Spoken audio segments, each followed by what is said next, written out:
Welcome to the playoffs in the South American League, where we finally get to send our first two representatives to the EWC. My name is Anne, I'll be your host for today, and alongside me we have Foxy to talk you through all the action happening tonight. Foxy, we're going to start off really good with an El Clasico for first day of playoffs. Oh yeah, it's so exciting. I think we broke it down when they played against each other during the regular stage, and these two teams have gone up against each other about, 50, almost 50 to 60 times in their history. And, FaZe has had the edge, but we'll have to see if this playoffs can turn it around for Liquid. Exactly. Yeah, it's the big moment for teams, of course, to qualify themselves to EWC. That is really what it is all about. But we do have our two matches today. Two best of threes, of course. Teams always like to play best of threes. What we like about best of threes, that is really going to show the best team inside of a matchup, right? You can come away with some cheese inside a best of one, but a best of three really is going to test your depth. It's going to test your map pool. It's going to test your resilience, your stamina. It's going to test it all, and it should give us some really good quality siege. I mean, you love to hope as a player, you thrive in best of threes. You want to be playing best of threes most of the time because you have time to be able to develop and learn the opponent. You can adapt. It's not just one and done. Although sometimes that brings in the question of the mental hurdle. Some teams, they lose that first map and it's already lost in the best of three before anything happens because they can't pull themselves mentally out of that pit of losing the first map. So it really is an endurance test and a mental test for all the teams competing. It will be, yes. And of course, well, if we look at our brackets, we currently see the upper bracket matches, of course. Those are our first matches that we will have for today. But having the lower bracket teams, of course, facing off against each other tomorrow, or against the losers of this matchup here, the most important thing for these two teams is, should it go wrong here, should the mental not be top notch, then they do have a second chance tomorrow. Yeah, that's the best part about doing good during the regular stage is you have an opportunity to lose and fall down, and you'll be able to go up against two teams down there, and that's the benefit of it. And as you're looking at this as well, of course, these are already qualified teams to EWC. We're kind of late with the SAL, given that our group stage only ended last week. Many other regions have already completed their full lineup of teams that are going to be going to the EWC. Of course, Secret going as the defending champions, meaning we get an extra slot for the EML region. But for the SAL, we'll have 4 representatives in total. Looking at this though, Foxy, any contender that you already see that has like a really strong chance at EWC, you think? I mean, you always got to mention Secret. You always got to mention Falcons, the heavy hitting teams, Dark Zero, or, SLC champs. For me, honestly, I'm excited to see more of the CNL. I feel like those teams have a lot to offer. It's very fresh to the whole region, I guess, a Siege ecosystem. So for me, I'm always excited to see new faces compete. And that's what I'm looking forward to. And of course, speaking of the teams that we have as a possibility here, of course, from these two matches that we have today, one of these two teams will be sent to EWC. Then there's Loud and Lows in the lower brackets waiting for the teams to be dropping down. But some of these will have, some of the teams that we're mentioning right now will have these two chances. And that is really important for their best of threes. And just to really talk about the group stage that we ended with last week, I mean, we said goodbye to 4 teams, Foxy, but I think what we saw last week was just something that was the closest and probably the longest day of SAL ever, with so many 7-5, so many overtimes. Yeah, not only that, I mean, there were so many implications. We ended up ending with only 2 teams tied at 17 points, but we could have seen 4 teams tied with 17 points, and then it would have gone into the round count and everything. But it was really well-deserved from the teams, I want to say 5th up. As for Lows, I mean, they were able to squeak by just because they had 1 more point. Both them and Flexo WCM lost, giving Lows that 6th place spot. It's incredible. But then we'll turn our attention to the first match of the day, which is the El Clasico. You already mentioned these two teams, in the history of Siege, they've gone up against each other over 50 times in total. 2 big organizations, 2 big teams. Of course, Liquid saw lots of changes in their roster lineup given the start of this year. But, if this match goes anything like the way we saw them play against each other in kickoff, then Liquid really should be, scared going into this one, right? They started that playoff stage as well with 2 chances, eventually lost out, and FaZe made it to the major instead. But speaking of FaZe as a roster, we talked about it last week. They ended their group stage with 2 losses. You said you weren't really concerned for that. Of course, it wasn't the best FaZe that we saw inside of that matchup. Of course, they were already qualified. They could test the limits a little bit. They could hide some strats. Are you worried here? Should the matchups not start the way that they want to? I don't know if worried is necessarily the word. Is there things to be concerned about from the side of FaZe? Yes, obviously coming into playoffs with 2 losses is going to be a mental battle, but it's FaZe at the end of the day. That being said, they were attempting to run, Cyber, his most played operator last week was Blackbeard. So at the end of the day, it seemed like they were trying things out. They were attempting maps, seeing what stuck and what didn't, and they weren't really going into it too seriously. Of course, it's FaZe. They're always going to be a good team to play against. That being said, they're bringing their A game today. They want to be able to beat Liquid, and based on the rivalry of how they've been playing against each other and what we saw them compete against each other during the regular stage, it seems like they do always have the edge against Liquid more often than not. As of recent bias, they have been winning when they go up against them. Yeah, of course. And we look at the recent match history as well. Of course, keeping in mind that Liquid has had those major changes going into this year here. But I think the most important thing that we want to talk about for the side of Liquid is how well KZ has been performing as of recently, right? We're talking about 2 best of 1s, back-to-back 20 bombs. Incredible showing up from him, really, to help his team push it into playoffs, push into the top 4 as well. And speaking to Igor as well last week, their coach talking about how the map pool is improving, that they are in the strongest form that they have been in so far. Sometimes they say they get caught up in individual mistakes or some overconfidence, but I feel like if the team feels that they are in the best phase that they are in, they could finally have that chance of what it takes to take down FaZe. Yeah, I mean, Liquid's absolutely a momentum-based team. They have great players, like you mentioned. KZ, he's the #1 rated in all the SAL right now. You got to mention Maya, Nade, JV92. All these players can make or break, win as a game single-handedly. And since that loss against FaZe, which was a 7-5 in their last matchup, very close, Liquid technically went undefeated. They won their last 3 matches to be able to secure their spot in the top 4. So that being said, you were asking, is it a concern that FaZe has lost? Not necessarily a concern, but it absolutely is a benefit for Liquid that they're coming into this playoffs hot. They have won all of their last 3 games. Everybody's performing exceptionally well. And I think everything momentum-wise is in Liquid's favor. The only thing that was able to knock them off when FaZe played against them was Handy himself having a huge game. So if Handy or somebody from FaZe is not able to step up against this Liquid roster, that's when we would have some concerns in this best of 3. Yeah, I agree with you. Of course, those are our players that we're looking at for this matchup here. As you can see as well, their most played maps in 2026. We're looking at a Chalet. We're looking at a Clubhouse. I want to pull up the map veto and see if there is a possibility that we will be seeing these 2 maps inside of best of 3. In my opinion, a map like a Chalet or a Clubhouse is a peak best of 3 map, right? It's not necessarily, you have a really strong one side, a really strong other side. Well, there you go. Of course, we're seeing the FaZe pick Chalet and the Liquid pick Clubhouse. I love it, Fox, when we get to a best of 3, and what we see is the first 2 maps is the team's most played or best map for the whole stage, because we're going to get a good game. Yeah, these teams aren't worried about what the others are bringing to the table. They're focused on their own game. And when we spoke to Igor last week, he was saying as well, like, we're just worried about our own game. I think that's a big thing that holds us back, is the only people that beat Liquid is us ourselves when we get overconfident or underestimate the other opponent. So coming into it, both teams get their best map. It ends on Bank. That, in my opinion, is more favored towards FaZe. FaZe is a more disciplined team. They're able to use that utility, play lockdown, and of course, you're always going to worry about Cyber on those flanks. So at the end of the day, if you're Liquid, you want to be able to end it in 2. If you're taking it to a gunfight map, you could argue they have the better individual 1v1 players. You want to be able to look for a 2-0 against FaZe. Ideally, if it goes to that 3rd map, it might just be too long of an endurance game for Liquid to come out on top. Do you think there's a clear winner inside this map veto, looking at the maps that we're going to? If it goes to a full best of 3, I think the clear winner would be FaZe.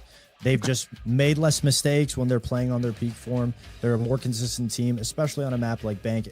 Both 2 maps starting out are a little bit more aggressive. So if it's a 2-0, it would be in Liquid's favor. Liquid has to win their Clubhouse, or at least one of the first 2 maps. Both maps. FaZe has to win at least one of their 2 maps to push it to a best of 3, the full 3. But in my opinion, yeah, if it's a full best of 3, I'd say FaZe.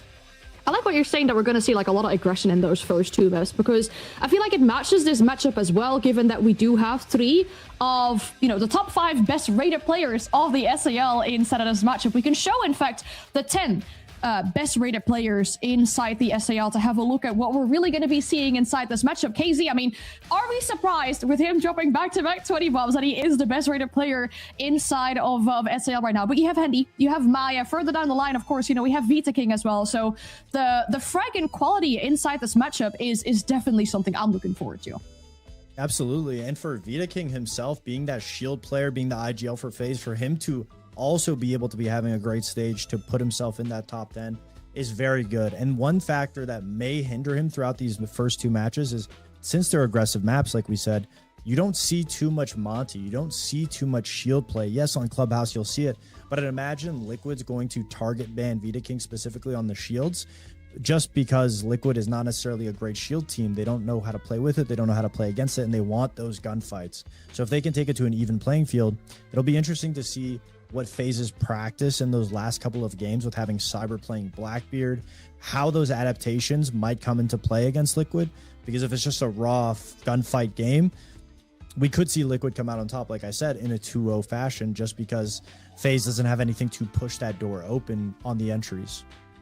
Yeah, if we're looking at the last 2 times that these 2 teams have played against each other, of course, we're looking at the best of 3 that they played inside the kickoff playoffs. The only map that Liquid was able to win there was Fortress. That's not of the occasion today. Of course, there's no Fortress inside this one. They lost Clubhouse as well, so that's going to be a big one that I put my attention to inside of this matchup.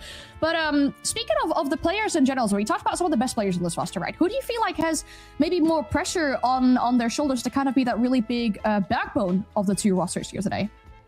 Honestly, I would say that's a great question. I would say for Liquid, JV92, he's usually that player that's always at the top of the charts, top of every single event, leading the charge, kind of like that sleeper player. He's been quite quiet. I mean, he's only +1 when it comes to the whole stage. He hasn't really made big waves. He hasn't had too many games where he's been breaking double-digit kills. If he wakes up, it's a whole new ball game behind Maya and KZ if JV92 is able to step up. As for FaZe, again, the question's always going to be on Cyber's shoulders. He can win a game single-handedly by himself just because of his lurkability. The amount of times FaZe has moved him on rolls based on how teams are approaching against him. If we just see a classic Cyber where he's lurking, roaming, trying to find those kills, Liquid will be able to shut it down. They have the players that can successfully shut Cyber down. If we see him on the shields, I mean, we saw it, and in the last 2 play days, it was not having success when he's on that Blackbeard. If we see him on the support, again, it's taking Cyber out of his element. So a lot of that pressure is going to be on his shoulders. It's those players that we really expect to have a good showing today, of course, inside this matchup to punch their ticket to EWC. But we've been hyping up the El Clasico a lot. The match is almost ready to go, so it's time to bring in our casters for today, as we are joined by Fluke and Demo. I feel like it's nice to have some companions here, at least, that are on this late shift together with me going into this matchup. But Fluke and Demo, I mean, of course, we got a great match going into this. Demo, I know you're a big, Siege history enthusiast. Are you glad to be part of an El Clasico today? Always. This is the matchup. This is the definitive matchup that we have in the history of this game. It's red versus blue. It's good versus evil. Again, that sides differs and based on who you support, of course. For me, I always think FaZe are the goodies, but again, it's the bias showing through. No bias. No, of course not. But no, this is the game. It's the one that everyone looks forward to. If this is a match that's happening, you have to tune in and watch it. And then from your side as well, Fluke, I feel like, this is a very FaZe-centered disc. Is there anything maybe you can give us to give some hope for Liquid to come out on top here? I mean, FaZe are on the back of 2 losses in a row. It's something, right? It's not very typical of them, but think of the great team. I mean, think of what happened in EML. Think of G2, unbeaten towards the top, and then they get in towards the playoffs and everything falls apart against opponents that you don't really expect it to fall apart against. Anything can happen in the beautiful game of Siege and in best of 3s. It just takes one off day to start to spiral things, and well, recently they've had 2, so who knows? I feel like that's a really good point to bring up here. Of course, seeing what other regions have been showing us as well. Of course, all the other regions basically at this point have already sent either all their teams or the majority of their teams. I want to talk a little bit about the map veto with the 2 of you, of course, as well, going into this. How do we feel about this? Is this a case of like, both teams win their own match, own map, and then we go to a decider? I don't know. I think. Have you seen the Chalet and Club records for FaZe, by the way? You would honestly think that Clubhouse was also picked by FaZe. You'd honestly think that FaZe picked 2 of the first maps. Their Chalet since January is 9-2, and their Clubhouse is 8-1. These are maps that they don't lose. Yeah, it's difficult but that's kind of FaZe. I think their best of 3 is when they're really good. They have a really, really deep map pool. Obviously, they don't play Cafe, but otherwise, they're pretty happy to go anywhere. Mixed success, fine, but there's not really a good option against this FaZe roster that's been together so long, because that is the gift of time, is stronger map pool. All right, and then given that Chalet is our first matchup, or first map, sorry, in this one here, from that side, Foxy, what's the scoreline going to be? You're throwing me under the bus with asking me the scoreline. I mean, it could completely differ. It could be an overtime game. It really depends on the FaZe that we're looking at seeing. I want to go with... I want to believe in Liquid. I feel like they have the momentum on their shoulders. I think it could be like an 8-7 for Liquid. I believe it should be a FaZe series, but I see a world where Liquid 2-0s. Call me crazy. Okay, well, I mean, you know, I'd love to hear, of course, from you two, your predictions on the scoreline as well. But as the game will start, it is time to kick off our El Clasico. Thank you very much, Anne and Foxy. What's your scoreline prediction here? What's your scores on the doors, Demo? Can I call him crazy? Am I in that position? Crazy. Yeah, yeah, I think he's crazy. No, I don't know. I looked at the maps. I was really expecting that we were going to have... I thought the map that Liquid were really going to try and go in for was Fortress. Even though I think FaZe also have a fairly good record on that map, I think it's a map that you certainly could exploit with FaZe. I think maybe there's an element where obviously they played them last time it was in Fortress, FaZe beat them, but I think there was a lot that they could have learned from that game, because it was a 7-5. Like, it was a really close scoreline in that regard. So I don't know, I think maybe they could have been a little bit more bold in their picks, I think, here today, Liquid. Well, let's see how things start to piece together. Was Team Liquid's best day to do it other week when things weren't really working in FaZe's favor, or have FaZe unfortunately found the opposite of good form and might go the same way of G2? It starts here and towards Chalet, with Liquid Alienware getting the lead in on towards their defense. Now, this does become obviously that interesting thing, because you talked about the map pool, right? You talked about the sort of difference, the depth of everything, and just how much it's been sort of played. And in recent records, obviously, we have the one Flukes at W7M, but it was a pretty convincing 7-2 victory, and it was built a lot. Obviously, they were able to start on towards their defense is fine, but as soon as Team Liquid Alienware got on towards their attack, they just swept it over the edge. I think for Chalet, I think certainly in EML, we've kind of mentioned how it's been kind of this attacker-sided map that we've had. The stats don't actually back it up so far this stage. I think that's just what we're kind of used to. I do think Chalet's in for a bit of a shift where it could be really defender-sided now going forward. And that's mostly because of the changes that we've just had. Wamai is going to be taking this meta by storm. As you can see, being banned away by FaZe. Wamai on this map, fantastic for holding in towards Library Solar as well. The fact that you get an ad at C4, it makes that, you know, the corner inside a Library, that position that it's kind of, you just have to try and stay alive. Imagine now dealing with a Wamai who can get his discs up a lot faster and can burn through that util a lot faster, and then can also C4 the window to get himself out. That's what we're dealing with now. They've also obviously got the chance at the drive. They're going to bring in what seems like a pretty direct roster here with the Glaz, with the Ying, themselves behind the Blitz as well. See if they can try and build, I guess, maybe a bit of a direct punch. They're immediately working their way across the Ego bout, and just sort of drove in, got caught by a spray through. KZ gets one. It's all back and forth. I said it was going to be a drive into the site, and we're immediately gifted with that, but unfortunately FaZe have really been gifted with a lot of dead bodies. Cyber's obviously down but not out. Does leave us in a technical. Now it's a 2 versus 2. Now it's just one somehow. Against all of that, they've pushed their way in. The blind rolls out. They're not quite able to net it, but look at the time demo. They can go around, get Cyber up. They're, I think, covering some smokes with some actions. They can do exactly that. And they just need to try and circle on this last man. They've got one stood outside the window. They've just droned him as well. You saw it roll in. They know exactly where he is. They can push him with the shield, go for the cover. Well, we know where the sort of Candela carrier is right now, outside the window, so they're going to go for the kit instead. They're focusing on winning the fight instead. There's the swing on towards Ivy Door. Quite netting a result, but now the Ying is in. The Ying can plant. And this one should just kind of peter its way out all the way across. They pull themselves back, play a safe distance, push the man into a plant, and plant him themselves. Yeah, FaZe, you mentioned it. The fact that they had the time remaining to go around and get that revive, I think that was the key thing. It was how early FaZe went for that dump. Now look, you look at the lineup, it's cheese. Yeah, that's what we call that lineup. It's the cheese lineup, the Ying, the Glaz, the Shields, yep. All works in conjunction. You hit it hard, you hit it fast. Round one, best time to do it. Certainly you could see that Team Liquid Alienware were not ready for that. And it did catch them by surprise having that Glaz. So yeah, FaZe, it's going to be good for one round. We probably won't see that attack again, but they don't care. They set one round up. Team Liquid Alienware, it happens. I think first round, you do all this kind of prep work that you expect to see on the kind of default take that FaZe will do on that top floor, and then bang, they hit you at rush. It's always, I guess it's the element of adaptability, right? We talked about how good attack can be on this site. We talked about, or on this map even.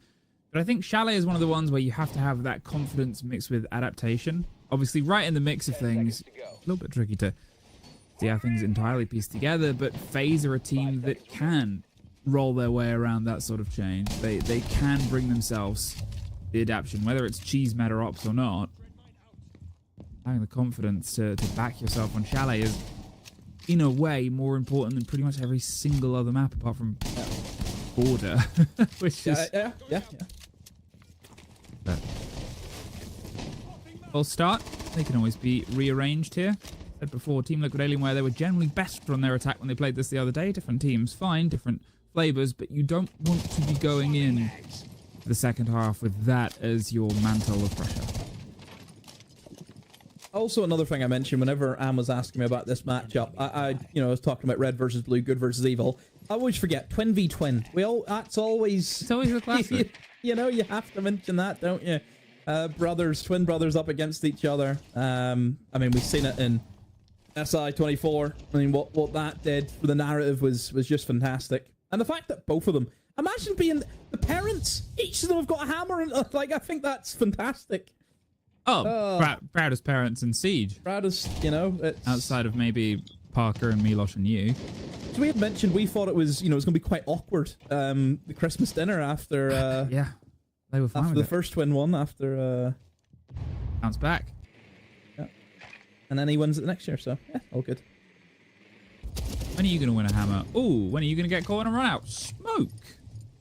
Adventurous there, but... Okay, there's an adventurous one right back. Monty, deep inside, is about to be circled on as Maya gets souls, and Maya gets another one, and there's KZ looking it out here. FaZe drove too deep in towards the site, or above the site even, and great wraparound there from Team Liquid Alienware. They sort of saw things were about to happen, Demo, predicted it, and put it to bed.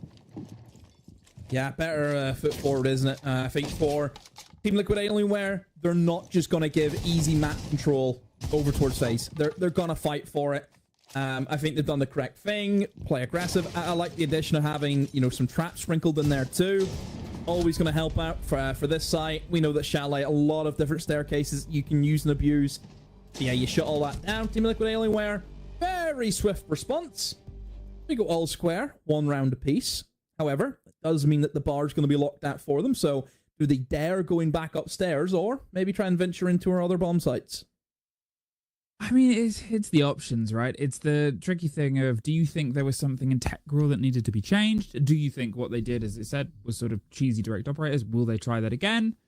Do you think that maybe you'll now get their plan A? Maybe that was a pocket play. Pocket plays often come out on the first round of a game because it's the best chance to catch somebody unaware and not warmed up in towards a full engagement. Now we're on full engagement. Maybe there will be a different sort of pace to it, Demo. I mean, this is statistically the best bomb site for defenders on this map. 69% win rate. So it's very, very high. Out of 3 times that you're going here, you're seeing it won by defenders twice. Yeah. So very good stat line for defenders in that context. So you would expect to see them do a lot better of a job. I always think Denari is a big pain. We've seen before the lineups you can have where you can cover off solar window that then leads into bathroom, that then leads into piano. That network that you can apply is huge for just, I think, not only the information, but the kind of denial of stopping players jumping in through windows. As we know in Chalet, there's a lot of them. You've got piano window, you've got bathroom window, you can go straight in for solar windows. Just being able to deny that is fantastic.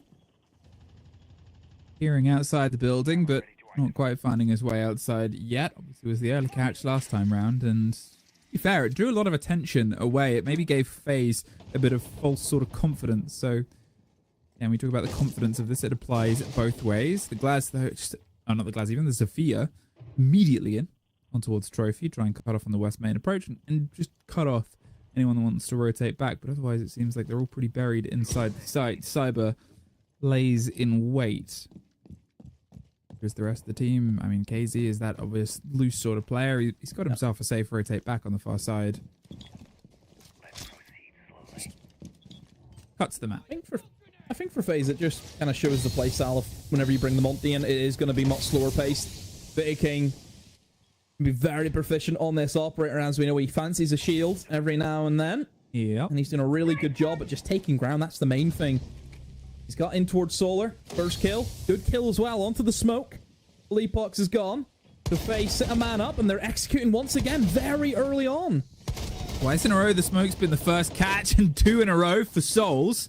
Swings their way around, leaves them in the 2 versus 4. Good lean out just as the smoke came through, but underneath, Cyber shuts it down. Obviously, Zof has a little bit more kit to work with, and well, there's a bit of it being worked with. Now, pushes back in towards the open breach. There's a minute, though, and well, they can just close this down. What are you really supposed to do in that situation? Easy pickings for FaZe. Again, going early. Very minimalistic take. I think that's the advantage of the Monty. Monty just walks up the stairs. Never has to worry about being flanked. Doesn't have to worry about getting shot in behind. He's always facing the front, which is one thing we always talk about with Monty. If you're attacking a bomb site and you don't have to worry about multiple different angles, that's where he's really, really good at just going one way. And obviously in Solar, he just walks in the site, doesn't have to worry about anything. And yeah, simple stuff. Again, for FaZe, that top floor's just not sticking for Team Liquid Alienware. You gotta be Kitchener. You have to go somewhere else. Oh my, they're tripling down. I don't know about this. No? Okay, yes. No, okay, good change. Good. Yeah. I was worried. There's this element of like, fool me once, shame on you. Fool me twice, shame on you still. Fool me 3 times, and it's just, you know, you have to keep the rotation because you've got one ban. You've got rid of the Monty. Fine. We've seen the Monty on a couple of rounds, and one of them was a success, one was a failure, but it doesn't matter how great of a shield player is. I know that feeling. Yeah. That. Happened to my rank stack yesterday. We were free up on Consulate. We thought, oh, let's go and play the split bomb site on Consulate. We went to OT. We played it 3 times in a row. Yeah. And then the OT round we go above and we win first time. So yeah, it's just... Stubbornness can be, I think, a difficult thing to deal with.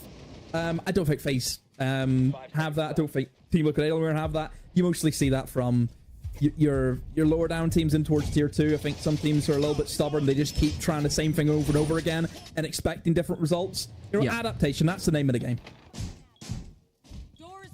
Well, adaptation is that they've at least moved on towards a different site, but will success be found sort of threads its way in? At this point, I mean, you're sort of trying to see where you can find that mix of just a bit more safety, just a bit more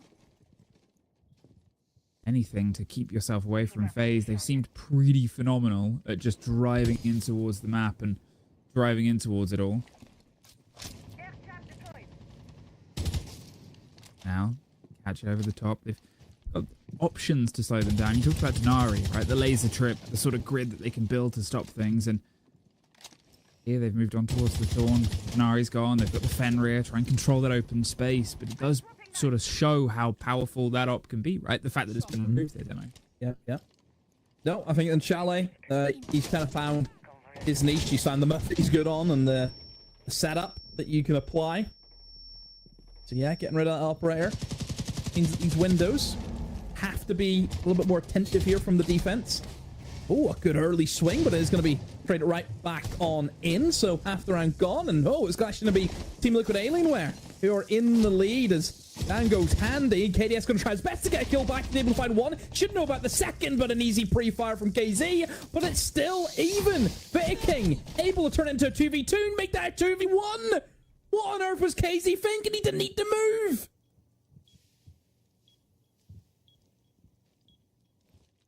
A hold in a moment, but we once again just have loads of time, and that's the sort of problem, right?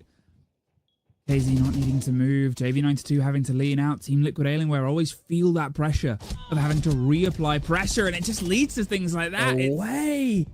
Drone hole! It's happened a couple of times in a row now, though, where they've sort of tried to step back in. They had the one success on it that was great, but outside of that, FaZe have just been so prepared for it. Oh, that's, yeah. Again, you don't know what the comms were. But as we've seen from our perspective, it goes into the 2v2. One player outside trophy window, the other player repelling big window. Right? They would have known Vikings in big window. What's panicking KZ there? For him to have to move and cross big window divide. What's happened? Is that a moment of madness? I don't know. Ghosts. Is that it? Just you blaming the supernatural for that? Yeah. I think it's the only explanation at this point. You know, in the build up to spooky season. July. Listen, I'm goth. Yeah, volunteer. 5 seconds left. If you're a real goth, you'd die. Go on. You wouldn't. You know, okay. You wouldn't. Do you remember when I did that Twitch cosplay? Yes. Ever since then, I have had a voice in the back of my head that talks to me like the Green Goblin mask that tells me to dye my hair. And I can't escape it. I can never get away from it. But you couldn't lose your look. You're known for this. Imagine me dyeing my hair. I couldn't do it. What color? Yeah, like frosted tips, like Leo. I used to have that back in the day. Really? Yeah. Option. There's a camera.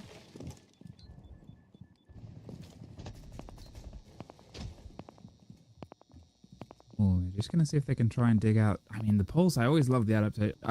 Like pulse in the right hand is so good, and I think it's something that if they're going to be doing this aggressive lead-in play, the awareness on how the traps are being set is so big, right? Because it keeps catching them. It keeps hitting them by surprise. And here on this point, they can kind of get themselves more eyed up and teed up for it. They're obviously looking at an even half, and there it is, right? The perfect example. That is disgusting from Philippe. Just, yeah, takes the swing, knows because he's a pulse. Right onto the head. Not a good start there for FaZe. Again, FaZe trying to play it a little bit slower here in the bar. Solzo's been able to get one back. You can see the approach from FaZe. It's just sweeping across, but a lot of utility still to go through. You still got Goyos, don't forget. They're going to be a bit of a nuisance, and even the Izami barriers. Only the one nade, which would be ideal for Shred and Free. But then I suppose Solzy does have the DMR on the Maverick. Instead, he's going to drop downstairs and maybe look to try and push in towards short. Really good information from Cyber. That's the powered Solid Snake. Can ping out a lot of them, and again, can feed that information through to his side to try and formulate a plan. And there's the pitch. Souls rotate it below to get the cutoff. And whole FaZe now slaughtering Team Liquid Alienware in this defense. I mean, the 4 versus 2, they're taking over the site. They're trying to rotate their way back up to support, and they're just caught out. You saw Philippox there on the sort of scratch through, found on the stairs, and, well, they've been able to try and pinch on the single player that gets him up the stairs, but now they're just watching and waiting, and there's the 2 lockdown FaZe. They have the time to rotate into position, and, I mean, at this point, you got a timeout, right? That's now 4 attacks. Your 1 defense here, and FaZe are really just proving the point that this is theirs. Does feel a little bit too late, though. I mean, you've basically lost the half either way. You know, and best you're going to come out of this as the 4-2, which isn't, I think, horrendous for Chalet, but you have to have a big upheaval then, switching over to your own attacks. Which, again, I think it's easier said than done sometimes, and if you actually look at the percentages for both sides on this map, again, there isn't a massive amount of data for Team Liquid Alienware because they haven't really played as frequent of a map compared to FaZe. Team Liquid Alienware have only attacked this map 3 times, and they did win all 3 against Fluxo W7M. Whereas if you look at the defensive win rate here for FaZe, their attack was 68, but their defense is 60. So, again, 60 should be good for at least 3 rounds. So that's the worry now. Well, the worry might be confirmed, and it might be a quick drive in towards 2. You called him crazy. Foxay's prediction was that Team Liquid Alienware can take it in 2, and at this point, it might be a bit too far away from that sort of stem of a tide. As you said, the half is pretty much lost, but if they can just get a little bit of momentum onto their favor before the turn turns its way back round, could turn out to be a little bit more preferable result. Here at this point, Team Liquid Alienware, they've just got the map ahead to play. They've got a decent sort of splint on towards their attacking half as well. Technically undefeated on recent memory, but they've played it once and they played 3 rounds and they won all of them. So it's a tough sort of sell on the undefeated attack. It's like a technical victory. And who likes those? Everyone. I want to talk about the site. We're going to basement. We never see this site. We certainly haven't seen it in SAL. We haven't seen it in NAL. And we've only seen it played 4 times in EML, but a larger sample size. A lot of Shally in EML this stage. So, again, I think it's a site that certainly Brazil stay away from it, NA stay away from it. Europe, the only ones who really want to have a go on it, probably for good reason. I think the issue are just too many exterior walls that you have to worry about. Again, you have Snowmobile. Once this gets opened up, you can no longer sit in that bomb site. Then all you do is you rotate the hard breach and do the exact same thing. You open up wine, you open up the long angle in towards wine cellar. And again, you just cannot play in the bomb sites. That's the issue. There's too many reinforced walls that you have to deal with.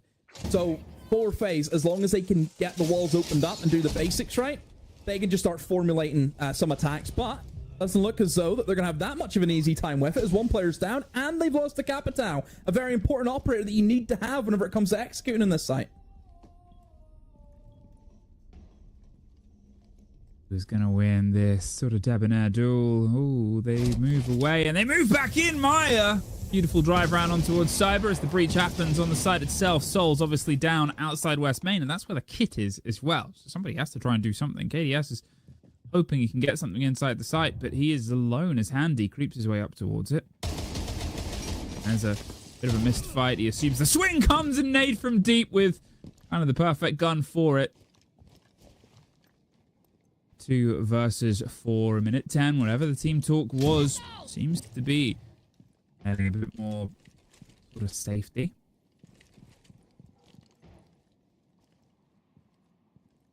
They're just kind of clutching at straws, I think, in the final minute of this round. They're great players. I mean, Souls as well, he's 10-2. I'm not going to say it's impossible, but you assume Team Liquid Alienware, especially with the sort of setup of this site and what has been taken and what has already been lost. I mean, they've got a bit of a tricky angle to try and root out here, and there's always the pressure. I mean, they still don't have the kit. Yeah, I think this round should be as good as done. I don't think FaZe really have much going for them here. I'm going to try and make the dive in towards site. You would expect the Team Liquid Alienware just have to sit back. No diffuser, as you mentioned. Both players, they segregate it from one another, and terrible crossfire that Souls was walked into. Just no chance of winning that. And yeah, last player gets slaughtered in the site. Team Liquid Alienware, well, they've pulled it back around at the end. 4-2 is the half. Well, 4-2 is the half, and what do we do at a half demo? That's right, we let our desk talk a bit. Thank you so much. Yeah, what a first half we get to see here, though. Of course, with this being FaZe's pick, that means Liquid get to pick their starting side. They picked the defense. Didn't really pay out for them, I guess. We're only getting 2 rounds here on this half. When we look at FaZe as well, you know, on the attack, immediately coming in with the 1 Ben, given the recent patch, I feel like that's something we're seeing more and more often. And then just making so much use with the Sophia, for example, as well. Almost every single round. And what FaZe seem to be doing in these earlier rounds in this half year is, it seems like they're pressuring from everywhere. With their executes, they even have like control pressure like vertically from below as well. It seems like they got every single angle covered off, and I'm glad to see at least Team Liquid Alienware coming out, of course, with the tactical timeouts and then getting at least one run back. It looks a lot worse than it actually is. I mean, FaZe had a great game plan. Not only did they ban out Wamai, but they banned out Mira, they banned out Denari, so they make it extremely difficult to play setups to stall out, to use the Mira or the Wamai to be able to buy time in library or in the site.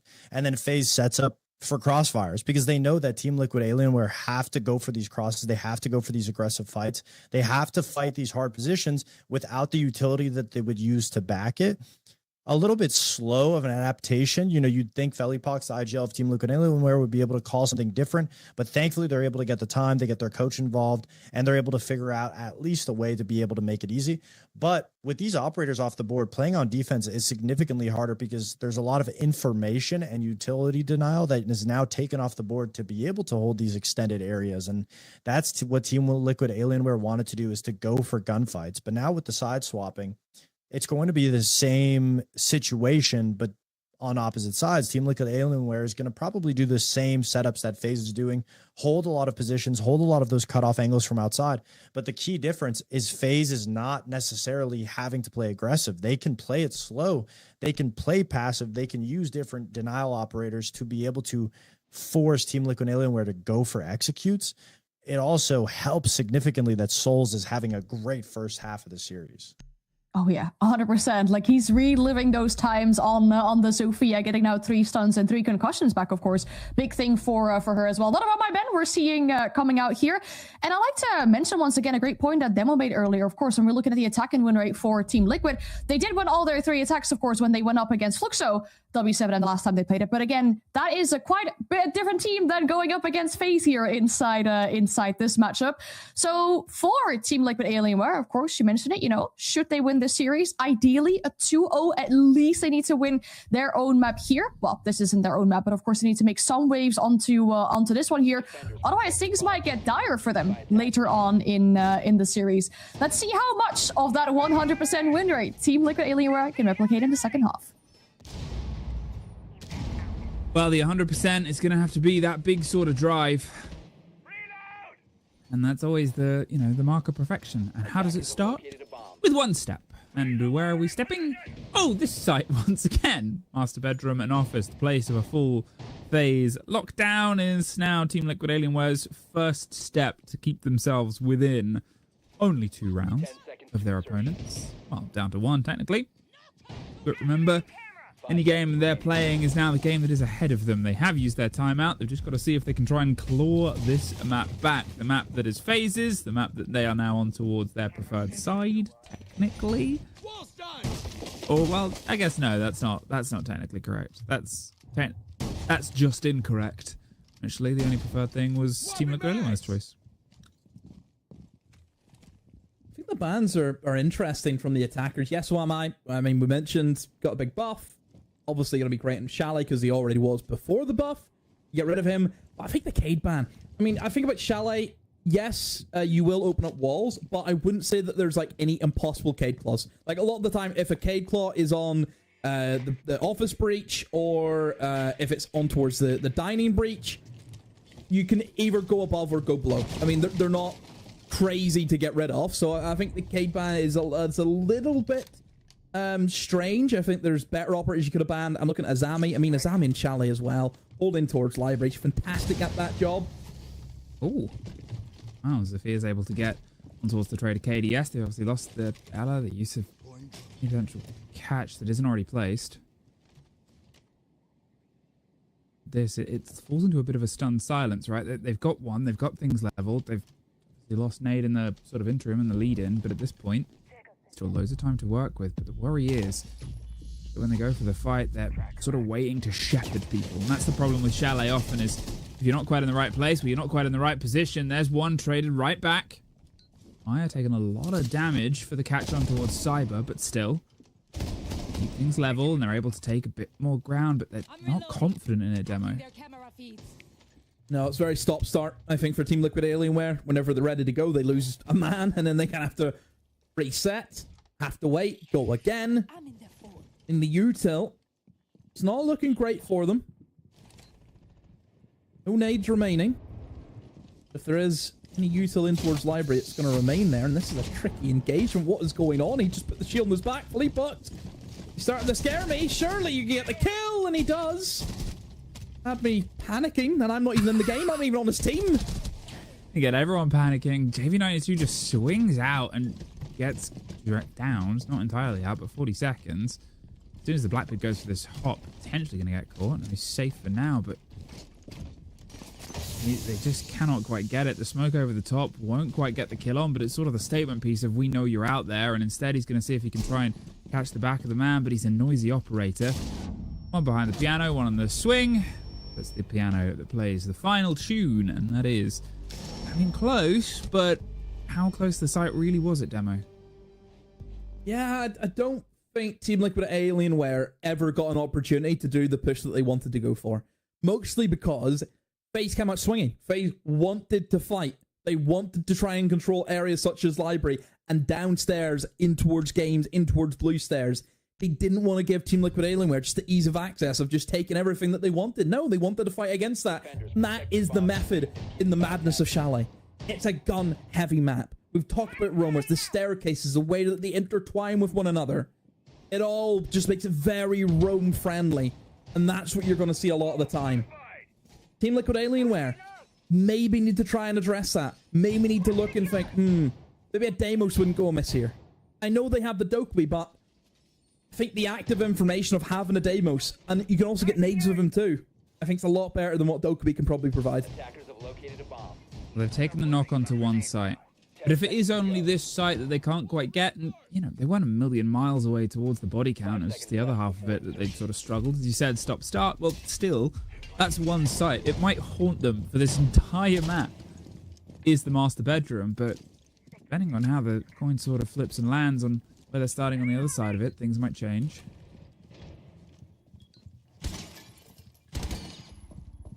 Now, from Liquid Alienware, what lessons have been learned? As you said, you sort of called for a Deimos, but nothing quite yet. It's onto a site where you can get yourself the rested control over the top. It's still got the Blackbeard, still got the chance on it. I like the Twitch pickup. They would have probably spotted out the Jaeger and thought, okay, we know where he's going to be playing. Jaeger in towards the library corner. If you can get the Twitch drone in to zap away those ADSs and all of a sudden Handy can't play in this position anymore. Speaking of Handy, going aggressive here. He's looking to catch a player out by surprise, but instead it's going to be punishing for Handy as JV takes a freebie as he rappels down from the rooftop and just finds the Jaeger.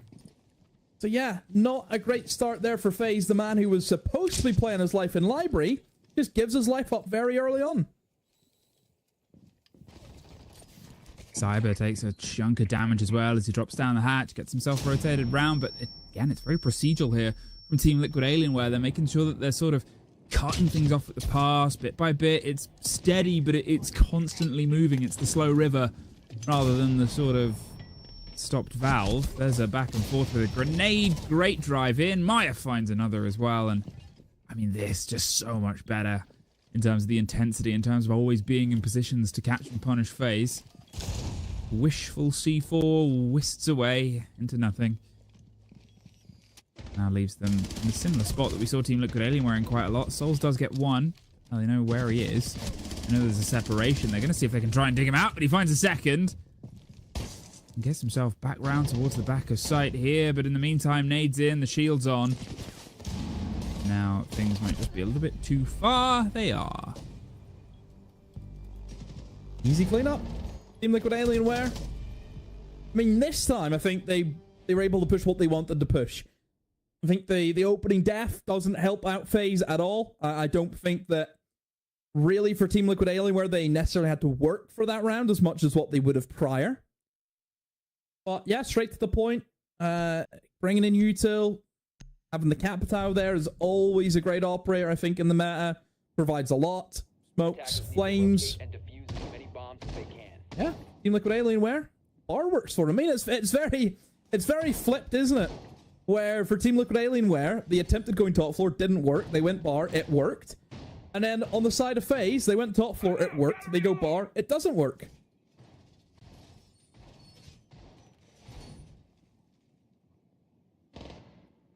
of having the glimpse through here on how I think things are going to approach. There's an element of the game that FaZe have put together where Souls is obviously the big driving force. 14-4, he's often phenomenal, but at this point, you know, how much of it is when he's finding himself struggling on towards the other half, right? I think he was about 12, maybe 11 kills at the turn of the half.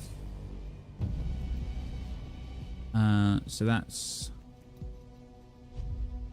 it. We're done. Winners. Oh. FaZe Clan. They've done it. Snaps. It's a rehost. We'll be back in sooner rather than later. Hopefully we will get the full rub on it in but a moment. Otherwise, I mean, you know, you sort of piece all this together. You get your taste, as I said, and maybe it's just a bit of a slow in the latter half of things.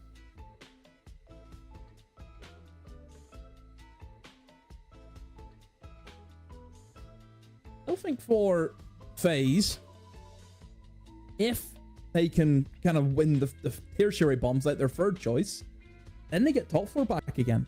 So I still think for Team Liquid Alienware, they might be in a position where they have to break 2 rounds here and pull it back 5-5. Like, I think they have to try and get these next 2.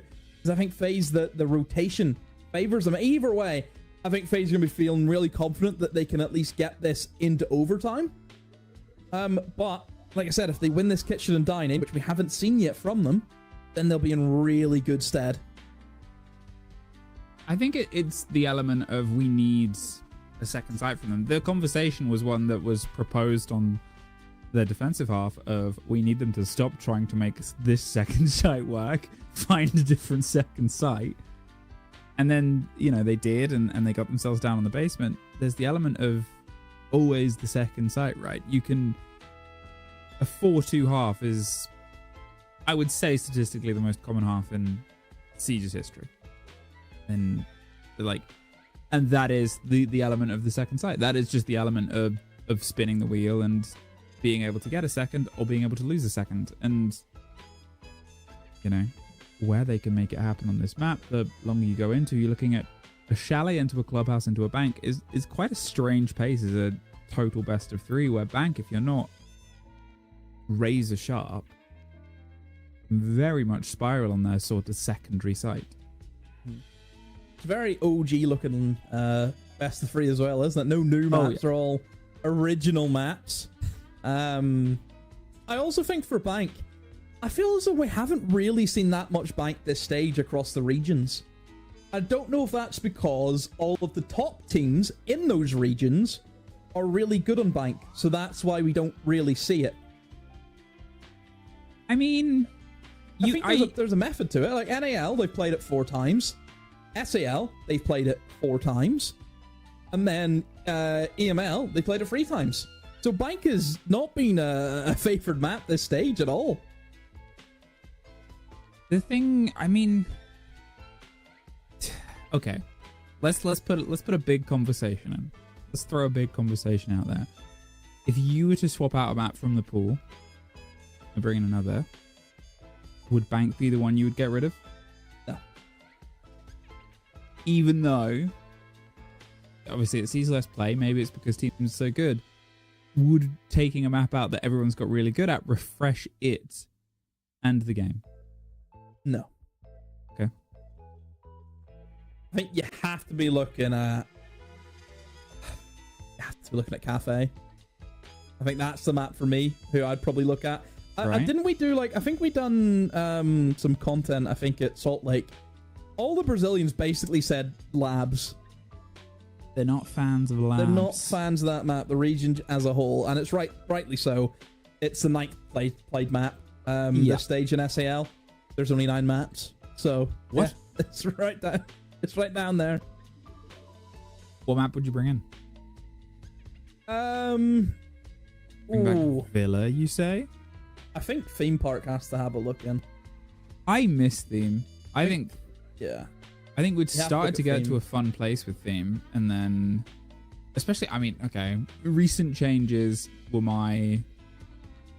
so with more to spam over the walls, you'll have a bit more intensity, but I think whenever Fiend was in the meta, though, we were dealing with, like, Goyos on shields. We were, yeah. A long time ago. Different meta, certainly. Denari under hatches for limiting the sort of drops there. I don't think Denari... Yeah, that'll be a new thing that I think could cause issues, because as in Theme Park, you have that one hatch that drops into the thrown bomb site, so that's always fun. I don't think Casino is it for me. I think I'm in a position where I think I've played enough of it. I just think it'll be very one-dimensional of a map. There isn't a lot of creativity that you can go for. And it is actually a pretty small map, even though you may not think it. Inside, it feels very small. I think it's one of the things where it has deceptive size to it. Yeah. Which goes on a skyscraper. I think that's probably why. Get ourselves obviously back in and underway. It's still this position where they're going to try and build their way back round. As you said, the conversation on the secondary, whoever can sort of get this one under their belt is the one that's potentially going to have to drive the push forward. Team Liquid Alienware. They're able to go blow for blow, and if they lose the bedroom again, that's fine. But if they win these other two, they suddenly put a lot more pressure on the return towards the bedroom. There's the Deimos that you pined for, making friends with a mirror and not friends with a vase. He is having some issues with the Dokkaebi old Cyber, and it has forced them all the way into Big Garage, but nobody looks as though they're in a position where they can try and move on that. So pretty slow pace round here from Team Liquid Alienware. The Bandits alongside a mirror. So they will have to time those Thatcher EMPs with the Selmas, and have done that successfully, but there is a tub on the other side of the wall, so time denial is going to be the name of the game here for FaZe Clan. We'll just see if they can burn enough of it, because in terms of denial, all they have is a few C4s. You don't really look at it and think, oh, you know, Tachanka, Smoke, Goyo, that's not existent here in Chalet. You're never really going to see those operators for this site. So it is only really going to be C4. So that's why it's so important that you have to try and waste time upstairs. Trying to keep some of that mobility around here. And obviously, you know, you've lost the ace. You've lost that drive on towards the hard breach. So instead, you have to start closing things down a lot more manually. And they've still got that vertical position. And they're still trying to shepherd people back round, but it's just that outward watch. Nade, though, able to find Cyber, level things up just a bit, and Philippox makes the break for it as they try and break themselves in towards the site itself, and now suddenly FaZe on a bit of a back foot. They're seeing if they can win this sort of solo engagement, but they're stuck. They're able to slip it round, and somehow Philippox crosses the divide, and, well, they lost the first, but they picked up the next three, Demo. Oh, really important that Team Liquid Alienware are able to win this round and look as though they're in really good position to do that, and they will. 4 remaining in the round as that final kill hit the scoreboard. Yeah, really important, because for FaZe Clan, outside of their first bomb site choice being top floor in towards master bedroom and office, they have lost bar and they've lost kitchen and dining. So for FaZe, yes, they're able to go back now in towards that top floor. Let's say they win it. They then still have to have one more round, on a bomb site which they haven't had success on so far. So this is the issue now with FaZe Clan. It's, after this round, where do you go? But, of course, for FaZe Clan, you still have to win the round that's in front of you. So, will not get ahead of yourselves, even though that's sometimes the way my mind thinks. Just a small look into my dark and twisted mind. I'm always thinking, what if? What if this happens, then this will happen, and then this happens, and then the world's ended? That's story of, you're like an old philosopher, right? People will study you as they did Socrates and Plato. Demo. Nice. Sorry, do you want, like, it's all one word, right? 10 seconds to insertion. Imagine how irritated Parker and Milosh would be if you turned out to be the mind of the generation. The deep sort of cut intellectual. Will I get a statue made of me? Probably multiple. Maybe. That sounded very egotistical for me. I mean, if you're too egotistical, the statues might be toppled. So you don't want that. Just imagine 4 grappling hooks just grabbed on my arm and down of come. Yeah, that might be the nightmare. There's FaZe, obviously. They've found themselves now within touching distance once again, but said before, if things are going to be a battle of the tertiary, this is the site that they at least need to have some confidence in. Confidence might have been shaken from the work done elsewhere, but still, always the chance at it growing in towards the pressure over the top. The grenade and death mark isn't enough to entirely throw them. I mean, they know he's here, but they still have to hop in for the fight, and you can see that support is sort of coming. In fact, somehow slipped the net. Meyer and Felipox are the two taking a surprising amount of damage. They just tried to enter the site here. They thought it was entirely empty, but there's a man with a shotgun underneath proving another point. What? They've fallen for the bait and the trap. What's happened? I think that's the old bait and switch, isn't it? They've kind of seen that, hang on a minute, office is open. And they've went for it, and nope, the traps come in. There's a player downstairs with a shotgun playing verts. Yeah, it's not ideal. And Team Liquid Alienware are looking at 1 man remaining. It's going to be Nade. Going to try his best to hope he can get a 1v5, but I just don't think that's going to happen. That's not the way that FaZe play this game. How's he going to deal with this one? Not very well, as... Oh no, it's Andy. Takes down his brother. Very much not their site. Team Liquid Alienware. Yeah, can't defend it. Can't attack it. Can't attack it. Just to hate the bedroom. No need. No need. Wow, here, FaZe. I mean, they've got 2 chances to put this one over, and they're going to talk about it. They obviously lost back-to-back. As we said, there was always the chance at a shaken confidence, and now, well, they're not going to give us the chance of seeing it. When you said it before, did Team Liquid Alienware take their time out too late? They'd already lost the half. FaZe Clan, they do not want to risk the same thing.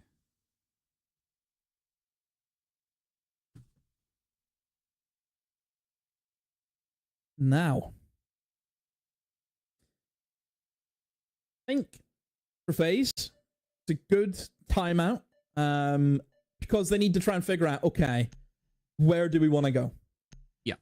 Kitchen didn't work. Bar didn't work. Which one of the 2 evils do we want to try and play? Want to be bar? All 5 of them locked in towards bar. Now, last time in bar, I think the round could have been a lot different if Handy didn't give himself up very early on. Remember that? He kind of just stuck his head out of a window and died. Yeah. Didn't really play the position he was supposed to, in towards the library corner, using the ADSs, burning up a lot of time. We didn't get to see that. So I think maybe it is a situation where if Handy just stays alive, doesn't do a foolish peek, maybe this can be a better round for FaZe. There's an element, obviously, of the risk of the late timeout, is that it does work in towards Team Liquid Alienware's position as well. They can talk about it. They know what's ahead of them. They know it's sites that they've probably already won. They know it's the option, and, well, it's 1 of 3, and this is the most common. 5 seconds remaining. So at this point, there's sort of that element of, all right, well, can we change? What else can we bring? If you look across the board as everything gets locked in, they're sticking with the Blackbeard. They've got the Deimos that you, again, wanted before. They seemingly have caught up. They've kept that sort of pressure around. Alongside the Grim, though, there's a sort of chance at a first drive. I'm always curious when you get a sense. There was a sense on the last site, and we didn't see them actually do anything. Now they've got another roll of them.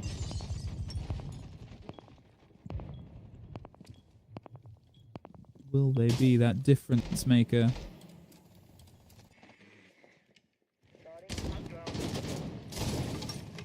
Well, it is certainly a round where I think Team Liquid Alienware are just going to eye up a bit of probing and see if they can single out some roamers. AV is doing his own dirty work on the drone, and Now just holds off the flanks for the rest of his team. Starts in pretty default here. And towards that top floor, they start sending that Blackbeard. Have to be careful of the Ala, of course. That's the only counter that FaZe really have to shields. Souls looking again for this aggressive play in towards lobby, holding onto the main door, but it's all quiet at the moment. Both teams are just gathering information on what each other are doing. Trying to set up according to that. There's the Alamine. That's the issue that Fleetpox has to try and avoid, and thankfully, nobody from FaZe is able to capitalize on that Alamine going off. Still, not a lot happening here for Team Liquid Alien, where, I mean, a minute 15 and there's still rumors upstairs.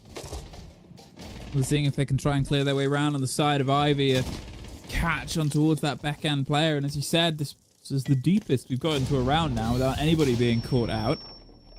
How long until that first body breaks? FaZe, they're not really giving anything up, and Felipox is rebuffed but a bit. The Blackbeard held at bay, but wants to swing his corner. Are they still confident that they can try and isolate KDS, a man who can see through all of this? Instead, it's JV92, actually. They get Cyber first. A quick trade of bodies back and forth. They drove up the blue stairs from the opposite end, and now suddenly these top floor players are isolated, stuck as they swing their way around, almost forced into a corner here because everything else got taken. Not the usual MO for that site, but it leaves a man tracked inside of it, and a Blackbeard and a Deimos knocking either way. That is the first in Team Liquid Alien worst favor. And that shield was very important. Didn't have a great way of answering the shield in that round outside of the Ela, which didn't really have the impact that FaZe were looking for. Obviously, for Team Liquid Alienware, they were just hoping that they would find that first pick. They would find that opening. We've seen them take a very long time at just doing drone work, finding information.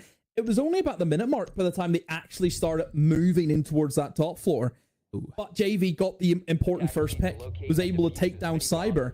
Then from there, FaZe have to start dragging people out of position. You still have these top four players. The shield, again, still causing issues. And overall, it was just a very well executed round for Team Liquid Alienware. They knew what they wanted to do. The players knew how they wanted to play that round. They wanted to play it slow, but then just kind of turn on the gas whenever they had the opening pick. Then once you get the opening pick, it was just a 3-2-1, and away they go. Another quick tech pause. I mean, unfortunately, that is the nature of the beast, and the beast, well, she started a little bit angry this evening. Obviously, we can see the idea of the bracket here. The winner of this does find their way confirmed to a cheeky trip to Paris. Ha ha! It's been ages since these teams have been in Paris. I think Jack made that joke on Tuesday night. Oh, damn it. He done that one, yeah. He's beat you to it. He's beat me to it. Maybe they just loved it so much. Mm-hmm. Desperate to get back and enjoy the croissants. We also have to talk about Loud and Loss still being in contention too. I mean, a credit to them. Yeah. Maybe is it more, again, for Fluxo W7M the season that they had? I think Black Dragons 2 will probably be disappointed. Because they're all teams that we've seen, Fluxo W7M and Black Dragons were invitational. And they're not even in the top 6 this stage. Yeah. That's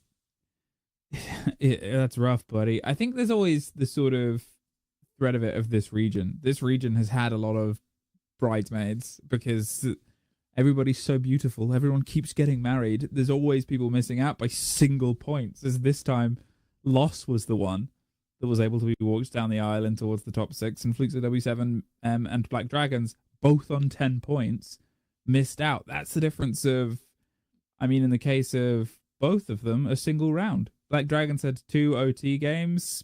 Flukes of W7M had an OT game. Loss, they had an OT game, right? It's how narrow this region loves to be. There was a bit of a jump up towards 5th. Loud, obviously, in a great spout of form, equaled on points towards Team Liquid Alienware. It was the difference of round difference and head-to-head that sort of shifted them down.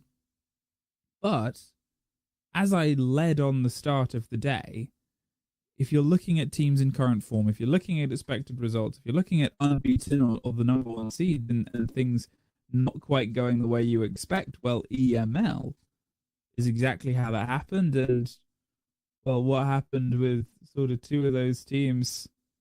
Fnatic did that run from the lower bracket, cut their way across that top seeded team of G2. There's always still hope.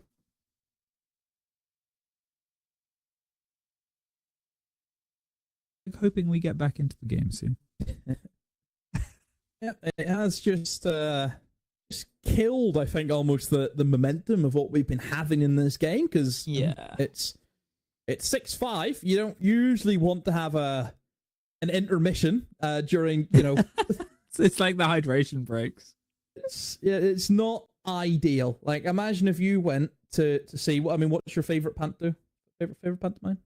Favorite pantomime? Oh, yeah. Classic Peter Pan. Peter Pan. Imagine if they just stop it right as they start fighting Captain Hook. Oh. Could you imagine? I'd be furious. What would I do? It's the same thing. You don't want that. And this is kind of what we're dealing with here. Where I go, ooh, he's behind you. He's behind you. It's a long time since I've been at one of them. No, yeah, same. I remember when you were a kid, did you ever do like Cubs, Scouts, Beavers, that stuff? Yeah, something similar, yeah. Did you have to get involved in pantos as well? No. Okay, we did. We had to, yeah. Surprisingly, I mean, I was in a lot of school plays. I used to love school plays. It's one thing I regret not doing. Really? Didn't do them at school, and I look back and think, should have done them. It was I think it's just a clash of rugby, and it was just one of them. Yeah, that's fair. I did football, and I did drama, and I did music. So I did a lot of the extracurricular stuff, and I just struggled with the actual learning at school. And maybe that's why I'm now in a career where I talk about video games instead of like a proper job, like a lawyer or a doctor or a smart person. I love the way you went for two jobs that children would say they want to be whenever they grow up. Yeah. I want to be a lawyer or a doctor. I want to be a doctor lawyer when I grow up. Yep. Yeah. Well, Anne was a teacher, obviously. I don't know if Fox was a teacher. Fox has been competing since he was, what, 12? Yeah, that's true. Was raised in the Siege world. I was not. Yeah, school plays are an anomaly because you really do look at the rest of your life and you're like, I never do anything similar to that again, ever. Like, it's a real parcel of time. Like this, the parcel of KZ's time and how he's played. Obviously not just this game. He has not gone 107 to 68 throughout this game. I looked at him and thought, did I miss that? Did I miss all those? It's like a really crazy game he's having. He's done well for himself. I think this stage, always, I think for SAL, it's a very hotly contested stage. I think the number one isn't as solidified as maybe what we've had in other regions over the past number of years. And certainly can be anyone. You know, even if you look at the top 10 of SAL this stage, all of them have been standout players. But KZ, yeah, just gets in there ahead of them. I think his entries have been really impressive for me this stage too. He's been able to go plus 10, 22 opening kills, and 12 opening deaths for him. So he has been able to get stuck in a lot of the time. I think there's always the element of who gets stuck in from the side of Team Liquid anymore, right? There's always been that confrontational element of we have multiple kill record setters on the same team from the same event, from the sort of, you know, drive-through of their time at clutching a hammer. But it also sets up the idea of, you know, KZ being one of those sort of names. When he is missing, you sometimes have options, but when he is missing, what role does he fill in, right? When you have that element and that sort of kudos of being so good at killing people and removing people, unfortunately it means that you can't really fall back too many options. Obviously he has decent gadgetry in, but Will that be enough? Obviously, only one series separates these teams from finding their way. That is the gift of the upper bracket. They just have to win this series, and then they are at the major. Yippee! Yep. Still think, though, you always want to try and push on and just win, don't you? Want to be the #1 team. Oh, yeah. Seen that in EML. I think Jim said it very well. He'd been waiting for that for a long time. Even though, yes, you've already qualified for the event, even if you get top 4, winning the whole thing, I think, is just very important for the players. Just to have that recognition that you've won the stage.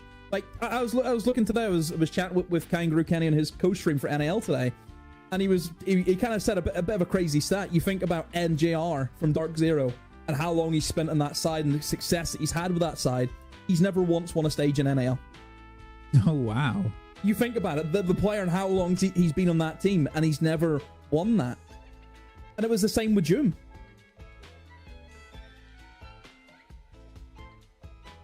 Having a quick look as well. Obviously, the divide also finds its way on towards SI points. First seed does get a slightly better kitty. I think it's about $25,000. First place, and then 420 SI points, and then whatever else, obviously, that you can get. Fourth place, 200 points, and about $10,000 less dollars. So, everybody likes a lot of spending money. These two teams have won bigger acclaim, obviously. But... Yes, that is correct. Obviously, the Team Liquid Alienware, majority of that side, known as Furia. Never really seen them do the Grand Slam, where they won every competition in the Blast Circuit in a competitive year. No one had ever done that before. And then, for FaZe Clan, back-to-back hammers, being the second team to do that.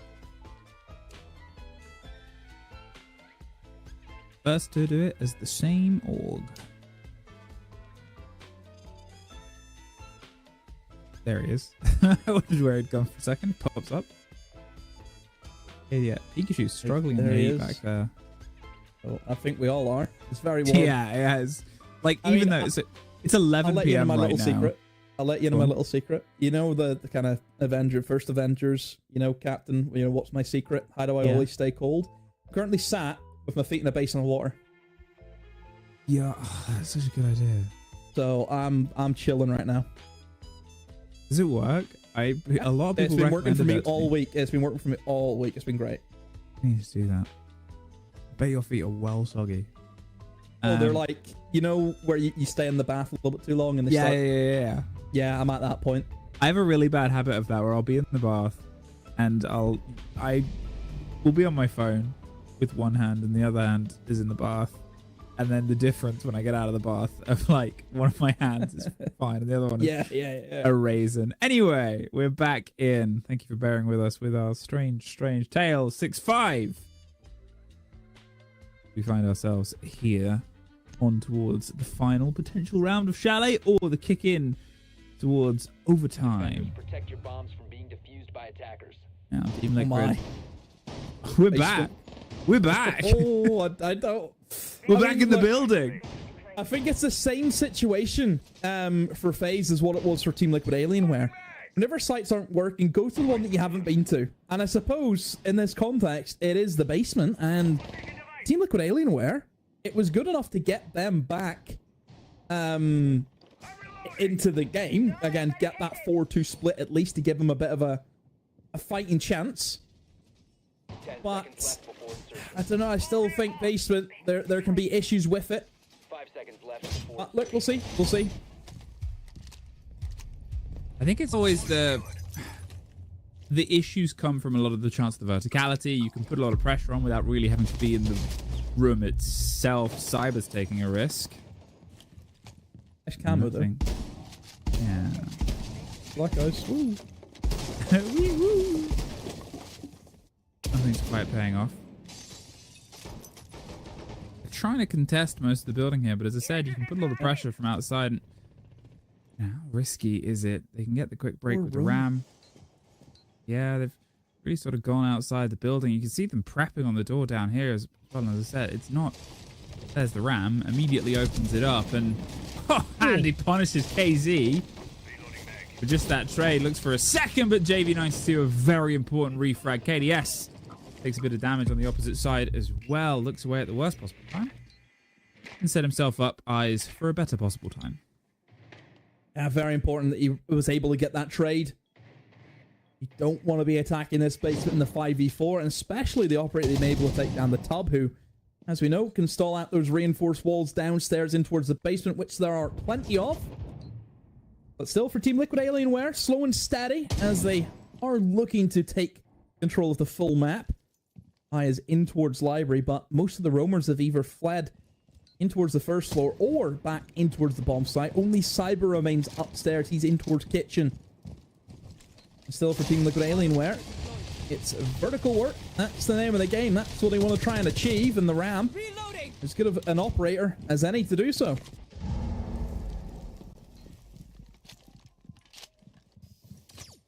At this now, with this sort of traded position, Cyber's going to see if he can try and stick around a bit longer. Take one more body. How much of it is going to be caught out and sort of weighed down? They're getting the pressure on towards the site, seemingly staying aware of it. JV92 is actually just going to lock down. Transition, clear it corner by corner, because obviously this back pressure hatch as well, and he's gone above. Cyber is now, by the looks of that outline, further and further away, so instead they'll angle themselves up. What's going to be the counter here? The player of the bolt pushes a player out from behind the boat itself. They're going to swing as the watch comes out. Vidiking's able to find Maya. The scent's gone. Their gadget is deployed, at least in portion, but Vidiking goes his way back towards the stairs, and like this, with a 4 versus 3 and missing that point, man, there's the approach. Cyber's still going to try and fight above, and oh, it's a 2v4 now for FaZe. A very good position just to lock it out, but 2 kills out of nowhere for Team Liquid Alienware. Both players behind one another on the stairs. Just going to try and force their way in and try and get a plant down. Nade's going to try and stick it.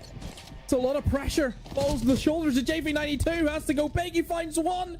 And he finds the other to try and cover his team. Yes, he can. A quad for JV to keep his team alive in Chalet. My, oh my. JV, what a round.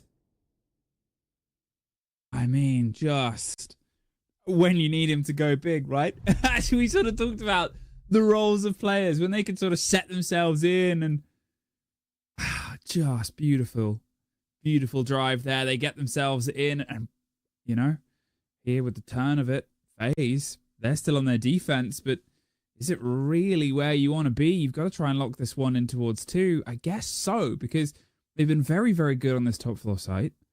And then when they get towards attack, they were good on pretty much most of them. Our gaming was one either side. The only one technically that wasn't was Wine Cellar Snowmobile, but Team Liquid have shown they're pretty good at that on either side of it.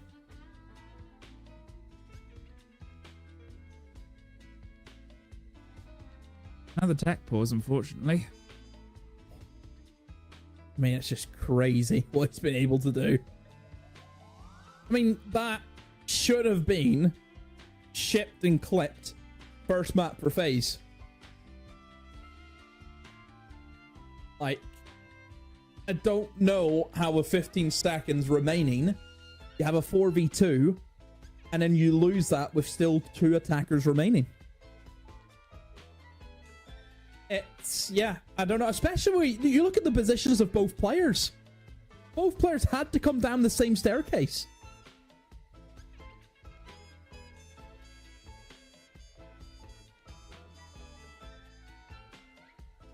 Suspension. There's a sort of quick look over. So we have another break in it. There's almost this element of FaZe I talked about a bit before. Souls has still kept up his performance. He's 17-7, plus 10, best player in the lobby right now. Then it drifts a little bit further away. Andy is sort of following suit, but 8-9. Only one positive player on the side of FaZe. In the meantime, Team Liquid Alienware, well, your main man, JV92, now sits pretty at the top. 11-6, decent on the entry. AZ and Philippox, both of them positive, 9 and 8 and 8 and 8 apiece. There's just been a little bit more of a sort of flat effort here from Team Liquid Alienware, and moving on towards the attack, it's being a bit of a difference. It's also a map where obviously a brilliant 4K from JV92, but it's one of only 2 multi-kills that have sort of dictated the pace. Every other statistic has been quite back and forth. But a map with 2 multi-kills and 1 flawless round, kind of down to that flat team effort, and maybe that's why the back half of this game, not alone it being a sort of attacker-driven map, is something that's working in towards Team Liquid Alienware's favour.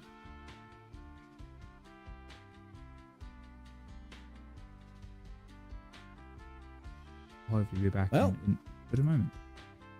Shouldn't take us that long to get ourselves back in. But now it's a case for both sides where you really have to think about. I mean, who got who's on defense? That's what I need to know. Hang on. I think I saw it. There it is. Space Clan. Okay. And this is a worry. I talked about it a little bit, and is it a worry? Because they can win out the top. You assume Team Liquid Alienware aren't going to defend the top on their second round. Probably Bar Gaming, based on winning it twice. Yeah, Bar Gaming has been their kind of stronghold. But I mean, again, I think for FaZe they have been able to win all. Yeah. They won it once, lost it once. Wine Cellar, technically they won every time, but they played 100% win rate in the Wine Cellar. So it's it's an FE1. Look, I have no doubts that FaZe are going to struggle here, or they won't struggle here. I think top floor, we've kind of mentioned it for Team Liquid Alienware, can't attack it, can't defend it. So yeah, it's just more the FaZe attacks and the Team Liquid Alienware defense. The next round, see where Team Liquid Alienware are going to go, and then if they win that, then what do FaZe do? Because FaZe have only been good in this top floor site. Again, all in theory. But yeah, let's see how it pans out. Thank you very much, everyone, for bearing with us as we finally hope to see the conclusion of this first map. Don't forget, it's still map 2 to come. We've dragged this out more than, sometimes the Twilight books were dragged out for them films. Let me put this into the Hobbit books. Well, actually, no. Silmarillion's big. Other media. Twilight, and my brain switched off. Sorry, that one was for Anne and the girlies out there. That Fox.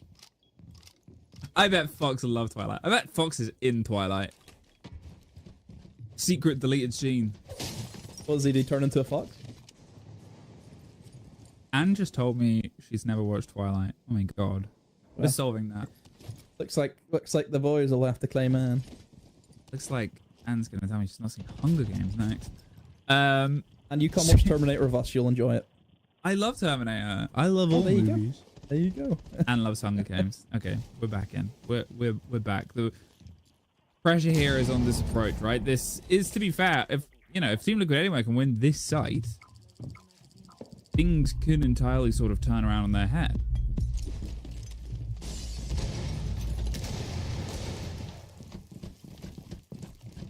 Hunting roamers is the idea here for Team Liquid Alienware. They haven't lost anyone, which I think is also very important to note. They've usually been a few bodies down by now on this top floor attack, but not the case. I think for FaZe, happy enough to basically burn half of the time for Team Liquid Alienware and haven't lost any defenders yet. Still everyone alive. They can very easily just rotate back upstairs, back into safety of the site, which all of them have done. So Team Liquid Alienware, there is an element where maybe they're trying to go after Ghost, and looks like somebody was caught out in towards blue still, and Andy, I think, was actually trying to help them try and get back, but not going to be the case. As Handy himself gets forced out, and King able to smoke off Philippox. What's happened there? Well, FaZe are able to find themselves the 2 kills. There goes the shield. There goes the Deimos. And now, there goes that body chance of the advantage here. Bit of a shaky breach as maybe being cleared up, but... Oh, you're in library. Oh, Maya goes down. I mean, it's KDS reapplying the pressure outside. Handy gets nade, and that leaves just JV92. Well, I won't say he can't do it, because he did it before. But at this, 28 seconds, still forced outside the building.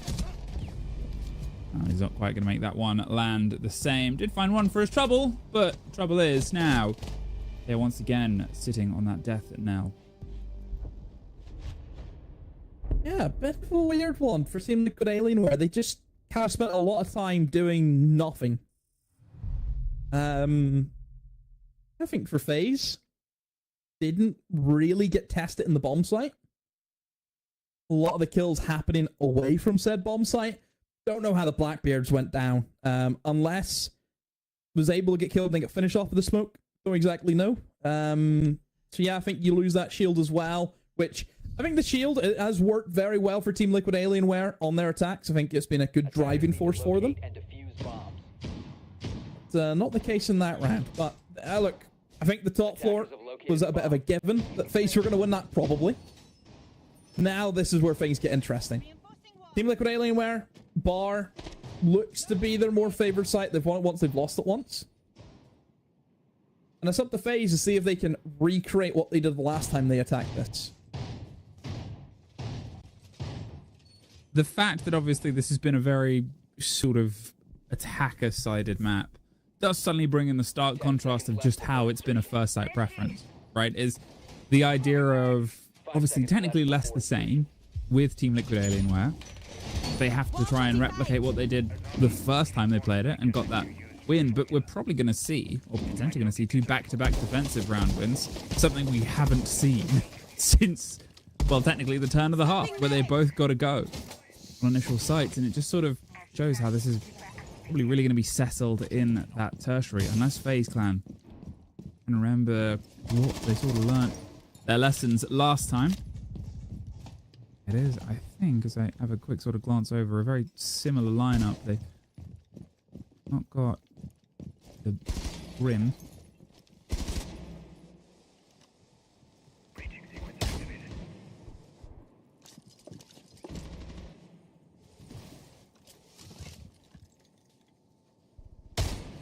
No shield.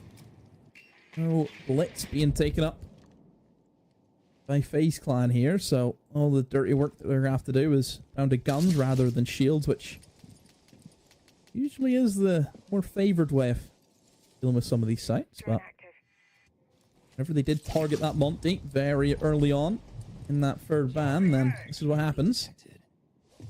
Yeah, FaZe want to try and go about things at the moment. It's a little bit all over the place. Players towards library. Cyber trying to find some information, and he will find what he's looking for. Philippe spotted out inside a kitchen. You know, is it trying to go through that big window isn't going to be viable if there is a player down below. And GV finds Souls, who just wandered in towards library. He's expecting fights everywhere. You're seeing those ghosts we talked about before. He's all over, but I mean, takes care of Souls, as you said. There's the tower bolts. They're just trying to cross the divide. There's Vidaking does find the end of JV. In the meantime, the Snake is a fight of their own. It's just pre-firing the softs, but Maya gets KDS as this sort of 2 are tangoing. The rest of the teams are smashing heads, and apparently it's working for the favor of Team Liquid Alienware, because Cyber really needs to try and mop this up and go help the rest.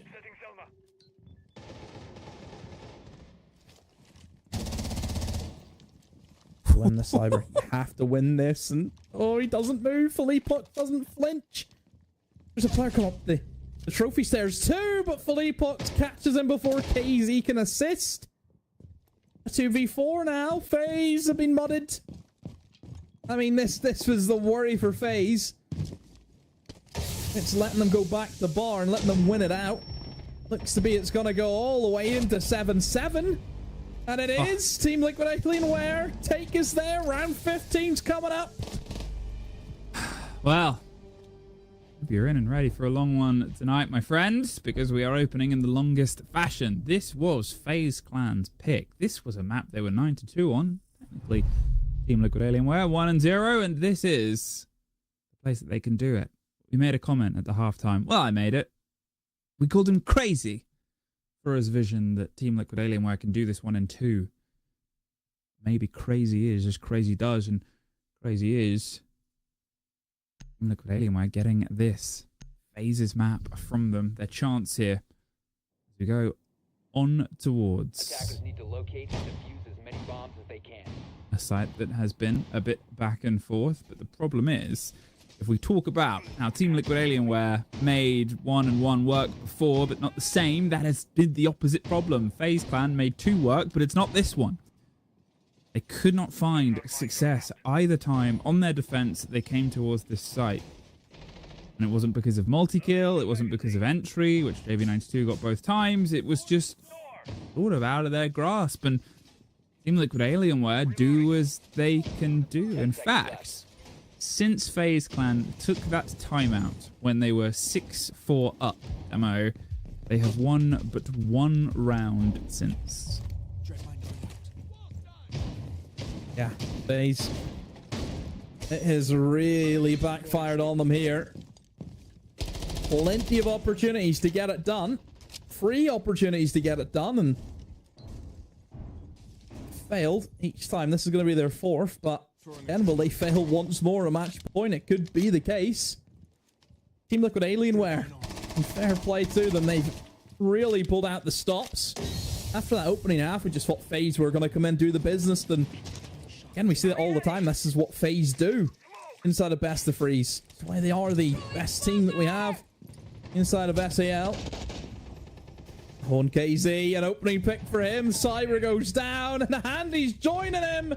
Oh no, FaZe could be collapsing before our eyes. 3 players dead within a minute. Yeah, one of them was their own as well. Maya got caught in KZ's crossfire, but now Vidiking and KDS. Absolutely everything and everyone to get through at this point. He's trying to use his special glasses, but as the grenades and the pressure starts to roll in, he's all that's left as Vidiking gets caught out too. KDS, he's going to try and dump off the high dive and dive himself to success, but it's actually Felipox that gets that final take. Team Liquid Alienware take FaZe's map off of them in max OT. Wow. The #1 map for FaZe Clan. Fantastic record on the thing. They never lose it. Very rarely do they lose it. They always want to go here. And Team Liquid Alienware have 187. I call them crazy, but maybe he is the chosen one. Maybe he's the prophet. Wow. Whatever he is, something that I guess we won't be able to find out immediately. We get ourselves slightly further in towards it. It's a strange first opening, right? It's a strange first sort of drive and give, and at this point, taking their opponent's map from them. I think now for FaZe, it's mentality, which shouldn't be an issue for a side as veteran as what this side is, but we'll just treat it as a blanket statement for any team. Whenever you were handed 4 opportunities at winning the map and you squandered every single chance, you need to get yourself back into the right mind frame to go again.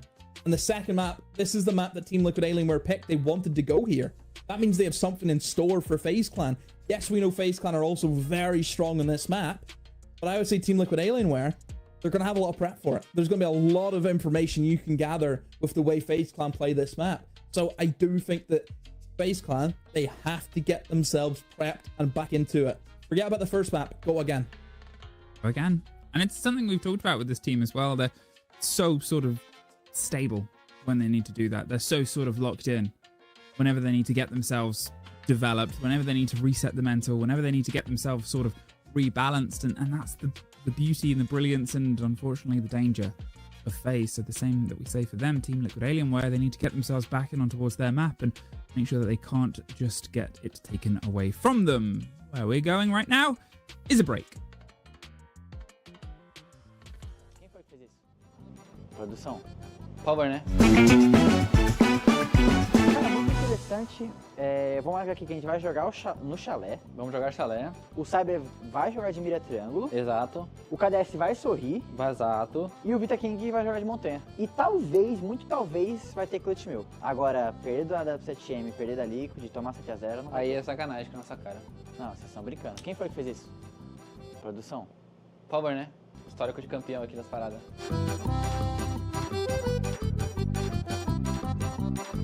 Mano, ótimo. 3 balas eu acertei as 3. Melhor que isso não tem como. Vou escolher essa aqui. Porque ela é mais leve, ela é mais fácil de manusear e acho que uma precisão melhor. Olha, 2 armas aqui pra você. Essa aqui, ó. Essa aqui é mais style. 2 armas aqui.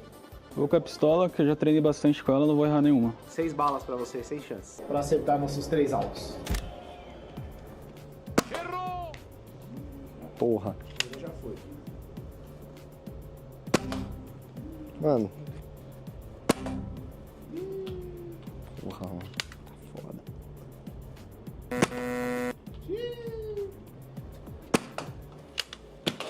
Porra! Acabou.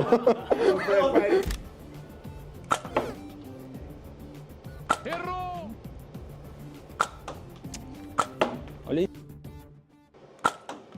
A mira mais embaixo. Olha onde vai. Aê. Uma de 3. E aí, é mais fácil dentro do server? É bem mais fácil dentro do server. Puta que pariu. Pô, mas também corta a primeira lá. A primeira foi teste. Errou! Ó, mas isso aí... Ó, as balas tá fazendo curva, pô. Já é o melhor. É a última, eu vou acertar. É que é difícil manusear a arma. Mais uma chance que a primeira não valeu, tá? A arma é difícil de ficar parada. 2 hours later. Não, pera aí, pô. Tá funcionando dos piores. Agora já tá aumentando. Aí, pronto. Corta. Tudo que eu errei, corta. Só bota as 3 que eu acertei. Para não prejudicar aqueles que não prestaram atenção ao lance, vamos mostrá-lo novamente com a magia do replay imediato. Mano, ótimo. 3 balas eu acertei as 3. Melhor que isso não tem como. Pausão do Igão. Pausão? Do Igor, não. Pera aí.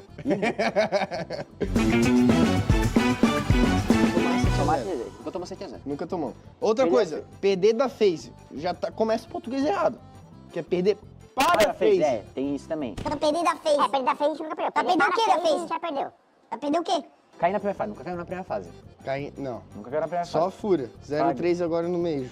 Banir fronteira? Que é banir fronteira? Banir fronteira. Ah, banir contra Liquid. O jogo não valia nada, Liquid queria jogar. Queria naquela jogar, época, né? verdade. Falar gás antes da cal. Eu não falo gás. Eu falo? Tu fala gás? Não sei. Não Fala? sei também, não falo Ah, não. vamos colocar que a gente não fez isso aqui. Não fala não. Gravar doc de bastidores? Sim. Gravar doc de bastidores. O que é isso? Como assim que é bastidor? Sabe o que é bastidor? Documentário, tipo, o cara vai lá com a câmera do time e grava. É, o bastidor, tipo, nada relacionado ao campeonato. Você a gente hoje nunca tá usou- no dia a dia do campeonato ali. a gente nunca fora usou a do palavra jogo. bastidor. Como não usou, você não sabe o que é bastidor. Você nunca viu um vídeo de bastidor.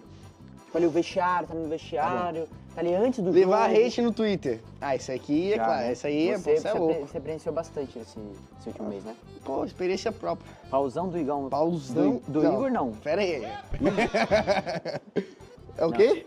Não, isso aqui não. Tu já? Não. Pausão Não. do Igão? Não. Rapaz. Não. Já teve pause do Igor CTG. Agora esse aqui, não. Pausão? Isso aí, não. Tu já? Tu nunca? Não. Tu já?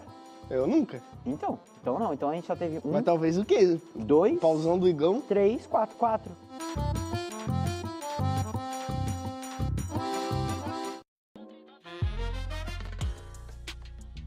This demo here.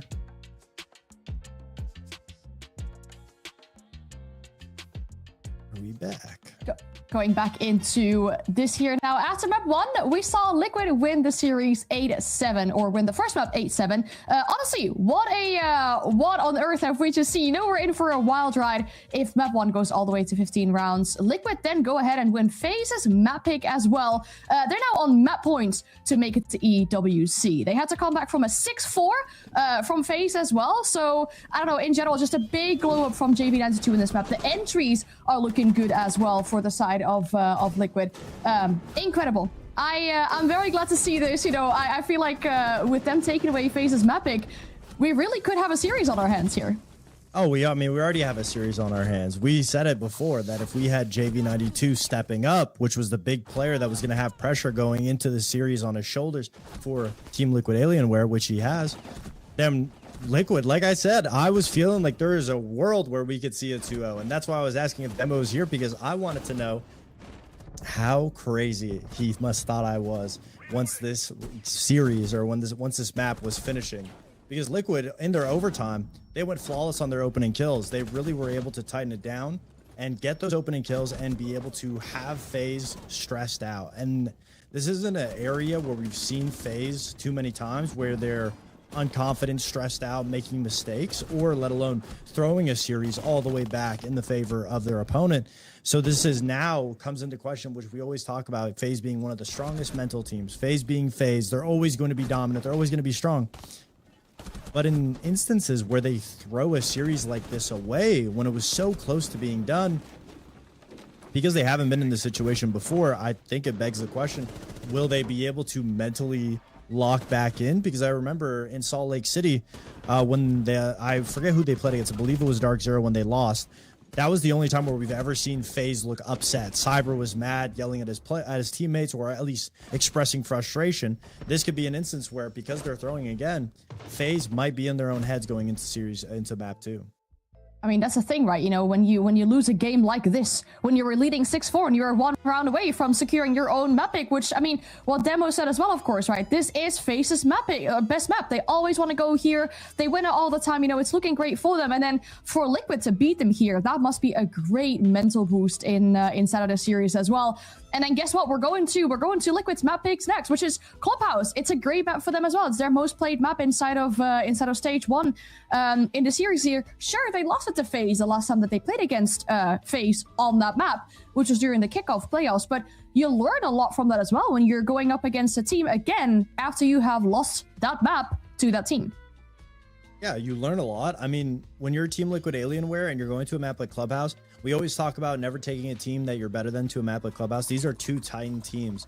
That's a map that completely eliminates the brain factor that FaZe has, the discipline that FaZe has strategically, because it's a very basic map. It really comes down to who's going to be the better individual player on the day, who's going to be able to explode onto the site, make some little minute different details to be able to win the map. And that's why they want to go to it. Now, it's great that they got this first map of Chalet under their belt, but the fact that they're going to Clubhouse now against a stressed out FaZe, it makes things that much easier, because now the element of discipline that FaZe is so strong at, they're losing that. Now it's really going to come down to who's going to be the individual players that can step up. Souls had an amazing game for FaZe in map 1. But that being said, when you look at the rest of the team besides Souls and Vita King, everybody was struggling to find their own kills. When you look on the side of Team Liquid Alienware, everybody is getting their own kills. So when you go to a map like Club where everybody's going to be holding their own lanes and it comes down to a lot of 1v1s, a lot of isolated gunfights, Team Liquid Alienware again has more and more momentum building up to winning this series. Yeah, it's that. And of course, like you alluded to as well, you know, all these players striking out around the same amount of possibilities here too. I mean, of course, Souls on the other side is really carrying the logs for his team there. But going into Clubhouse, I mean, it seems like it isn't the most ideal map for FaZe as well. You know, it's if you talk about their preference, it's 5th out of 9 maps so far in the map pool, so that's all looking great. What is the thing that FaZe need to be banking on? Should they want to make sure that they win out Clubhouse and that they tie themselves up in the series? Well, it'd be great if Team Liquid Alienware doesn't ban Monty. That would be great, because then Vita King's able to use the shield and push his teammates in on the entries, because that was a big struggle when he got to Chalet. Monty was off the board, and now you have to force Cyber into being able to get those entries, or force a Blackbeard, which is not something that Vita King we're used to seeing him on. So that's first thing. If the bans don't go in Team Liquid Alienware's favor, then maybe FaZe will be able to use that on their attacks. If that's not the case, if it is banned, I think at the end of the day, they're going to have to be able to focus on getting those entries down. That's going to be the biggest factor here. It seems like the map is ready so far. The good thing for FaZe is that they could start on the defense side here, though. Maybe that's going to have some possibilities for them there to tie up the series, because the EWC spot, it's on the line. Well, the line is narrower and narrower, but it's not one that they're unfamiliar with. How many times have they had to sort of tread the boards? How many times have they had to pull themselves back from the brink? And how many times have we gone, FaZe Clan? There they go, winning again. Oh, what has happened, eh? Didn't think this was going to happen, and I'll give Fox his flowers. He called it. I'll be humble. You not see as well. He says, I don't know where Demos went, but he's after me now. By the way, I heard him say it's demo here, and I just stayed quiet. I didn't let on at all. I didn't want to hear it. I was just sat here, and yeah. You don't want to get got. I get it. No, don't want to catch this heat. I was, look, sometimes, to be fair to Davide, he is very often correct in these sort of things, but he does it in such a nonchalant way. Like, if it's like... He's played the game, hasn't he? He's played the game. He knows his stuff. But then the only thing that changes in his demeanor when he's right about this kind of stuff is he just does a little smile. Just a little smirk. If it's like Tim would get a billboard outside your house if he's ever right about anything, yeah, which is good. I told you. I told you. What did I say about the top floor cafe? Like, is that sort of person. Whereas Fox just like, shrugged his shoulders and went, why always me? Yeah, he's like, I'm right about this stuff. He sounds cool. He's like a cool guy impression. Anyway, we're in the game. Team Liquid Alien, where they've got themselves the first map. They've got themselves a nice little landing spot, but they can keep this momentum up. As I said, it only takes one bad day, and if today is FaZe Clan's one bad day, that's a blessing for Team Liquid Alien, where the 4th seed coming in towards this, and the perfect start coming in towards this. Cyber gone. Maya meets him quickly. Ooh. Tries to jump in, but I assume that with the mute jammers upstairs, lack of information from the drones would have been obviously an issue for Team Liquid Alienware. And they just didn't know there was actually that many players upstairs. 2 of them retreated down in through the main stairs, and of course one of them being a Scopos. KDS was able to TP back safely. And don't forget, if his shell is still upstairs, it can always be a potential threat in the endgame if needed. So, Team Liquid Alienware, you've been able to get the opening pick, but also lost your recruit in the meantime. Still got operators though who can try and get these hatches opened up. I was worried there. You don't want to be losing JV. He's the Habana. So you want to have to try and get this hatch opened up, and I think he has done so. No, not just yet. Impact. One more impact still from Handy, but again, we know Habana will eventually get it opened up. So at least that gives them their staging gun. It gives them their foothold. Kitchen is probably going to be where they'll try and enter in from. Just depends what other avenues. Are they going to go main stairs? Are they going to go in towards blue? I mean, look, I think if you have the Grim and you have the Ying, blue should be a really easy drop for you. You just flash and B the guy out. Should be easy pickings. However, they have just lost all their body. Now it's a 3v4 in favor of FaZe. Gives them a really nice bit to build on this site, especially as well, right? It's so wide. There's so many avenues that you can play with on an extra man. It just... if you will feel it on any of the sites, not having that extra body, it's this one. There's 1 and almost 2. Couldn't quite get the swap round. The blinds come out. They've got themselves leveled now. They almost find the 2 again. He's down to a pistol and he gets it. Nade, he's hoping he can hold on. At this point, they've been able to swap it back round, but he's not the man with the kit. The man with the kit is trying to get himself proposed behind him so they can watch it. There's 21 seconds. They're using the flashes to just cover their motion here. The Scopos either side, but it's a post-plant situation. KDS, the last bullet in the mag, finds the tail. These Philippox either side, a narrow fight. It's an avenue he can't really leave. But he's sent out in a body bag. KDS clutches it out. Oh, KDS. As cool as ice in that 1v1. He just took his time, recomposed. He knew where the player was. He could only be in behind the racks, deep in towards Armory. Yeah, no problems at all for him to win that 1v1. Yeah, FaZe, I think just if you get that advantage as a team's going in for that util dump, again, it was a 4v3 for FaZe Clan, they're going to have that extra man. And yeah, I think for Team Liquid Alienware made a really good job at just getting into sight, try and formulate getting the plant down. They used the Ying, they used the Grim, but it just wasn't enough. And yeah, again for KDS, 1v2. Can't knock it. Big for him. So yeah, that's just the fine margins. That is how the game goes sometimes. But for FaZe Clan, starting off very well in their defense, which, I mean, I think for the defense in FaZe Clan for Chalet, it wasn't their finest hour. Well, yeah. I mean, they've had a lot of fine hours. They won one bomb site. Like, they've won one bomb site. Now they've won 2 bomb sites. Yeah, I mean, on the up and up. I think this FaZe Clan team, there might be something there. Who knows where the limit is? Maybe 3 bomb sites. I get your point. I think that the element is, as we talked about with FaZe, they can just turn it on.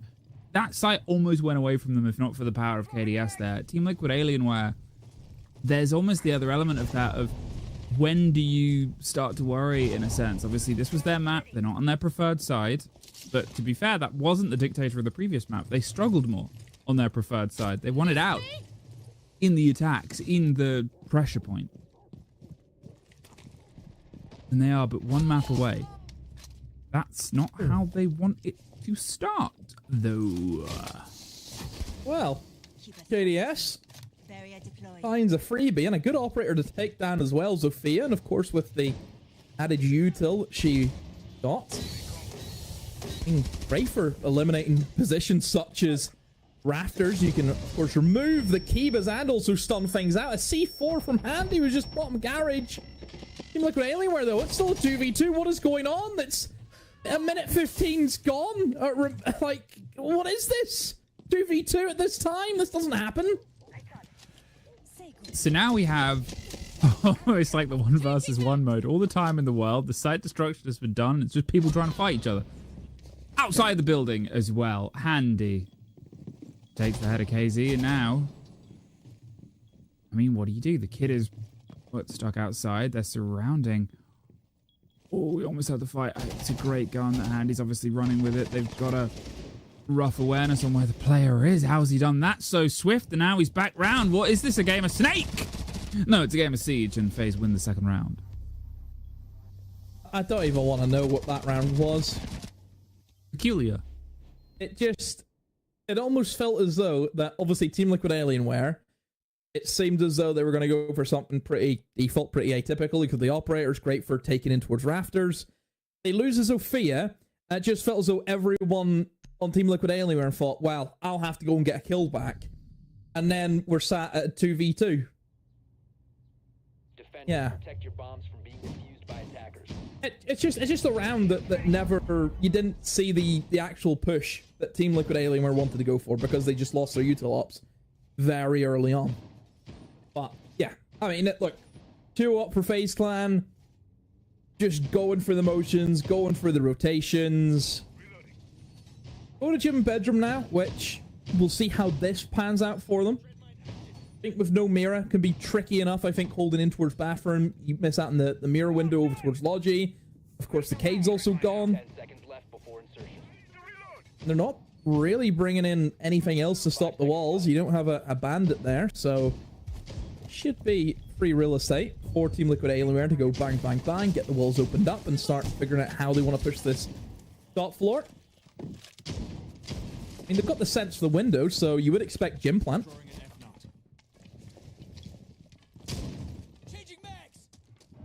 Hey, they've been able to win 3 defensive sites now. This FaZe Clan team. Maybe there's something there. You rage baiting me, Master Jedi? I believe I am, young Padawan. We'll see if they can try and get themselves in. Obviously on towards the take itself. There was a couple of bodies dropped outside the building. A peculiar paced round is the lightest way of putting what happened last time. And we'll see if that continues to thread itself. There is also the argument, the conversation, right? Of if this one goes away from them, the opposite of the sort of build on the sites. We said 4-2, the most common thing in Siege outside of, well, hero bands.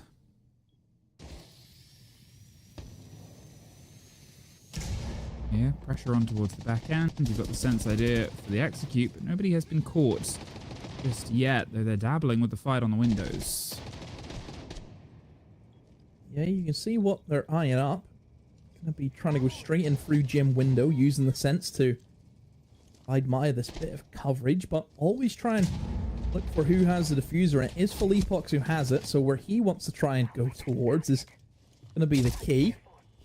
Be careful there, Maya. You can still shoot through those sense walls and almost lost his life. FaZe trying to battle back and the kill back in their favor, but that wall being opened up in towards bathroom, I mean, this is where this bomb site can get very claustrophobic.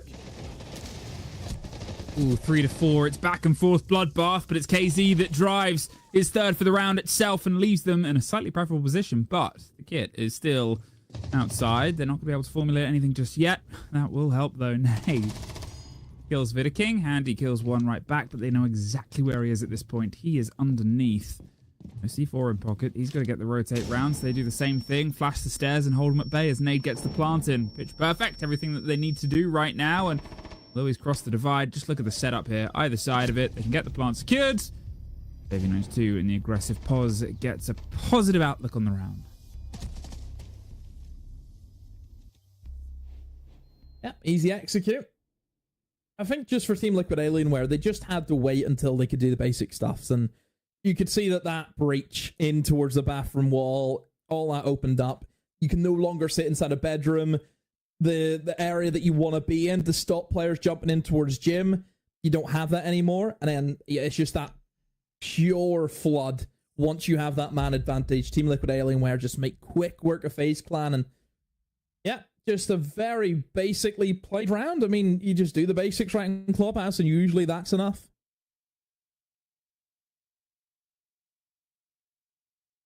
The basics are going to get slightly more tricky. Wamai obviously gone alongside the Ying. The Ying has been, I mean, you know, part of the approach. Is only really used once so far, and it was sort of in the almost posthumous of the round itself. Everybody had already died by the time that they were inside the site and holding on to it. Otherwise, just limits the approach that can be put forward. They're taking a lot of the aggression potential on the side of Team Liquid Alienware. In the meantime, I mean, as you sort of said before, Wamai, he's in a pretty great spot right now.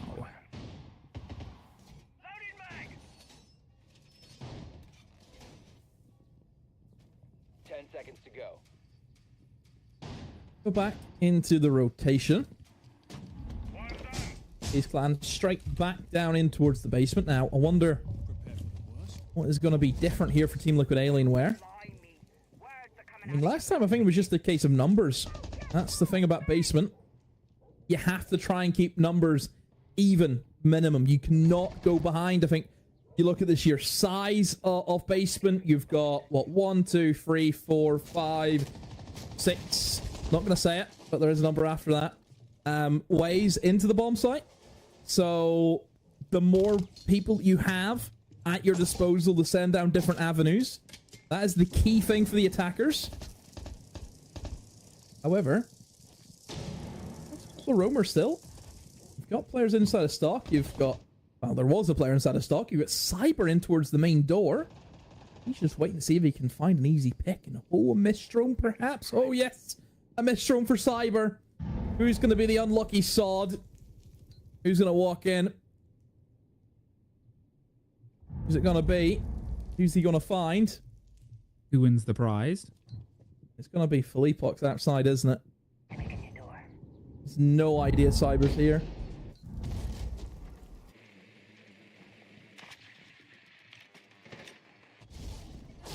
Ooh, wow. Never mind. He got him. Maya.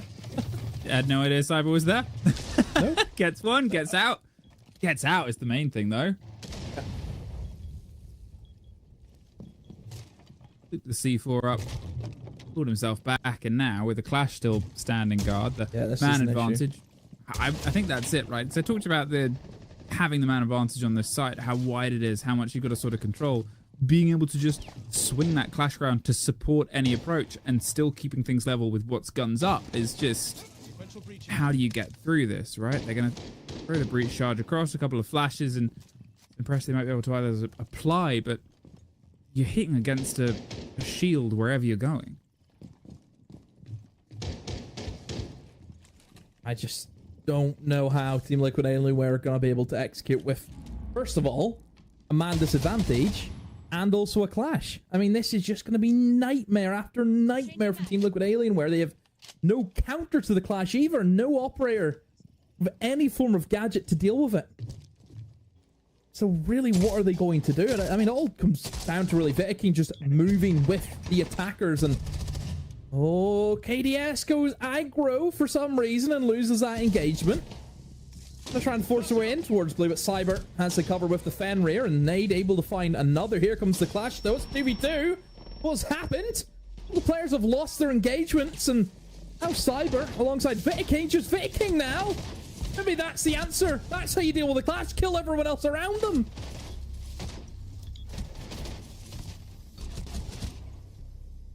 All right.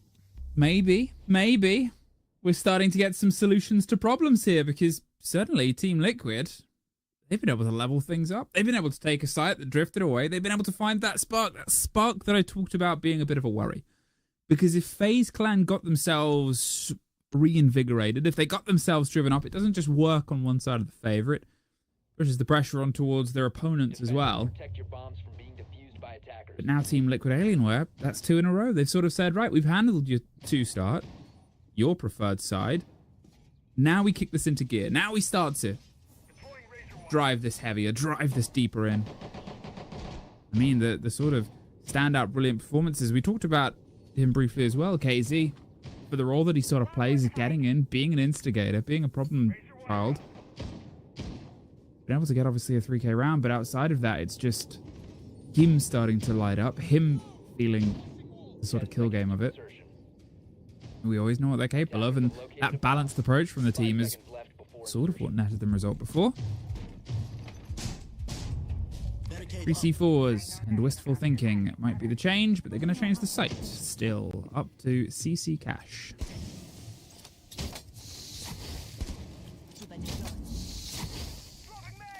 See if they can keep themselves alive. Liquid Alienware didn't really get the opportunity of attacking upstairs, so see if they can do better this time around. That's a bad start. The bandit trick there from Cyber onto the hard breach gadget, and well, this is whenever you don't ban the band. I mean, this is the thing again with the Wamai, who we just keep talking about here this evening. The fact that he has to just get banned because he's been buffed. You leave operators like Bandit up, which just never really happens. And oh, that's a double shield push. And Team Liquid Alienware are just storming ahead in through bedroom. That's the name of the game. They want to try and fight. And they found 3 kills doing so. I mean, suddenly now you've obviously got 2 shields left and a sense on a drive against pretty good guns and pretty good players. You could try and slow things down here, but where do you sort of operate? Do you hold underneath? You've still got a single C4. You know, if you give them an isolated fight, they're going to drive in and try and take your head off. You almost have to let them lean in, and there it is, right? As soon as they had that isolated fight, 2 shields either side. Look at the pair of them. It's like a nightmare. C4 over the top. One's gone left, one's gone right, and one's gone dropped shields, and it's just the pressure battered him off of his own sight demo. Wow, I mean, the double shields are just going rampant on that site.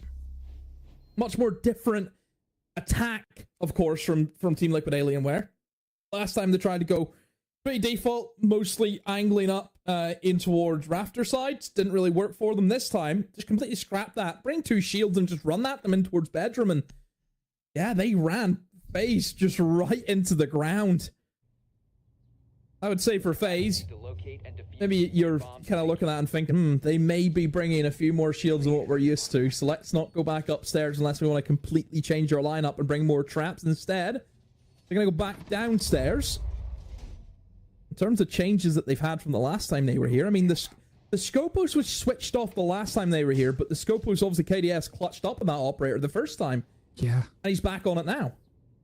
I mean, I think that's there is the weird element, right, where KDS clutched up on the very opening round with a 3K. 1 kill since. And I guess it's not really his role, right? He plays a sort of backline. He's the flex man. He's there. Just watch your tongue with KDS in front of me. No, I know. Listen, it's a longer sell. He builds to his moments. But if he's had a moment, he can often double down on it. And, you know, he's loose up here. I think his one kill was the spray through the soft as well, was it? Yeah, as he caught the Sophia running past garage door. Yeah. And that was on the second round.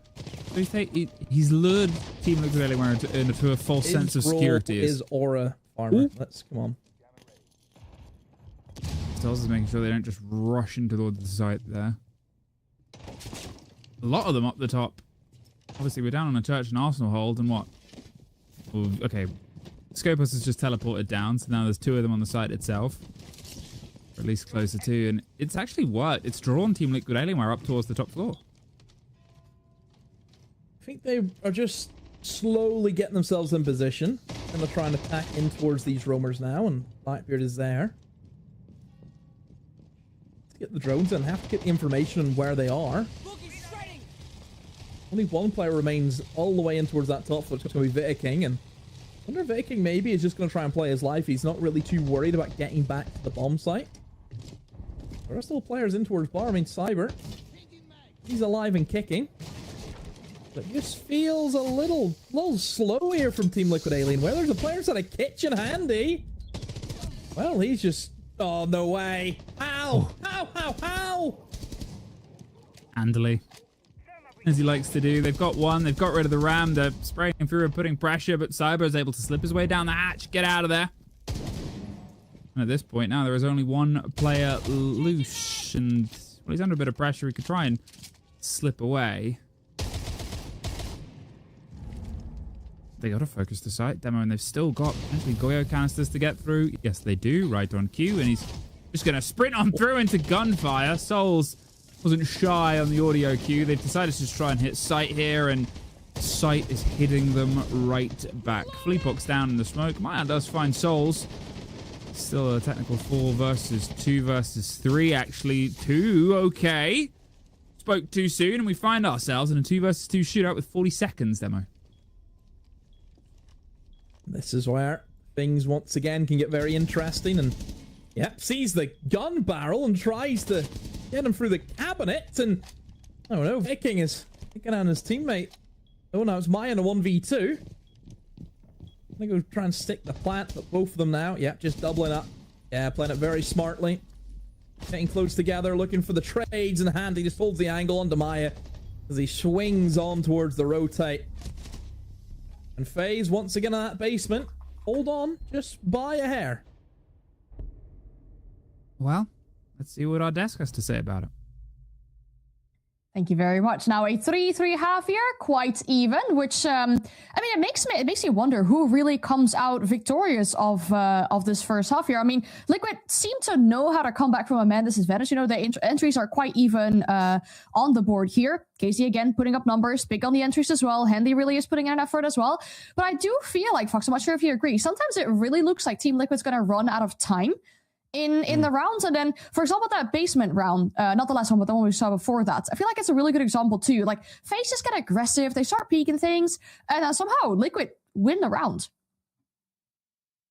Yeah, I mean, it just comes down to the individual players, and that's the strength of Clubhouse. Is even if you have the most perfect execute possible, at the end of the day, if you're on a basement, you're going to have to drop down blue. You're going to have to drop down the kitchen hatch or main stairs. You have to go for these aggressive fights. And based on the momentum, based on KZ having an amazing game, most of the time, Team Liquid Alienware is coming out with the gunfight advantages. Now, it's a 3-3 split. It's not the worst thing in the world, but you're asking who really came out on top. At the end of the day, Clubhouse, the better team on attack will win. So a 3-3 split, in my eyes, it screams to me that Team Liquid Alienware is in the driver's seat right now. For them to do as well as they did when FaZe looked so good in some of those rounds and still ended up losing just 2 big plays from TLA, that's just a situation where once a side swap, if Team Liquid Alienware are able to get overly aggressive, find their picks and do the exact same thing, they should have the edge pushed out. Now, the biggest question for FaZe will be, are they going to play very slow, or are they going to take the gunfights to Team Liquid Alienware? If they take the gunfights to them, that's not characteristically what FaZe is known for. And when you look at everybody on the lineup, I mean, the biggest players for FaZe Clan right now are not really waking up. Cyber hasn't been having that hot of a game. Vita King is also not doing too great. So if it goes down to an aggressive gunfight battle, FaZe just seems like they're in the disadvantaged position. Well, if we talk about the better team on attack, some stats to help out there. FaZe have a 65% win rate on attack. Liquid only have a 52%, which pretty much equals what they did inside of this match here. But for FaZe, you know, also given they have an 8-1 record on this map, there should be a sliver of hope at least going into the second half. As we see, the most default bans we have ever seen for a map like Clubhouse is the breaches and the anti-breaches. So let's see what the second half brings us. Thank you very much. Back in towards the second half, and as you said, a battle of the breaches, and who will be the one that breaches this divide? Currently, it's even hands. Does that work into Team Liquid Alienware's favour here, Demo? I think right now it's even for both teams. I think you kind of look at Clubhouse. I think an even split is usually the norm. Because I think all bomb sites are very viable for either side. I mean, we see it all the time on Clubhouse where you think about basement, the way that we can see the great clean sweeps of attackers have, but at the same time can be a lockout if you don't get things going for you in the early game. And I think that's the one thing I think both teams are not afraid to fight each other. So I think for Team Liquid Alienware, yeah, this is right on cue. I think going in towards the basement, going for the roam game up top, wanting to fight. I mean, look how many players are off-site. There's 4 of them all together right now. Slowly gonna move away, but still a lot of presence upstairs. And that's something that FaZe have to try and make the call on. Do you want to try and hunt them? Or, I mean, we've seen it a lot of time as well. Whenever teams are so far off-site, you just rush. You just hit the bomb site.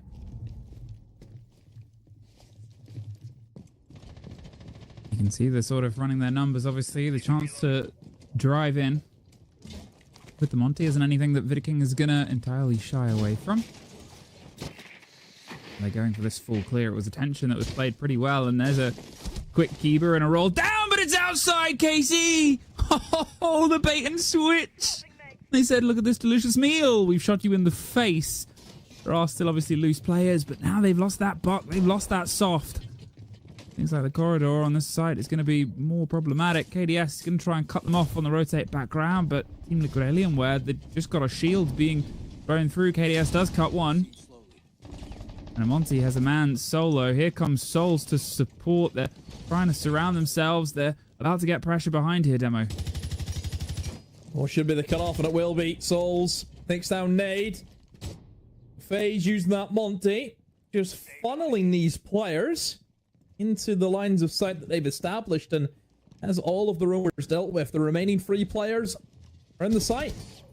Now, I think for FaZe, the fact that they still got a full HP Monty is going to bode very well for them. And there isn't much, you look at the lineup here from Team Liquid Alienware, the Monty has to worry about. Other than the Goyos, which shouldn't be much of an issue for a Monty, just go where they aren't. There's nothing that's going to kill them. So, yeah, I think for FaZe Clan, they're in a very good position. And they just have to pick where they want to go to. And not only do they have the Monty, look at the amount of util. You've got everything from the Zoth. Brim's got all of his Bs, Ying's got all the Candelas. And this is where, yeah, Team Liquid Alienware are going to have to try and get desperate. They're going to try and attempt to flank KZ. The perfect position, right under the nose of FaZe. This should be a dead handy, and it will be. And oh, maybe a dead Monty. No, misses the timing. Has to be a trade. There has to be something. But KZ now could just run away. He can play spoiler, but FaZe are going to jump on that opportunity and flood into the site. Yeah, they've hit the flood com 20 seconds. What other option do they have? They've still got the shield. They can try and place it round, cover it with 2. They know there's players above and out and about. KDS is watching on a hatch for a fight that he loses. A 2 versus 1, though. They win it out. The close down as Souls doubles down, but it's a trade from Vita King at the end. FaZe stand tall in the final throw. Oh, FaZe make the mad dash into the site. I mean, look, I think for KZ, you make the correct play. You know yourself, you need to make a play. If you just sit back against the Monty, Ying, everything that FaZe have at their disposal, you're going to lose that round. So you have to try and make the play. Make the play for the play makes you. Again, it's written in stone somewhere, I'm sure, at this point. I'm pretty sure that's been chiseled into some ancient wall. and he just has to go for it. So, yeah, obviously he tries to play that flank, gets one, runs away, keeps himself alive, which is the correct call on his mind, which it is. But then FaZe just think, okay, if he's off site, we've got a 3v2 then, and we just flood. And that's what they do. Use the Monty, just strong arm your way into the site, prioritize that plant. Souls has obviously played extremely well today, and he is on a bit of a hot one here. He's way up there. He's above 130 EPS. So, again, you're usually looking at 100 as having a good game. He's currently sat at 131. So, pretty good.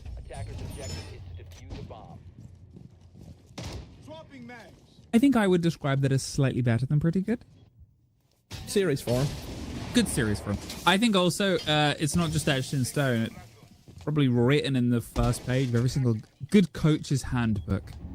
Make the play or the play makes you. Alongside. Try to kill them all, and that's how you win. That's Pengu's advice. There's other ones too. There's 20 seconds on the clock. What was the one that... Didn't Parker have one that we went on and for a while? Get what it was. What does it take to call next? That's it, because then that one got cycled out, and then we forgot about him because the 20-second left came out.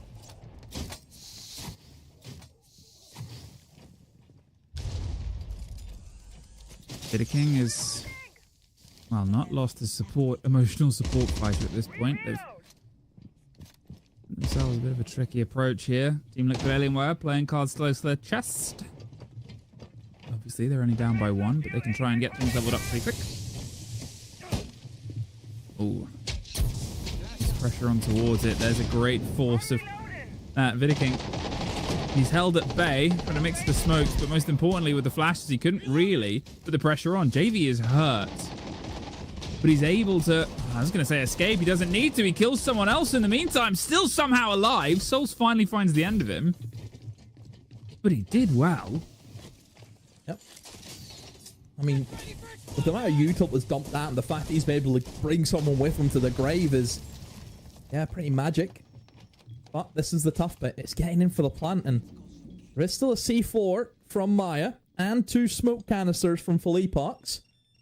So it's not smooth sailing just yet here for FaZe. There is still counterplay that Team Liquid Alienware have at their disposal. And I like this, yeah, moving handy in below. This is going to nullify any C4s from downstairs. So all he has to do is play passive and hold it, and who knows, maybe him alongside Souls could try and power up through red stairs and try and take down Nade, who is slowly just making ground here, very close now onto the reinforced wall. In goes the dump, and here we go. Here comes the clear out. Oh, Nade, yeah, fantastic work. And Hope being held in red, and VODs all by himself. KZ found free. I mean, he knew exactly what was going to happen. They were all going to try and flood up through the staircase. Notice where the remaining Monty is. Clean free K for KZ, who, as much as what we talked about Souls, is also having a stellar series too. Yeah. I mean, I think that's sort of the split, right? Because on the first map, he was the standout. There was only 2 players that had got themselves kind of positive. It was Souls, it was VODs, and I made a point of it at the time, but 17-9, and he's just really shown up with a bit of a fire. And you think, whenever you get into a max OT game, you think of those rounds where it's like, well, if one extra person could have showed up, if one extra person could have been a difference maker, and he's making sure that that is, if anything, a question on this map as well, but it's not going to be him. 10-7. Gets himself, obviously, the sort of 3K on the round before. He's keeping pressure on. Either way, things are tied right back up. But what was a massive sort of gap of multi-kills here, opening the first 2 rounds of this half and getting one either side, I think it's sort of showing how intense this final chance, which is FaZe Clan's chance at making sure that this is done not today.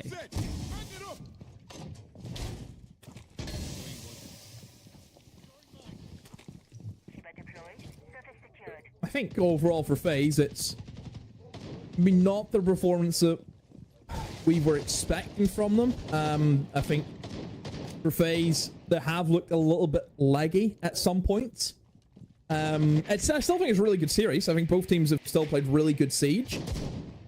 But I certainly think there's been more opportunities for FaZe where they could have made an easier time of things. I mean, look at that last round. I mean, trying to flood up red stairs rather than try and prioritize a plant. Just try and work a plant. Try and burn out that util early. I mean, they had a minute remaining by the time Viking was in a position to really start going for plants. I mean, a minute, it theoretically should be more than enough time to bait out a C4 and 2 smokes. But instead, they wanted to play kill.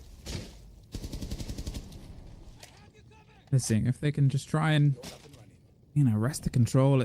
It's good usage of filling space here, Viking, right? Quite quick. They've got themselves in towards Gym. There was slowdowns on the previous, how long it took them to get in towards Rafters. Maybe sort of played into how things got towards the end. And I was going to say they made great ground, but Casey wants to try and steal it back. He's feeling the fight this time round, and actually not quite that much. Slightly wobbly keeper, but well, he doesn't need it because he wants to be outside the building and absolutely everywhere. He's really trying to hunt down any potential option here, and unfortunately, nobody is seemingly in the right time for him. Alienware standing strong. I mean, that Azami is putting in a shift here. Those players in the middle of bedroom safe. Viking with the diffuser. He's eyeing up a Gym window jump in. It's up to Team Liquid Alienware if they can stop that or not. And Viking, in he goes. He's going to try and look to see where he can plant. He has lost a teammate, and oh no! Vikings tried to get a freebie, but it's backfired. Oh, and FaZe in that very close exchange of a lot of bodies hitting the floor. It souls in the 1v2. I mean, if anyone's going to do it here today, the top performer for FaZe, it could be him. There's a lot of work to do. But it isn't. Unfortunately, it is not Team Liquid Alienware. They are not messing around. And again, another multi-kill for Epox.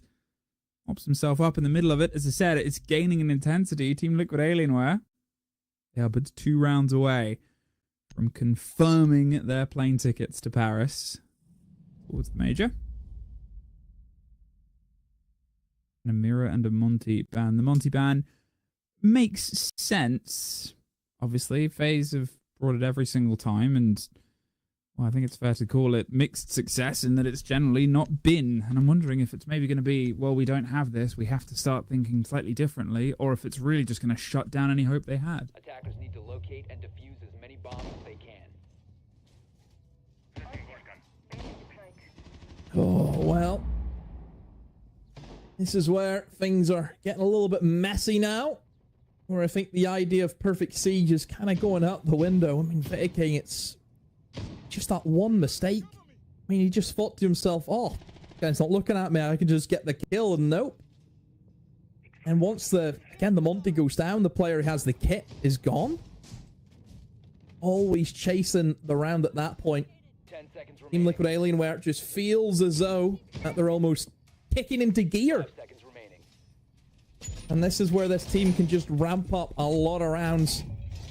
This is the worry for FaZe.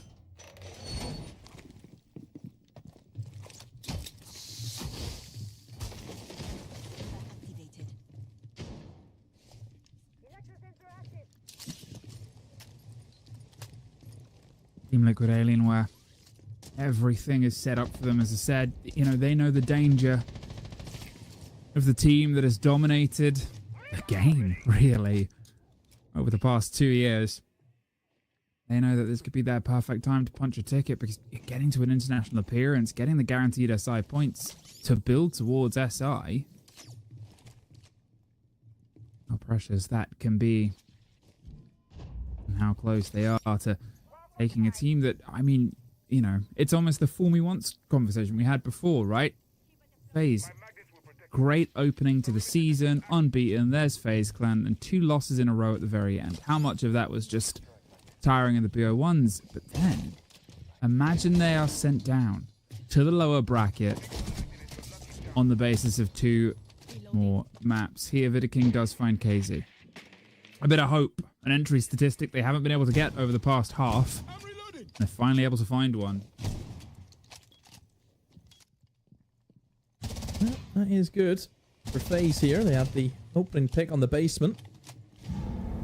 Now just start kind of playing the game. Start opening up these hatches. They'll do so. One thing that's really struck me today about both of these sides, it's just the element of you really don't know who's going to make the play next. I feel as though everyone today has kind of had a moment. Like, everyone could just do something. So I think it just makes the game very unpredictable, which is most from both sides. Makes it very frustrating whenever there's a lot of spanners being thrown around into both the attacks and the defenses.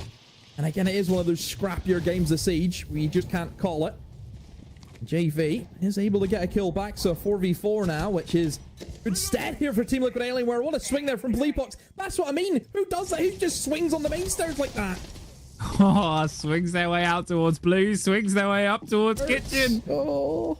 They finally find him, but Team Liquid Alienware are 3 versus 1, 30 seconds. Cyber, he gets one more. It's all on the BP. You can see over the top. They're getting the full read in his position, so they know where he's coming from next. Team Liquid Alienware. They are but 1 round away from securing themselves an international appearance, securing themselves a continued run across the upper bracket, and FaZe being pushed down to the lower. Time to talk.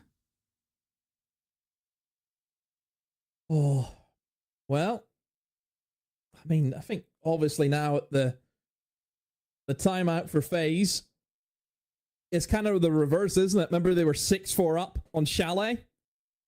They had plenty of opportunities to win the game. They want to talk about, okay, what site do we want to go to? Now it's a case where they're calling to say, guys, we need 2 rounds now. Like, what site are we going to attack?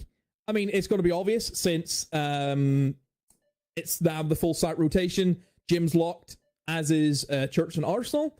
So it's going to be back up in towards CC and Cash. So FaZe know what they're attacking. They know what they're going to be up against. So let's hope that timeout works for them. Has to work better than it did last time, right? That was the problem. They took a timeout at a very similar point, but the distance and the difference was they were the ones 6-4 up last time. And since that, they then won 1 round. Team Liquid Alienware, based on being able to talk, were able to push it towards the end. They almost have to do what was done to them to have a continued hope here. Team Liquid Alienware, in the meantime, have a decent current run of 3, and this was where it started. CCTV, Cash Room. You see where they got that first defense. He was built on a bit of a 3K. They got some sort of semblance and control, and I guess it's maybe one of the things spiritually this team of Team Liquid Alienware State, they've just been so consistent at getting multiple rounds in a row. Ever since the first half of the first map, they've always made sure that if, well, 1 shoe falls, a second is to follow. And here, 3 shoes, will it be 4? For wonderful pairs.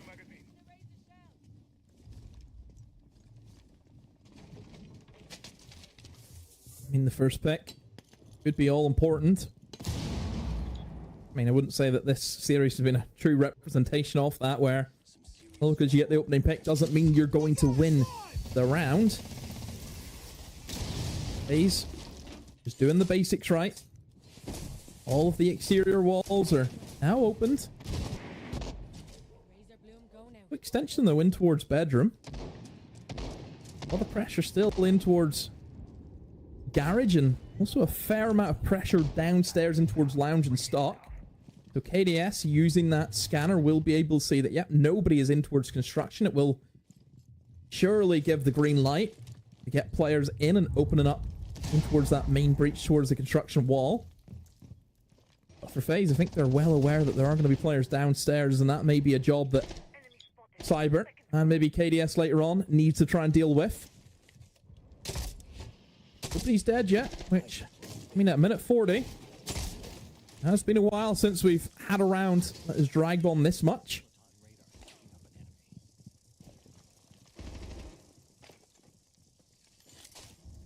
Bit of a pressure. Flying their way across. They're sort of cutting on a different approach this time. FaZe, they're not entirely throwing themselves in, whether it's because they don't have the Monty to do their sort of a take, whether they found themselves suddenly face to face with a shield, but a minute 10 and everybody's still standing. Vic can kind of just find a route through. There's some damage done towards the Deimos underneath. Worried about a pressure that's trying to encircle him, but it's from a Thorn Trap and a Razor Bloom. It's KDS that finds the first. KZ caught. Man who's been driving a lot of Team Liquid Alienware, but Felipox with the backstab finds his way around, gets one. The track's coming through. They're aware of him now, but he doesn't really care. He fights his way, but in the meantime, it's a 2 versus 2 demo. What has happened? I mean, Felipox just ran up the stairs. I don't know how he's done that. Now for Team Liquid Alienware, a really strong position. Just have to try and hold their angles, and it's a 1v1. That DMR is singing for JV, and he's up against Souls. Both of them, look at their HP, but it's JV who gets the final shot. Team Liquid Alienware dump FaZe Clan into the lower brackets. Well, this game is always a banger, but I don't think we expect the firework to explode in such a way. Team Liquid Alienware do what most teams find impossible, and let's be honest, they look the best they've looked. I'm curious to see what our thoughts about it, but before I throw, do you have any apology for Fox A before he gets the mic? All hail the mighty Fox. Lisan Al Gaib, take it away. Thank you so much. I'm sure Fox is really happy with that apology. But first off, a big congratulations to Team Liquid Alienware. They are our first representatives from the SAL to be making it to EWC. That is absolutely incredible, you know. Not to down-talk about whatsoever, but given the last time, they choked when it came to playoffs, right? They had 2 chances to make it, and then they lost both of these chances. Now they do the unthinkable. They take down FaZe. It is a 2-0. Fox, if only someone could have said they were going to 2-0 today. If only anybody out there could have predicted this and seen it coming. I mean, it was written in everything leading up to this moment. I mean, Team Liquid Alienware, they're one of those teams that they don't qualify for Salt Lake City, just barely scrape, don't make it, and then they bounce back. It's the same story for the Furia roster, for the W7M roster. Once they get to a point of comfortability, they'll lose the stage before, the season before, they won't make the event, and then they turn into a completely different team. I mean, throughout everything, when we look at this stage so far, it was written in the stars. I mean, the last 3 games, Team Liquid Alienware, since losing to FaZe, went practically undefeated. They lost to FaZe, usually a team that you play against in the regular stage. When you beat them or they beat you, the roles are reversed once you find them in playoffs, and everything was set from the start. I mean, when we look at the maps, yes, great FaZe map. Chalet, Clubhouse, very good FaZe maps. But what map isn't a good FaZe map? But one thing that those 2 maps have in common is the ability to go for gunfights, to take the strategy aspect of FaZe being able to slow you down, use their utility, use their shields, have cyber lurking. That's taken out of the equation, and it really comes down to the basics of who's going to be able to have the little micro plays better, who's going to play off of each other better, go for the gunfights. And that's exactly what we saw in Clubhouse. Yeah, it is incredible stuff, and I'm just so glad that we get to speak to Igor, because I imagine the smile on his face must be incredibly big at the moment once we get to chat with him and ask him a few questions. But most importantly, Igor, congratulations on making it to EWC together with Team Liquid. That must be incredible. 2 questions in one. First off, how are you feeling? And 2, what do you think was the big recipe for success today? So I am feeling very proud of my players, because in the last interviews, we spoke about confidence, and today against FaZe Clan, basically the best team in Siege history, we play with confidence, we play our game, and we won 2-0. So this is something important for us. And now we qualify with Team Liquid. We knew our fans, they are... they want a lot. We were there playing international stage and everything, and now we'll be there for AWC, and this is some trophy we don't have, so maybe I am feeling confident about this too. Yeah, I mean, you guys should after today's performance. Congratulations again. Congratulations on making it to EWC. I just wanted to know, when it came to the map bans, were you guys, I'm sure you guys were expecting Chalet Clubhouse. Is the reason you were expecting it because you wanted to go for gunfights, take FaZe out of being able to play slow, and just really show off that confidence? To be honest, we will pick Chalet, but they picked it first. So for us, was was something good. And we knew because we are a good team. They are the best in the world. So basically, every map, everyone know how to play. So basically, was map we have a lot of strats, so we can do, like we said, in gunfights, or we can do some counter, or we can do only playing in default and everything works. So this is something important in a game difficult like this we had. So basically these things. Yeah. Were you guys worried at all if it went to Bank? Because I think Bank is a lot slower of a map. No, because we play a lot Bank, and okay, it's more like a step map, but at the same time, you can do some little things to be faster in the map. And the last time FaZe played Bank, I think was against Dark Zero, if I'm not mistaken, but I don't know. And so it's okay. It's better playing Bank than Fortress or Night Heavy Labs, because if FaZe Clan, they play very well when they banned Border and Cafe. So that's the things we had to play. All right, and then one more question before we let you go, Igor. What have you guys been feeling Casey as of recently? Because I don't know what it is. Maybe it is a confidence for him, but he is absolutely popping off. So basically, to be honest, it isn't my fault. I don't know how to say English, but Casey did this by himself because he only, okay, I want to play more aggressive, I want to play more my own game, and we only, okay, you are Casey, so you can do things like that, and it's okay for us because now we have Earth. We don't have Earth because Earth is the same play style. It's like playing more with instinct and everything. And Maya, he's a player who plays more in our strats and everything. So Casey could have the freedom to play like he wants, and that's it. All right, thank you so much, Igor, for giving us all these insights. And once again, a massive congratulations on making it to EWC. Thank you so much. Bye-bye, guys. Good to speak to Igor there and also get some insights on the, not just this whole series, but also like the map veto and everything in general, and the confidence that's been helping them so much as well. I feel like it was really shown as well on these players, right? We're talking about these first rounds in the first half here, right? When we were talking, okay, time is dire, no, things are not looking good. Somehow, Team Liquid are winning these rounds. It comes down to the confidence that they've been talking about.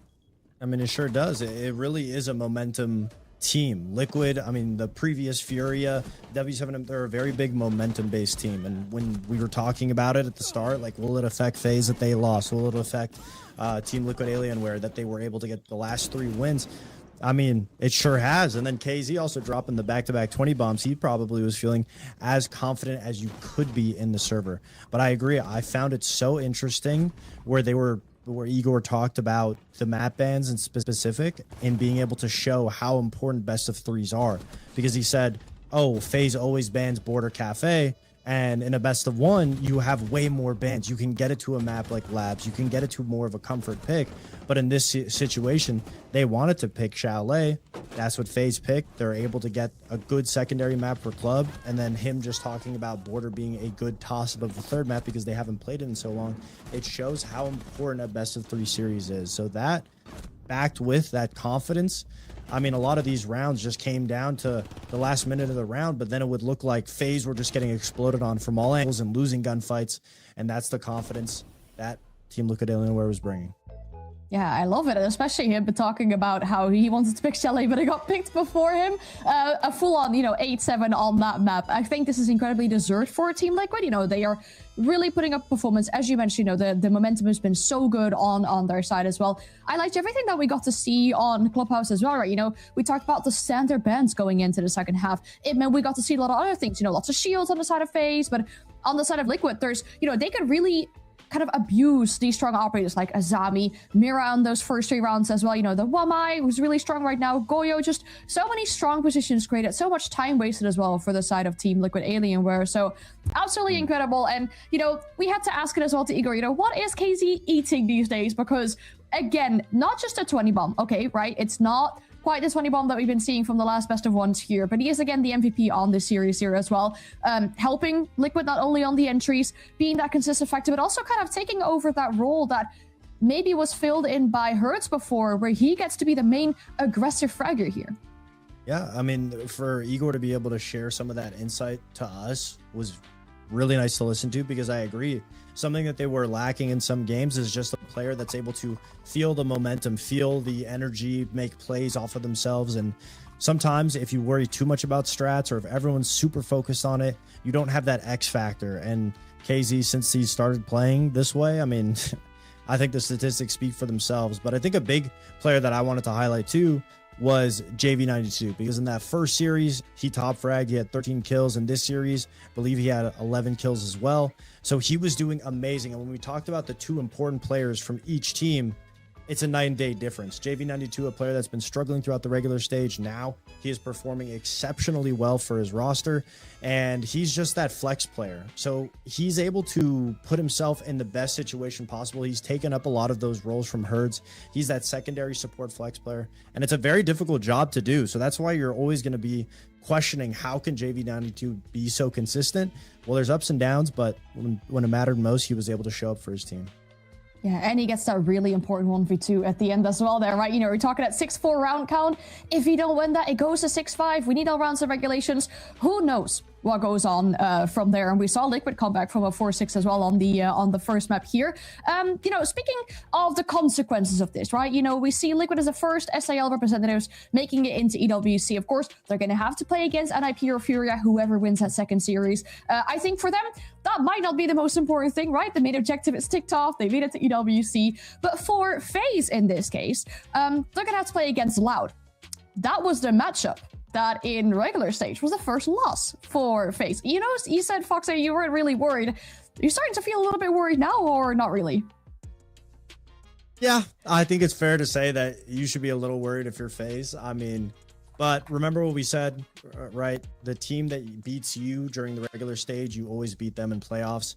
Loud did beat them. It was a little bit of a smoke show, but it's a best of 3. FaZe have a great map pool.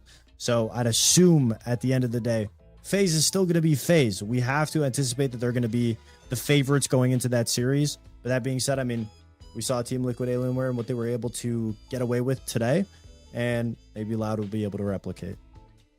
All right, well, we're looking at the bracket, of course, now, and as we see, we still have a matchup for today. We have to qualify one more team to EWC. That team is either going to be Furia or NIP, and we're going to find out after the break. Eu tenho 3.000 pi, eu tô sem outra. 2 loadouts pra você escolher qual que você vai. Qual que eu quero? É. Vou jogar pistolinha então. Então vem tomando então. Maquiná, como é que tá a sua mira? Tá boa, eu acho. Afiada? Tá. Vamos ver se fora do server também. Qual arma você vai pegar aí? Pega essa aqui mesmo. Temos aqui, ó, 2 armas. Qual que você vai pegar? Qual vai ser a maior. A maior. 6 chances pra tentar acertar lá. Você tem 6 balas, 3 alvos. Pode dar, hein? Errou! Errou! Boa. Opa, uma foi. Errou! Mano, desempenho péssimo, mas estamos na melhor ainda. Foi por pouco. Errou! Calma, calma. Tem mais 4 chances, eu vou acertar ainda. As 3. E no meio. Tem que ser pelo menos 2 pra não ficar feio, né? Pelo amor de Deus.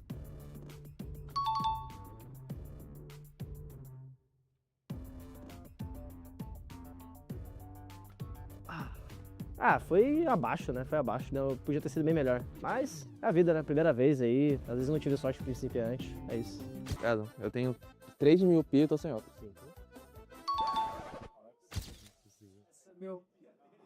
Você é louco, ué? Tá compensando. Você é o primeiro que acertou. Sério? Ah, mano, muito fácil, velho. Eu sem enxergar, tô atirando, como é que os caras não conseguem? Fala, guys. Aqui é o quadro botando tudo na boca. Ah, vai, como que é?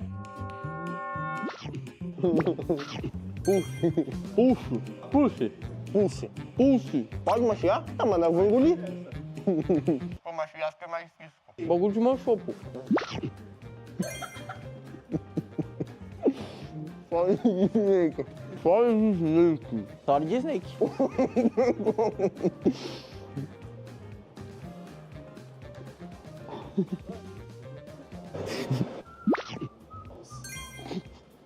Stop. Stop. Stop. Isso que eu faço. Stop. Não tem como não. Saints.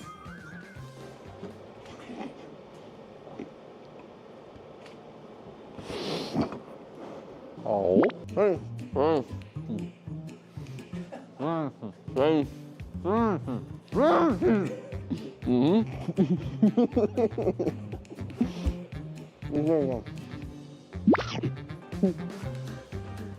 Flores. Flores. Flores. Flores. Flores. Flores. Não tá dando pra ouvir. Flores. Thunderbird.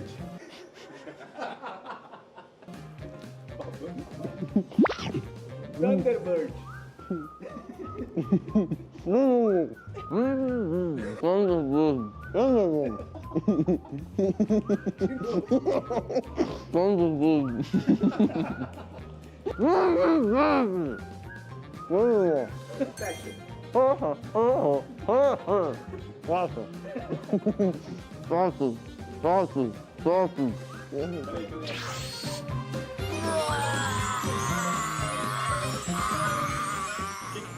Eu não gosto de paçoca. Um cara da Nico de pequeno filhote. Tem alguém que vocês queiram da rede que não seja... Ah, eu quero em vários. Posso fazer meu hate pro JV? Que letra bonita. Mano, é um player, tipo, muito bobalhão. Ah, eu sabia que era pra esse. Cara, isso é muito legal, mano. Dá uma aula de teste pra essa galera aí, mano.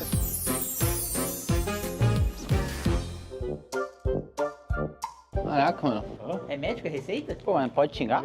Venha pro cara da Nico, Aê, caipira. Agora sabe. Esse eu sei quem é. Aê, caipira, filha da puta. Pô, mas o KDS, ele é muito sem... Coletividade. Educação, cara. Não tem nem que responder, ele é um coitado, cara. Nossa, essa aqui eu vou... Fala aquilo que tá aqui, ó. Quanto? Quantas kills? Pega aí, não, pega aí. Pega aí, velho. Vou pegar. Pro cara aqui. Qual que é a dica que você tem que dar? Formou Aura, hahaha. 03 no Major, 16 kills em 4 mapas. JV. Tem cara mesmo. E se não foi ele também, vai tomar no c... É de alguém da fofúria. Como eu tenho relacionamento com todos de lá, tipo, não dá pra especificar muito. Ah, não foi muito fofo. Não, mano. Vai guardado. Vamos ver.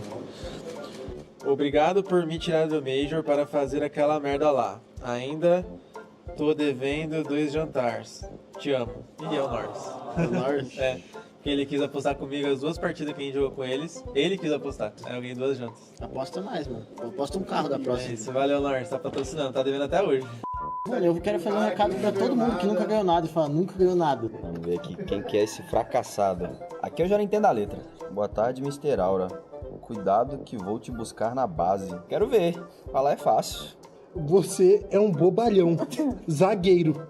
Rival de treino. Eu não sei nem o que responder isso aqui. A letra é feia. Eu não tenho ideia do porquê. Tem 6 anos, mano. Não sei quem é. Obrigado pela mensagem aí. Se eu descobrir quem é você, vai ter mais chat no treino. Então boa sorte aí. Querida STK, você é gente boa demais e deveria pensar em jogar um Forza. Isso aí já é fato, né? Isso aí é o palusão, né? Foca gigantesca aí.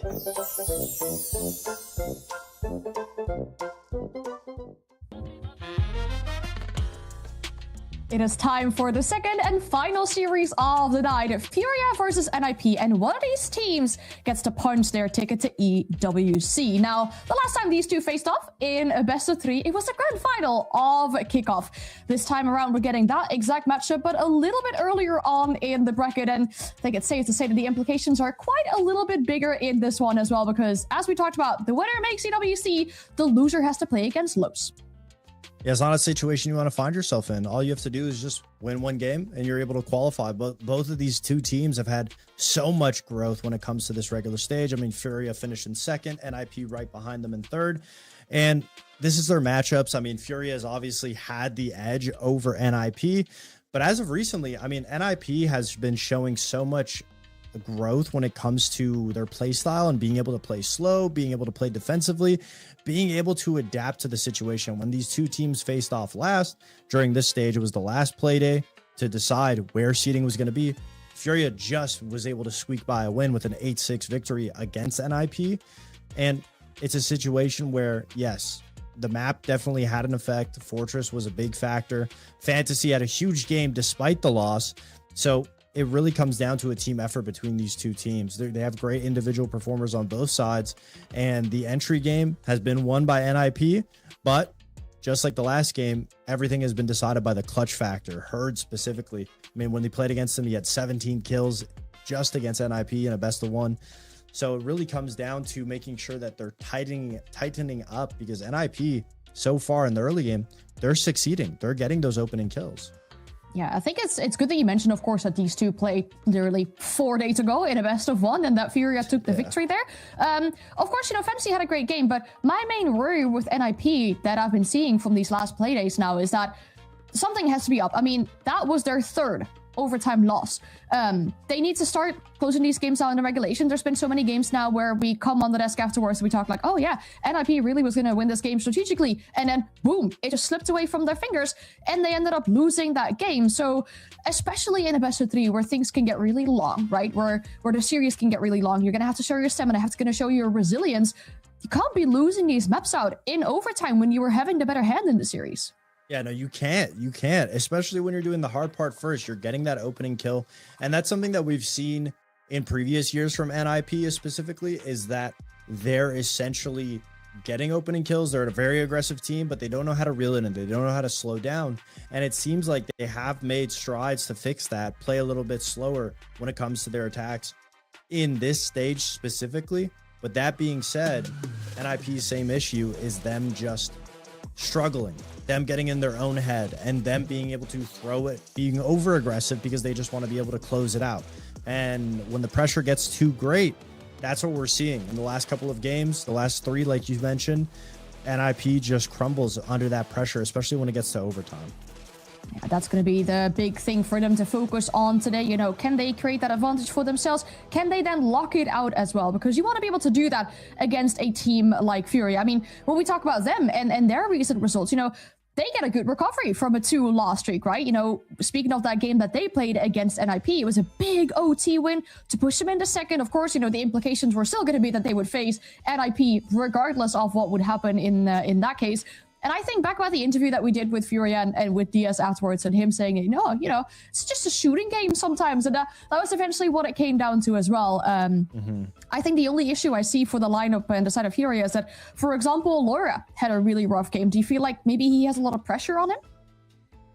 I think that definitely comes into question. I mean, Furia has not necessarily looked like the strongest team, despite them finishing second. They have a lot of growth that they need to do, and it's a big thing that we were talking about with them, which is if Volps isn't having a huge game, who's going to be able to step up? Now, in their matchup against NIP, it was Herds, but I agree, Laura has not been having the best series, the best stage so far, but nobody on Furia has really been able to have a cakewalk. They don't have a single player within the top 10 ratings throughout statistics. Herds and Diaz are trailing close by, but individually, it always comes down to one of the big players on Furia having to have a big game for them to be able to close it out. Now, that's good that they have great individual players, that they have the clutch factor that they need to be able to win games. But when it comes to strategics, something that everyone would highlight on this team is Volps being one of the, if not the best IGL out of the SAL, and he hasn't necessarily have as much impact as he's had in previous rosters. And that question could be because there's, you know, so much talent on this team as opposed to previous rosters that he's on not necessarily having as much talent, or individual players. We know Herds is a player that likes to be able to play off of his own energy, play in the situation, similar with Loira. So maybe it's just everybody having their own individual thoughts as opposed to just listening to one voice. But every interview that we have with Diaz, he's always saying that, you know, sometimes it is a shooting game, but they are trying to get slowly better at being more team orientated. I think that's very important, of course, in a best of three. That's really going to test your depth of your team, your teamwork, communication, but also your map pool, right? That's the next thing that we have to look at for this series. What 3 maps will we see, or at least which 2 maps will we see for sure, and which 3rd map might we see potentially?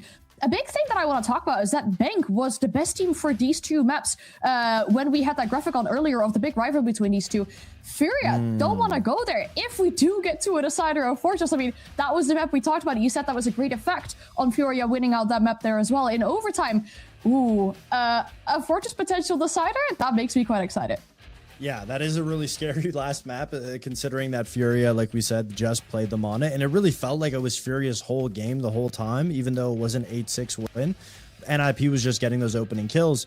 That being said, big ego pick, in my opinion, for NIP to go to Cafe first. Lair, we know that Furia likes to favor the bigger maps. That's why we saw Nighthaven Labs get banned out from the side of NIP. They like the big maps because they have a lot of roam players. They have a lot of players that are able to make plays. So that's what they're going to go for Lair. Arguably one of their better maps. But Cafe's a great map for Furia. So NIP, yes, they are comfortable on it. But when we talk about NIP and them losing out in those last couple of rounds in overtime because they're getting too over aggressive, the map forces you to play slow on defense and play together on defense, but that's if NIP are focused on it. If NIP get over aggressive on Cafe, it's one of those maps that can easily, you can just lose so quickly just because you're not falling back and using those floors to stall out your time. So it's a scary map series, map show, in my opinion, for NIP. Ooh, okay, well, I do believe Furia certainly come into this matchup as the underdog. I think I would like to ask our casters as well. You know, we're still joined by Fluke and Demo. If they feel the same way about NIP potentially coming into this matchup as the underdog, or do we think it's going to be quite like a balanced matchup? You know, are we going to see a decider? I mean, what do you think? What did Foxy say? No. It was a scary veto for NIP. He said, yeah, like the way he says. You can't copy his homework and submit it into the teacher. You can't do that. Okay. I think it's scary. But NIP obviously when they met before, they were able to sort of do it pretty handily in 2. I think, it was Furia got about 5 rounds total across the 2 maps when they met, and so maybe it's tough to call. For me, I think it's scary for NIP. Yeah, scary map for you. Okay, you're just agreeing with Fox because your friendship's on the line right now. Yeah. Or yeah. I like that you are allowed to do that and I am not. Okay, so first map is going in way of Furia then, is what I'm hearing already. Demo? Yep. Fox, you have something to say about that? I believe that with Furia being as confident as they are, that map and the issues that we've seen from NIP in the last 3 days, it's the same thing. It was the same deduction that I got from the previous matchup.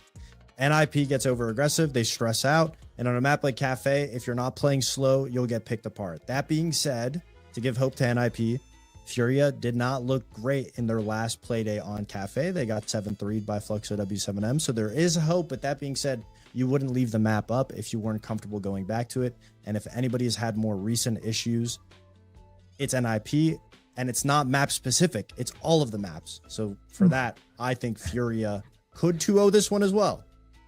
All right, we'll see how they do though. Furia start on the defense because of NIP's map pick. They have to start out on the attack. What can they show us in the first map of the series? Let's find out together as we hold hands and jump into the abyss of fun siege to be found here. It starts on Dostoevsky.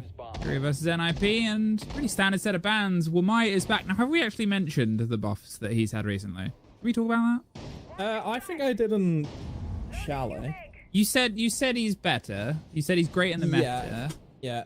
I don't think we specifically said why. Maybe we tell the people. Because there was a patch, 3 days ago? He gets a C4, which is fun. Yeah. And also his discs, he will recharge the disc quicker. So that means he'll be able to output more in the early game. Yep. However, he does have one less. But let's be real, who was ever using that 7th disc as well, Mike? Probably no one. And also, whenever you throw the gadget and the magnet goes... He does, yeah, familiar with it. That was 3 seconds long. Now it's 1 second long. That's quick. So it just goes... Suddenly, Suddenly, all the times where people try and rush in, make the difference on it, suddenly all the times where people try and put the pressure against him early, well, he can be set up. He can be ready for it. He can lock it down quicker, and he can stop those direct drives. So if you're wondering why he suddenly found himself banned a lot more, he had it. The perfect demonstration and lesson from the main man demo. And the main men are the ones inside the lobby. We'll see if they can try and make quick work up towards the top floor here. NIP starting on their attack. Now, obviously, in the grander scheme of things, you know, the teams have sort of met and earlier on Salt Lake City, things went pretty NIP's way. But the tournament itself did not go either of their way. I think they were both out in the same stage as well, the sort of middle. We'll see if they can try and rebuild themselves here and get themselves another swing at an international stage. Obviously, there's still 2 chances for all of these teams, right? FaZe, they're not entirely out of the running. They're just down in the lower bracket, and they have something to sort of take. But I guess that's the lesson here, is anyone can stumble.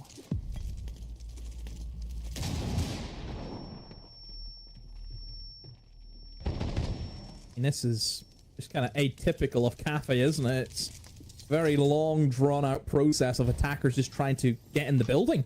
That is always the issue with Cafe. It's establishing a foothold. You don't have any doors you can walk in towards the top floor. You have to either go through hatches, windows, or the skylight. And speaking of, Wizard just goes head ticking off from skylight.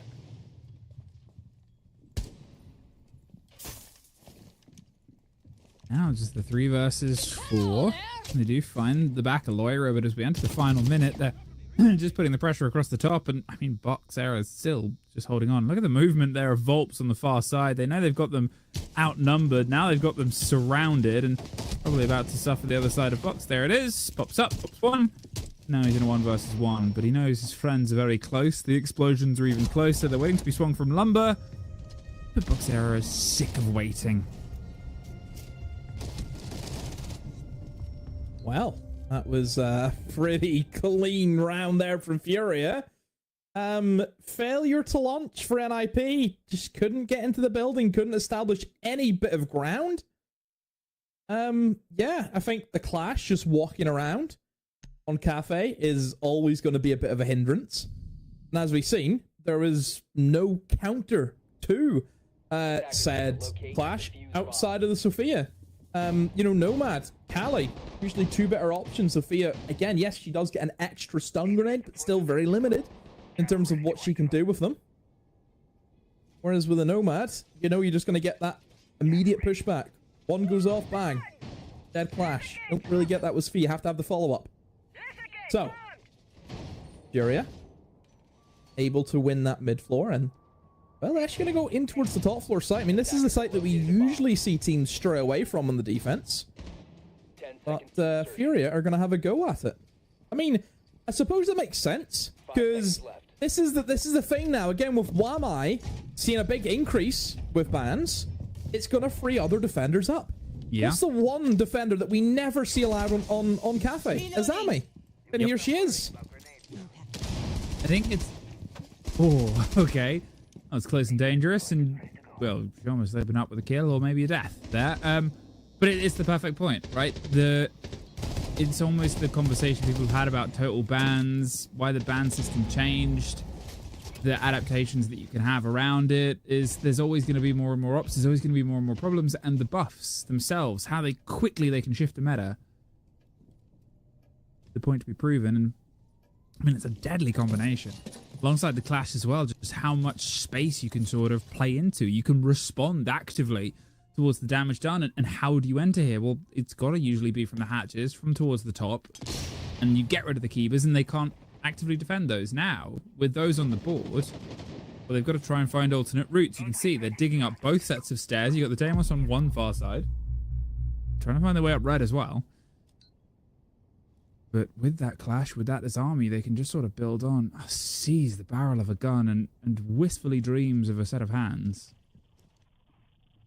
Till somebody's forced out. Nothing is truly happening. Loira finds the Deimos, waited ready. They tried to explode at the same second. There's one found. Not quite finished off. Instead, it's actually down the corridor. Loira caught out by Fantasy. Do they know about the second man? I don't know if he does, though. It would be... Yeah, the call has to come in, and it does. And Diaz, yeah, you can't cleanse yourself with a phone call anymore. That's long gone with the mute trick. Phone is going to blow up, and the C4 able to snatch Fantasy. And oh dear, NIP, very similar to that first round. Just can't really get a stable grip in the building. It's almost that sort of risky thing, right? As I said it, the standard ways of approach are drifted away. Diaz drifts his way around the 90 corner, kills one. Try and read somebody else here, but 40 seconds, they're still fighting just for the ground underneath, and it leaves, what, a player on rappel outside white. They know exactly where he is. So they finished the round. 2 in a row here for Fury on their defense, and it doesn't really feel threatened yet. Nope, everything is just going to plan right now for Furia, and yeah, NIP, I think, well noted, going for the timeout. I would definitely agree with that. I think things are just not working for them immediately. Their initial game plan is not working. At every kind of chance, Furia get an opportunity to throw them at the building. I mean, they're not throwing them out of the building. They are hurling them like it's like the shot put. So certainly NIP maybe need to look at a different approach. I mean, straight away, if you're struggling to get into a building, shields. Gotta be shields. Yes, Monty's been banned. There's more than just one shield in the game. I think you have to be looking at that as an option if that's what you're struggling with. Or else, this could get very messy. Like, things cannot continue like this, or else, Cafe, it could just rack up. I mean, they've had their timeout, they've had their conversation, now they just have the rest of the map ahead of them, and, you know, you sort of look towards the map pool, and you look towards the fact that this was their pick, and already they feel like it's sort of getting away from them. Maybe they just want to have this hard reset. Maybe they just want to sort of, you know, stop things in their tracks, go, look, we need to make sure that they don't start getting the momentum. I mean, it's what, 2 kills over 2 rounds? Whatever's happening, it's not good for them. In the meantime, Flicker is the only person who has died in their opponent's Volps. Isn't massively needed so far. It's just shown up. 10 seconds remaining. We'll see if this is a round where he breaks the divide. I guess we'll also see if this is a round where NIP can put a bit more pressure onto Furia. Attackers must locate and defuse a bomb. This is a big round for NIP to try and get them back on track. Because if they lose this, then the timeout's been wasted, and you're also 3-0 down. Spell disaster, but really here for Furia, I mean, they're just going through the motions. I mean, this time they've sacked off the Clash, which, it's weird to say, but Clash didn't, I think, do much. But that's not a slight on the Clash, as though Clash was, like, nullified. I don't think Clash got an opportunity to do what she does best, which is hinder attackers, because all the attackers were never in the building, or they were dead. They're now putting sort of eyeline pressure on. Box is holding on, hoping for the drop from the new Balk. But otherwise, I think it's a much steadier, slower process here. They've struggled that immediate, that first route in.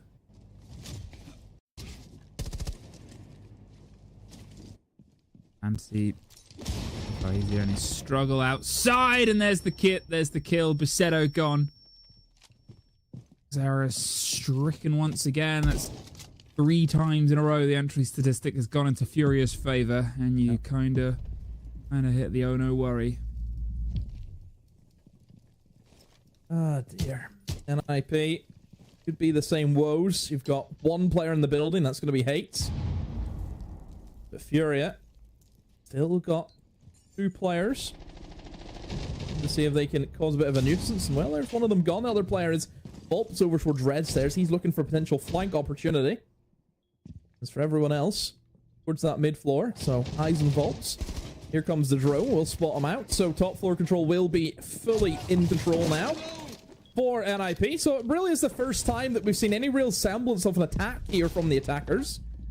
So we'll just see if they can keep it up. Obviously going to go with a top-down avenue. And, oh, good night, Fantasy. I mean, what a beautiful, quick little dance there. Lawyer has somehow been able to get back to the site. He's usually been the body that's taken so far. And they do what they haven't been able to do and finds two within the same round. That's the sort of problem. All of them are so low and so close. And that's all of them that have suffered bullets, but just haven't been able to get the end of it. Finally, Pino finds one. Got things leveled back up. 20 seconds, though. The timer, very narrow window for them to turn this into success in a very narrow play space. There for the ones tucked behind. Bomb army crawling themselves to some sense of safety as Volps goes down. It's just two people behind a table, and they're in the 3 versus 2, but the timer demo is so low, they pop up. Reveal the unpleasant surprise behind it with the revolver, and they lose on time! Oh. I mean, it was by far the closest that we've had for NIP trying to get around on the board, but yeah, comes down to the timer. I mean, Diaz, what can you say? Just had to try and put his body on the line, got the 2 kills, and yeah, just out of it for NIP. I mean, overall for Furia, I think that they lost top floor really quickly, and they kind of allowed NIP to formulate that attack. That's why we've seen actually NIP do a little bit better in that 3rd round. But moments like that happen. Diaz goes big, finds 2 kills. And yeah, still the same result. It's a Furia win. So this is the worry. Furia have won now on 3 bomb sites, and they're actually quite cheeky. They're going to go for the 4th. They're going to try and go for the perfection, as I like to call it here, on all 4 sites. But for NIP, by the time they were in a position to try and look for that plant, I mean, it was time was a big issue for them. I don't know if that's the case because of the first minute of how long it took them to get into the building, because they're playing a little bit timid for my liking.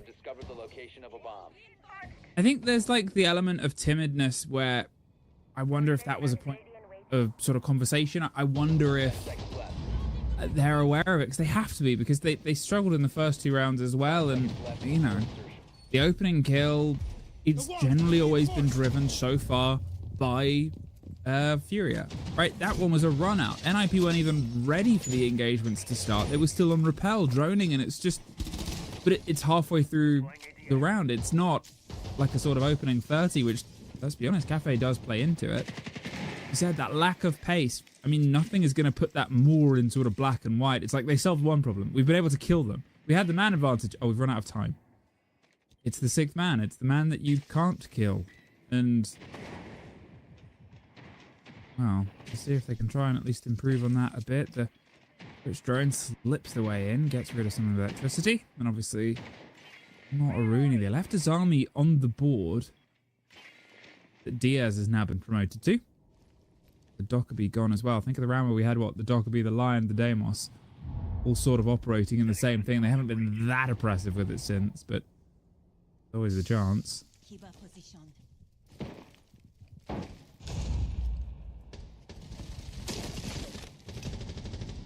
So Kitchen. Again, this is for the perfect 4 site rotation here from Furia. That's what NIP want to do. I mean, look at their lineup.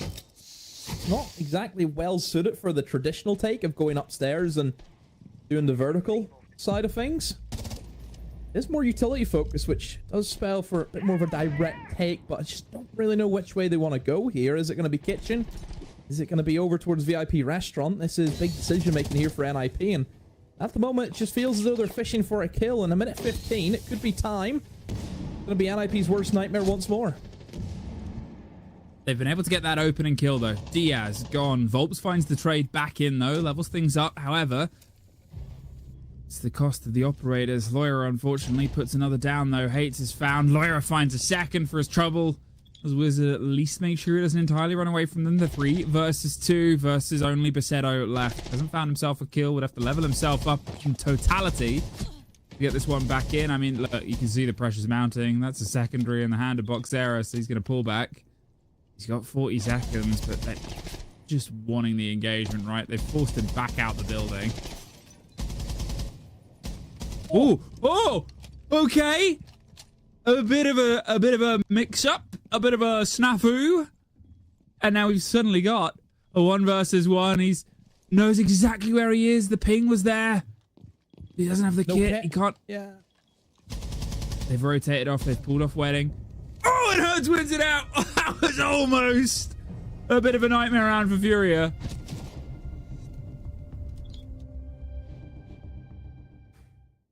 Little bit of trolling doesn't hurt anyone if you win the round, that is. Yeah, almost a bit of a disaster. Two of them kind of lined up there for the set over.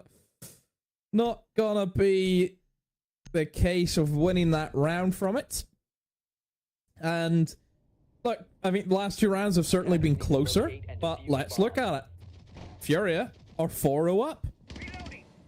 And they've played very, very well. They've not been afraid. They've wanted to take gunfights. They've wanted to take engagements. NIP, for me, are just way too slow. And that's because I think they're just a little bit scared.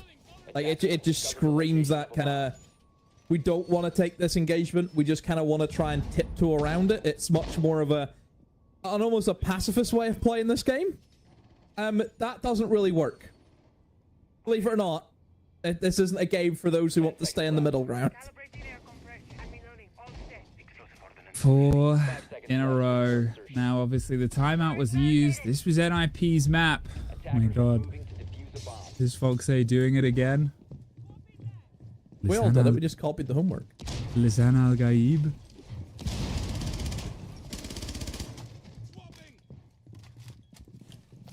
I mean, Furia, they've just set themselves up for a bit of success here. They've had a bit to grow on, NIP. They obviously got the opening kill to chew on in the first. Oh, that's changed.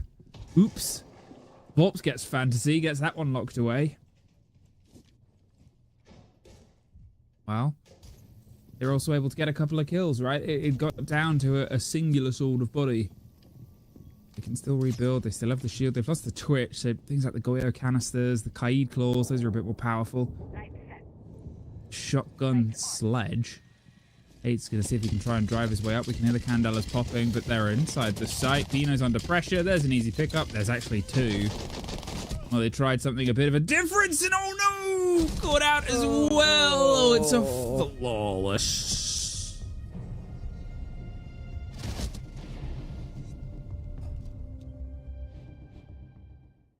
Just a bit sad, isn't it? Hold back your tears. Hold back your tears. Yeah, it is. I don't know. It's one of those. These happen. These are very rare to see. Attackers need to locate and but an absolute thrashing is what it is. One team doing everything right. The other team can't do anything against it. And these happen in a game of Siege. You will find these irregular games. And I've said before, look, I feel as though it's always the big games. The game that means the most. With the top teams going up against each other, you have these blowouts. I think FaZe and Team Liquid Alienware, they were a great example of whenever 2 big teams going at it go well. This is whenever 2 big teams going at it doesn't go well. And you have these stomps. And they do happen more than what you would think. I think one of the things that's sort of worth looking at as well is when you look towards what the Fortress game that these 2 played earlier on in the stage, 6-8, sort of got all the way into OT, when it was pointed out that in terms of how the team showed up, Fantasy were obviously 17-10, but the rest of the team wasn't that far away. Fantasy, that lead player, 1-5, but well, the rest of the team isn't that far away. Wizard is the only one who's been able to get himself level. In the meantime, you look towards the Furia side that pushed it over the edge. Volps and Lawyer are really far adrift. The other 3 were, you know, +8, +7, +1. It was a very sort of top-heavy team that carried them over to the win. But here now, what? Diaz 5-1, Herd 6-1, Loira 6-3. They've just all come out absolutely swinging. It's that worry that there isn't anybody that's able to match them right now. 5-0 NIP on their map, on their preferred half, could at least get something to build from, something to keep them off that death. There's a nice first gift. There's an instant response. Yeah, that's another thing as well. We have to mention Furia. They've not allowed NIP to have any form of control. If NIP are able to get a kill, which is very far and few between at the moment for them in this game, there will always be a response from Furia. They will always keep the man count level. And as you can see, they will also keep the man count in their favor. Make that 2 in their favor.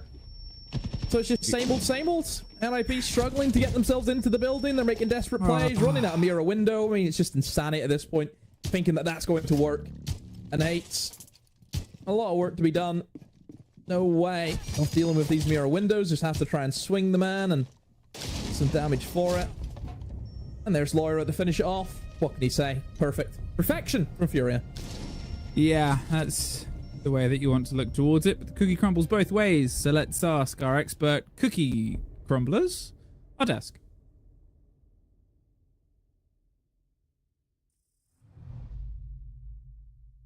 Rolling all over the place. The signs, I mean, as well, 2 kills for NIP in 2 rounds is not enough.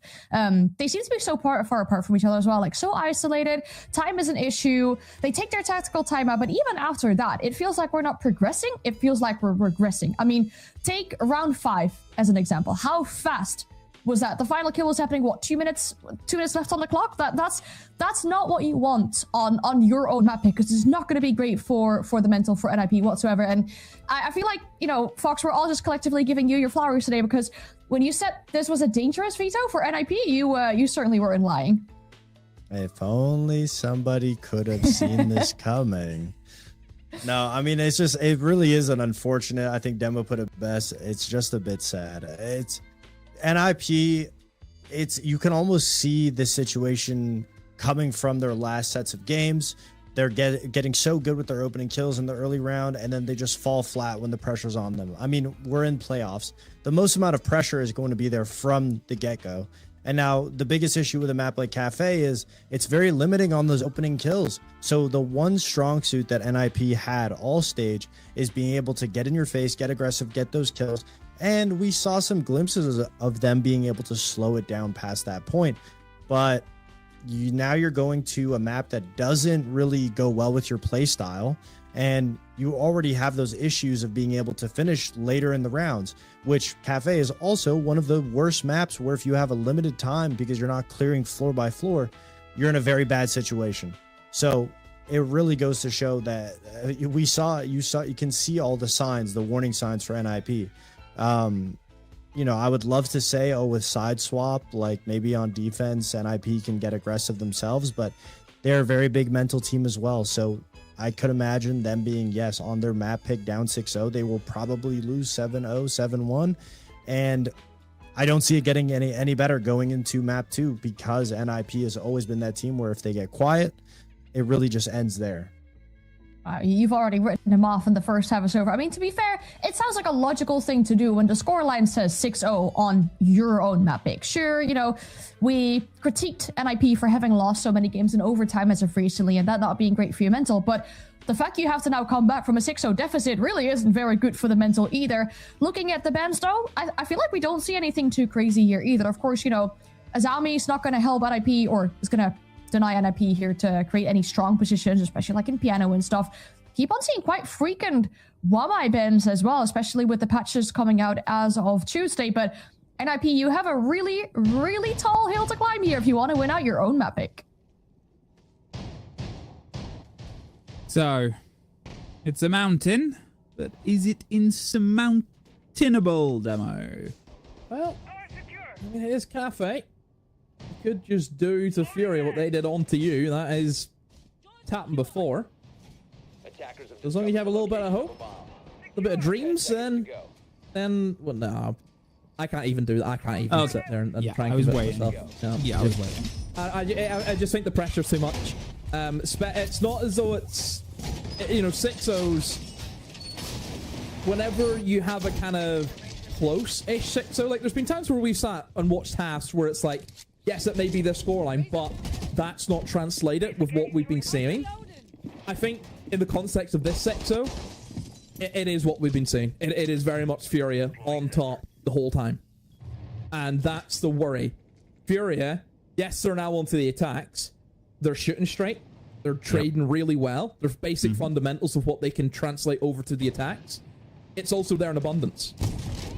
They just need to land it once. That is all. They need everything to align just once, and sometimes just once accidentally happens, and that's that sort of problem NIP are in right now. They've got to sit forward and get logged in for every single second of every single round of every single round of this half, because if they have any hope of claiming this one, it's going to be the long, long walk to OT.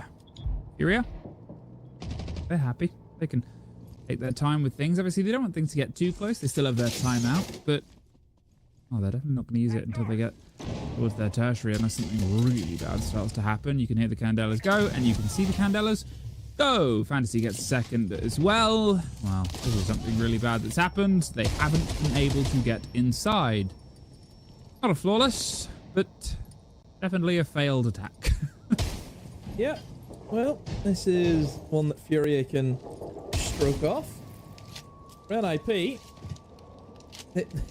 Almost want to scream they've done it, but no, they haven't actually. They've just won a round. It's not the full thing just yet.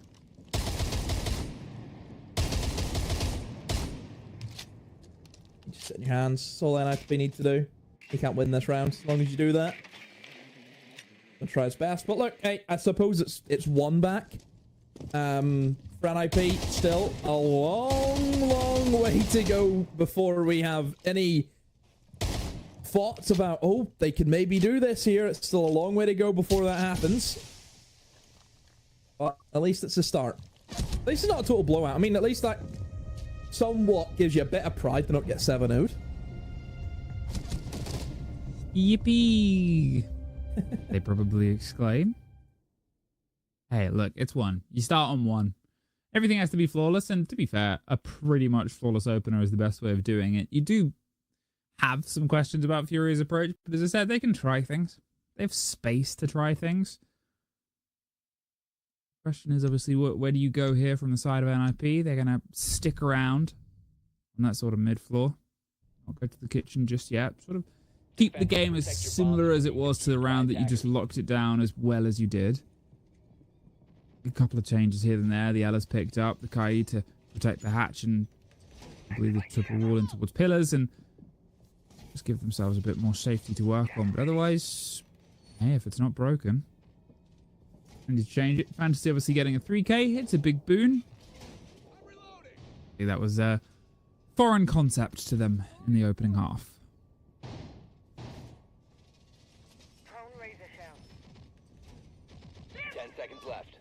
Here we go. NIP. Your next defense, and also take up in towards the train and mining. Now, I think whenever we've seen Furia defend it the first time, I mean, I think for NIP, they were pretty close. It was just an unfortunate situation for them where he ran out of time. Diaz able to find two. It was pretty close, and maybe that could have been. Whoa, whoa, whoa, whoa! Where's that came from? I don't know. Where was that? I'll be outside pillar, no? I mean, Bobby, what was that? Two. How did he get two? Two on a single C4, and was it up towards the roof? Jeff, Jeff, I didn't see. Jeff. Hang on, I can maybe do some VAR. All right, you get the VAR up. Obviously, they've lost their IQ. All of that, pressure on the gadget's going to be a bit more powerful, but there's also still two more C4s. He threw it outside heaven window, and it landed on them as they're rappelling up to the pillar door. Oh my word! Right, wow. It's going to slow down Furia's approach here. We just need one. We just need one, they tell themselves nervously. This two is probably about to slip away from them. They still have time, to be fair, a minute and a half. You can see the NIP have pulled generically back. They left a single man up, and he's been able to get one before he gets traded out. But they put the kit gold. Then they can peel back, but they did enough to slow them down, and that's no more sledge. Really, from that first C4, that just kind of cemented the control over towards NIP, and it really looks likely that they're going to pick up their second round here. Both players and Fury have teamed up with each other over towards Red, and oh, well, there's Hate, just waits for them inside arenaing.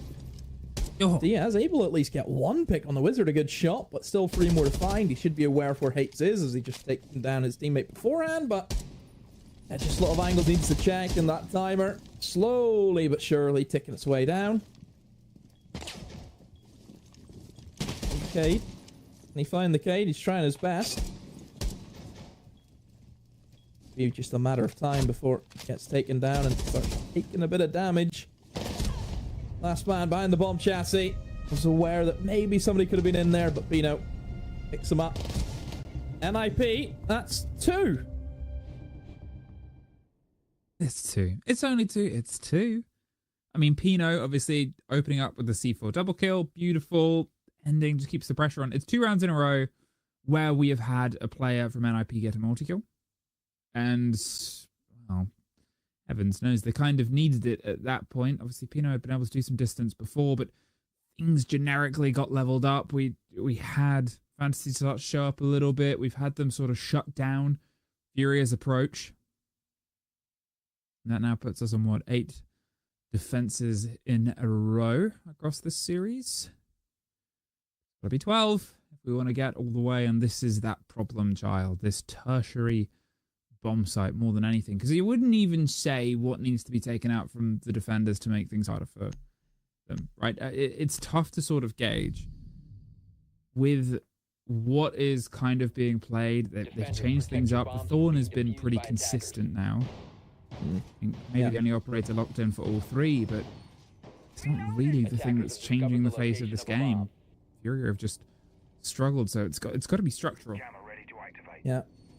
And also, both rounds that NIP have won, Fantasy got a 3K in the first one, and as we see, Pino just got a 4K in the second. So both the rounds have been off the back of a player from NIP going big. So I don't know if that's something to maybe look at, and you know what happens if somebody doesn't pop off, then do Furia win it? I think Kitchen, this will always be a good site to kind of test them out. Interesting, you can see from NIP not wanting to go in towards that top floor, which is where Fury went second on their defensive rotation. So I think that's a bomb site that they may try and just stay away from. So Kitchen is what we deal with first. Plenty of DMRs. I mean, that's another thing that is still as frequent as ever on the defense. Arunian Tub. I mean, this bomb site, you have a lot of long angles you can challenge onto. You think about Bakery, challenging onto the outside doorway. A player instead of VIP, very generic for a tub to play in there. Can fight long angles over towards wedding window, for example, from where he is, and also the exterior window. So a lot of different stuff that you like having the DMRs for. But for Furia, what's the play going to be? It's got to be that top floor clear. You've got a ramp, you've got a sledge, you've got ways of opening up that flooring.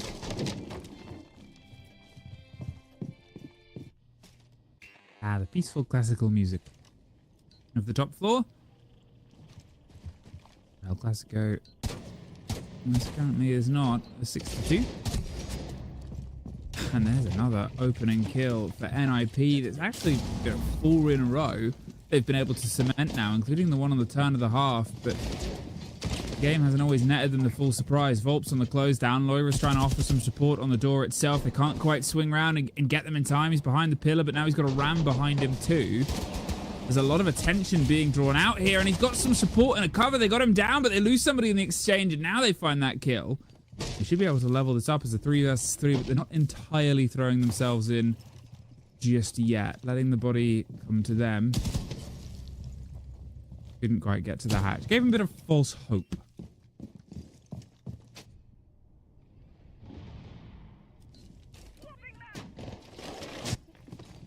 Well, gonna barricade up the door that was open beforehand. Not a bad idea if he gets the opportunity to do so. So at least now he doesn't have to worry about somebody walking in to reception.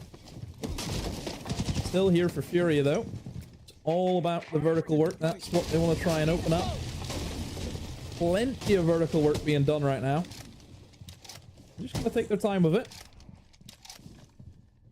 Look at the timer. 30 seconds or so remaining. Have to try and get a move on. And there is still plenty of that util. You've got 2 C4s that you have to try and work your way through.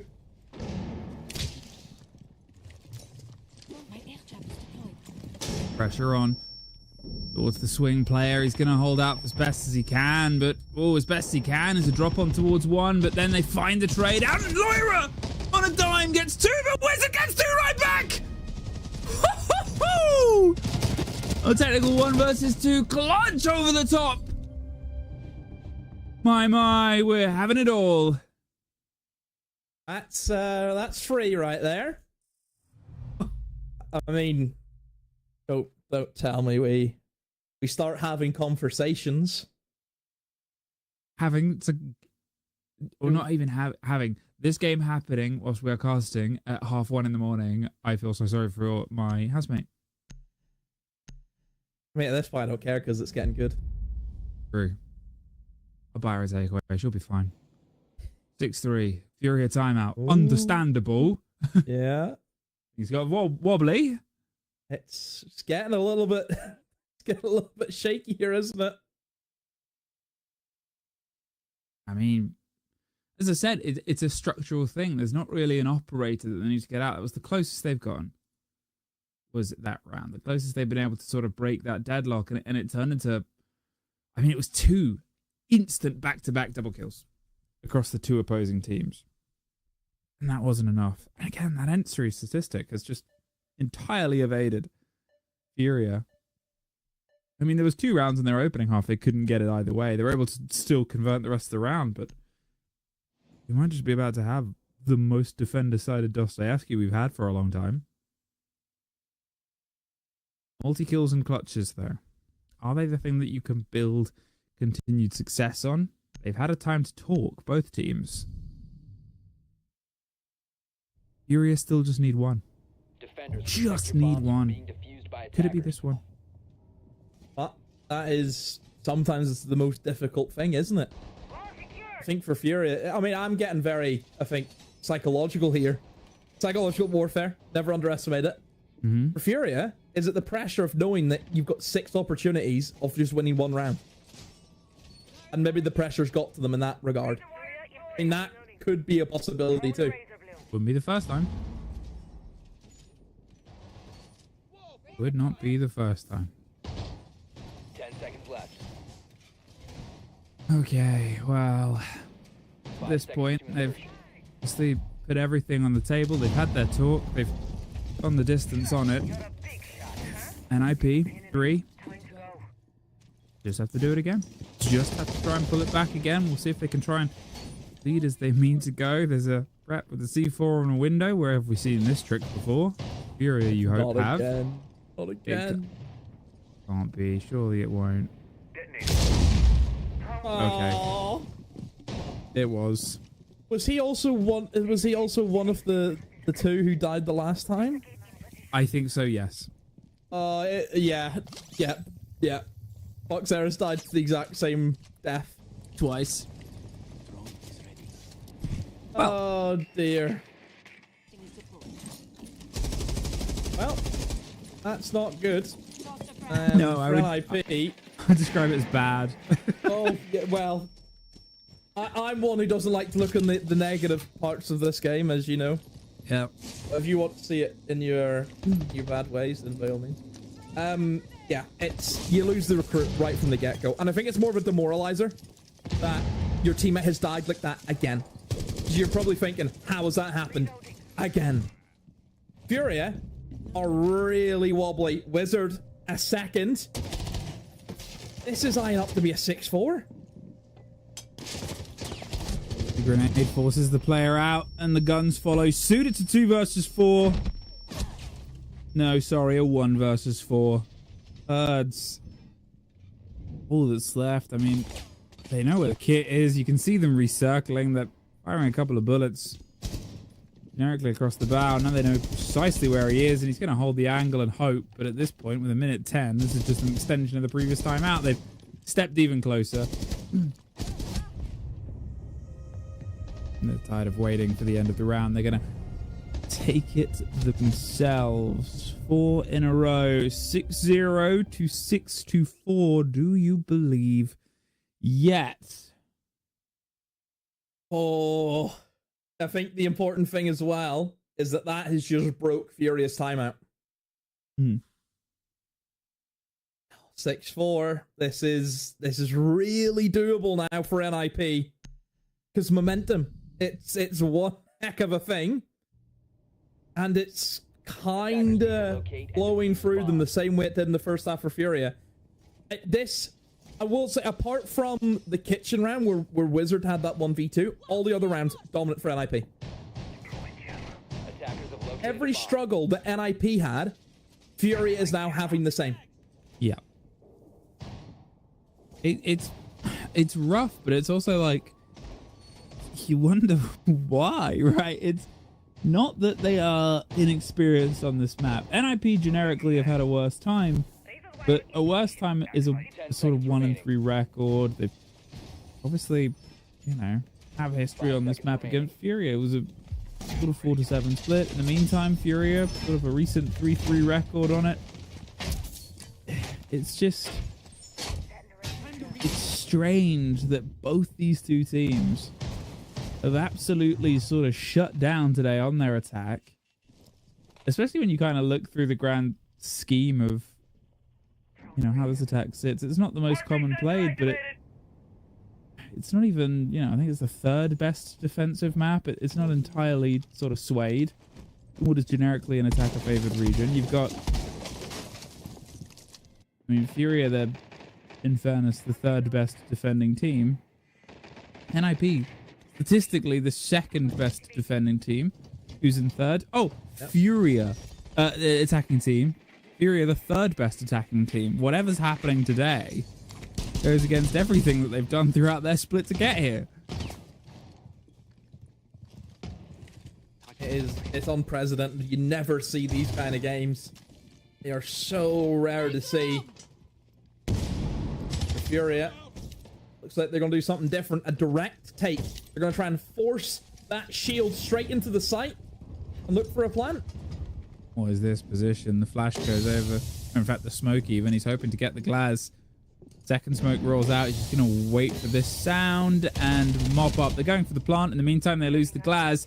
And now they're suddenly stuck in the middle. The shield has to stop going for the plant. They pull back. Diaz gets one. Fancy gets one right back. The spray and the cover. But now the kit is cold. It's a 3 versus 2, though. They can work with this. They can work with time. If they can just isolate a player, the Razor Bloom will reveal a position. In the meantime, there's been a bit of a relocate in towards the middle of site itself. They didn't even open up the hatch. They tried to, as you said, force the play, but now it gives them even less to work with. The Razor Blooms are surrounding them. You go back to droning, and the positions can just be taken defensively around the kit. Yep. And the kit is in a very bad spot because it's not actually in the bomb, so you have to walk in towards train to get it. So a lot of ground has to be covered if you want to try and reclaim that. And this is... issue with going direct is as soon as you lose the player who, again, would like to try and get a plant down, be involved on that shield, you lose him, you lose the diffuser. You then have to try and fight your way back, and Huxera, good smoke though, will get him in and now angle up for that plant, but he's lost his teammate, he's lost his cover, and he's down to 1 HP. Should be easy pickings here for NIP. And the phone call out, but there's just, 3 more players that he needs to try and deal with here. He's one in towards pillar, but that time just dwindling away now. NIP look as though they are 1 round away from taking us into overtime. What is happening? This is Siege heritage. This is why I love the game. Is stuff like this happens. Now, I'm going to do it. I'm going to be the one that has to say it. It could all be for nothing. It is down to this. A best of 1 of one as it is. It's the tertiary site. It's the site that came to technically a 1 versus 2 clutch for Wizard last time. This is Furia's best chance. Who starts on defense in overtime? Because theoretically they win. Imagine if we had 15 rounds, every single round was a defensive win. Has that happened? Oh, like probably, that is a right? good question, isn't it? Don't know. I couldn't tell you off the top of my head at this moment, but yeah, I mean it could be. Certainly a fun one to play with.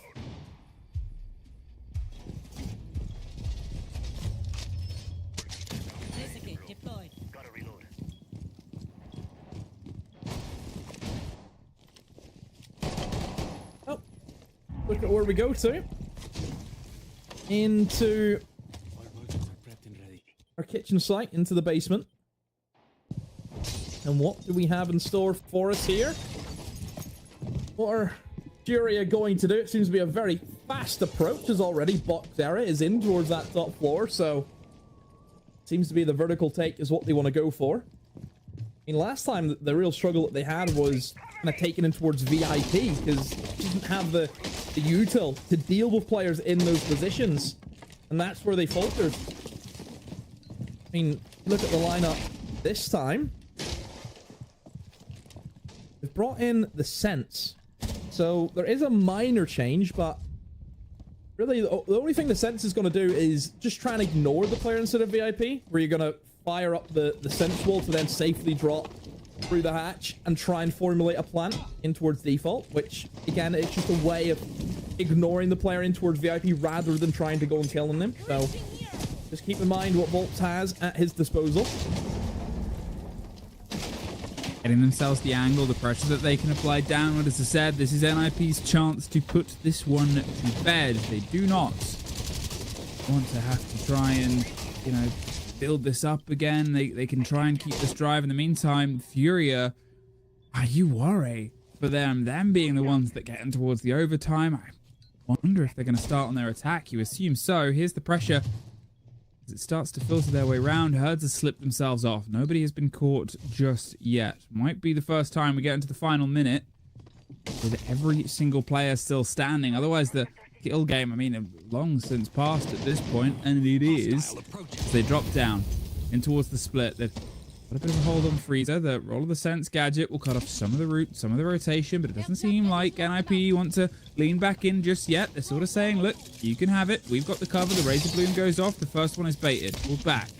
Takes a lot of damage for the trouble, but not enough to kill him. 40 seconds. They're still waiting for the roll to come out. There's been a bit of a coverage and a change at this point. They're still watching, still waiting. Is this too late? NIP, they're still holding on steady, and there's the first kill. The C4 catches one, and there's that opener, but they still have another body on towards the kid itself. They're still watching, they're still droning, and Furia, 20 seconds now to get this plant to land, and the carrier goes down. Wizard was watching, and now what do? You've suddenly lost 2 bodies. You don't have anyone to immediately trade out. You're having to step back into a door who's previously died and hope your cover is good enough, but Diaz is watching the other side. Boxera's caught out. There's one. But there's now your man with the kit that has to find the way in. They can't get straight support. What are you doing? What are we doing? Going all the way. Oh my. They've done it. They've said about hopes and dreams. And there they are. Oh my. I mean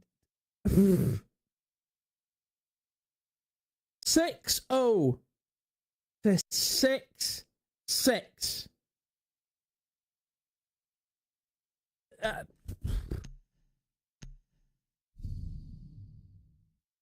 It almost feels as though NIP have treated that half as though it's 0-0. They've just completely ignored that Fury have had a big 6 beside their name the whole half, and they've just played it as though it's 0-0. And for Furia, it almost feels as though you could have let them attack those same bomb sites another 6 times and they still wouldn't do it. here we are. Overtime. Don't tell me this is where we're then going to have the overtime with 3 attacks. I swear. If Furia win this first attack, 5 seconds left before I don't know, I'm calling somebody. You call. Ghostbusters? No, because it's not ghosts, it's ghouls and problems. I mean, whatever they gotta do something. The fact that the entry statistic as well, perfectly flawless there for NIP, that entire half. They took 2 on the other side. It's just evaded Furia. They have not been able to get their hands on the opener. Nobody popped off. Nobody sort of piped up, really. It was, you know, on average 2 kills a round, but it's still, you expect more from them. And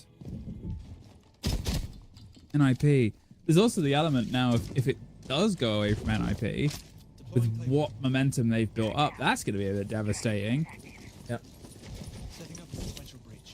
Oh, well, see how Furia want to go about their site. Last time they tried to go direct with the Blitz. Tried to rush into the site, but it didn't work out for them.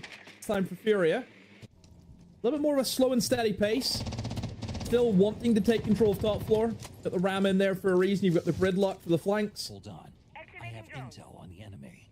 I don't mind this attack here, I think, from Furia. I think it's tried and tested one. Very simple one, as long as you can do the basics right. That's the main thing to look at here. It's all about the basics. There's the pressure on the breach. Talked about sometimes they sort of try to drive in and be a bit clever with it, a bit cute with it, which didn't quite work. Snake has the track. They're isolating some space for themselves. NIP, they're happy to sort of sit. They've played this game very well on the side of defense. I mean, both teams have. Catching the drone and the quick drive out. Probably sad he didn't get the second one, but happy he's able to filter his way back, find himself a safer place to play. 2 minutes gone. Furia have been able to take a lot of this vertical control. Again, quite late in towards the round that we're getting an opening body here. It does put a bit of a worry on towards Furia's approach, because as we saw before, when things were late, it did not really go in their favor.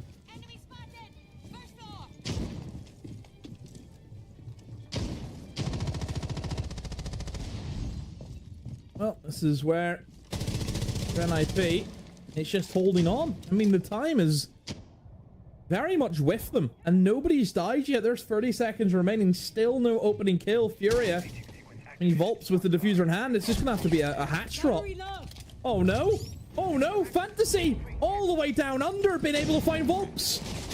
Well, they're going to try and move on the back of it. They're able to get themselves in, and Basetto's dropped away. In the meantime, they're flooding the site and driven through. Boxera gets one, and they're going to see if they can try and get the plant secured. Are we going to have our first plant of this map so far? Boira gets himself 2, and no, we don't get the plant. 2 seconds. What are they going to do? They try and pick it back up now. We're in the plant again. They get the swing through, but they find the kills. We have an attack. We have an attack. We have an attack. We have an attack round win.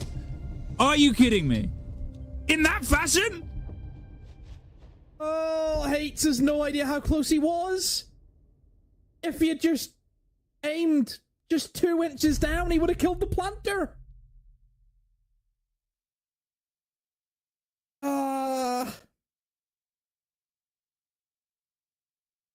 I mean, it's finally we have an attack, and is that the straw that breaks the camel's back? I think it has to be something. The first attack. I mean, that has to be a sign. You know, that has to be. That's the sword being pulled from the stone. They've now got the divine right to win this map because they've got an attack. I'm losing my mind. I cannot. It's so close. It could be the OT attacks. It could be. It could be. I mean, obviously, it's up to IP now to actually win an attack. If they have not done previously. The fact that it came down to inches on getting the person who was planting, and the person who was planting could not let go of F because the round would end, and then they get the 2 kills in the meantime. It's just... Oh, my heart. It's almost 2 in the morning. 3 per round. We can't put up with this. but it's very enjoyable. Lyra got a 3k in that previous round, definitely part of the magic needed. Sort of pushed them over the edge, obviously something that the team hadn't got until this point.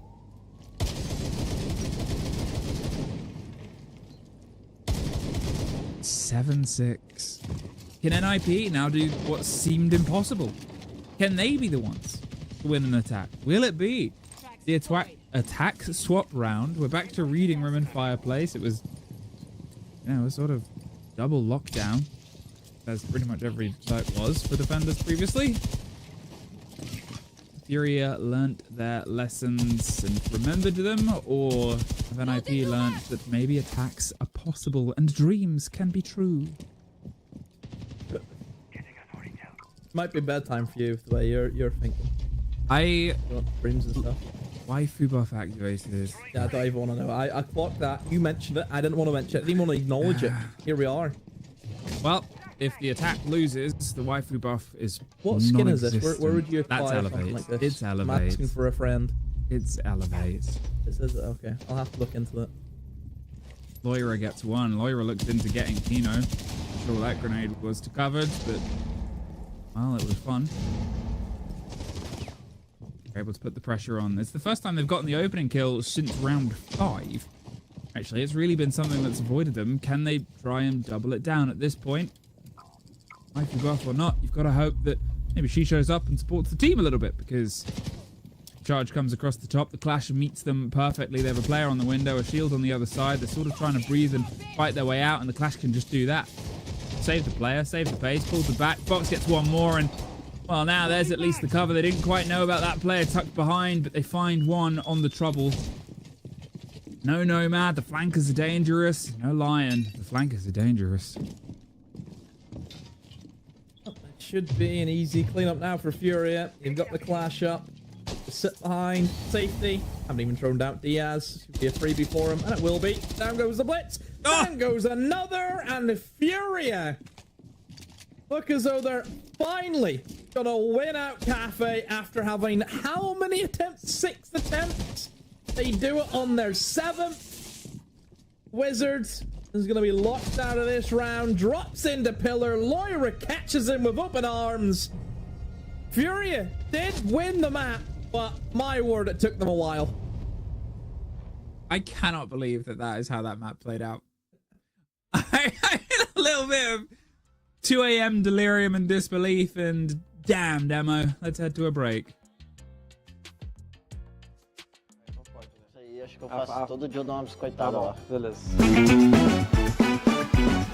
Loira comer brecha no bombe. Tem que marcar, né? Eu marco essa aqui, mano. Tá. Ganhar da fluxo. Tem que ter. Isso aí já é certeza, O Eds biscoitar a gente não vai estar marcando porque tá mudando. No Instagram? Não, É. mas no Instagram. Ah, então pode, né? Isso aí acho que eu faço todo dia, eu dou uma biscoitada lá. Beleza. Pô, tomar 7x0 a gente não é trouxa, né? Tipo, mano, tomar 7x0 é triste, eu acho. Não vou marcar isso aí não, mano. Jogar no café também não quero, não. Mano. Você não quer, não? Não quero, não. Mano, o Bock em situação de clutch é top, eu marcaria. Marco. Mano, o esporro do Reduct, eu acho que eu não quero marcar. eu quero ficar de boa. Se der um esporro é porque o pau tá pegando, mano, tá feio. E a tática suicida, quem não gosta, né? Tem várias. Pode marcar aí, mano. Forte da fúria aí, mano. Tática suicida.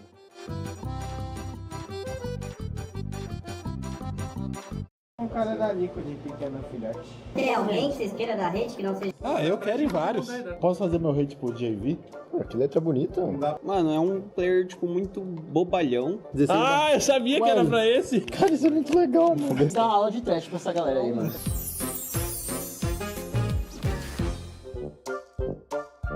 Caraca, mano. É médico, é receita? Pô, mas pode xingar? Eu ia pôr o cara da Liquid aqui. Aê, caipira. Agora sabe. Isso eu sei quem é. Aê, caipira, filha da puta. Pô, mas o KDS, ele é muito sem... Educação, cara. Não tem nem que responder, ele é um coitado, cara.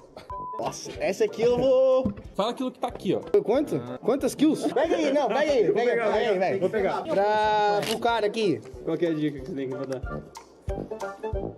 Farmou Aura, hahaha. 03 no Major, 16 kills em 4 mapas. GB.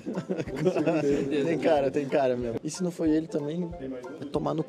É de alguém da fofúria. Como eu tenho relacionamento todos de lá, tipo, não dá pra especificar muito. Ah, não é muito fofo. Não, mano. Guardado. Vamos ver. Obrigado por me tirar do Major para fazer aquela merda lá. Ainda tô devendo 2 jantares. Te amo. E é o Norris. Norris? É. Porque ele quis apostar comigo as 2 partidas que a gente jogou com eles. Ele quis apostar. Aí eu ganhei 2 jantas. Aposta mais, mano. Aposta um carro da próxima. É isso, valeu, Norris. Tá patrocinando, tá devendo até hoje. Mano, eu quero fazer um recado pra todo mundo que nunca ganhou nada e falar, nunca ganhou nada. Vamos ver aqui quem que é esse fracassado. Aqui eu já não entendo a letra.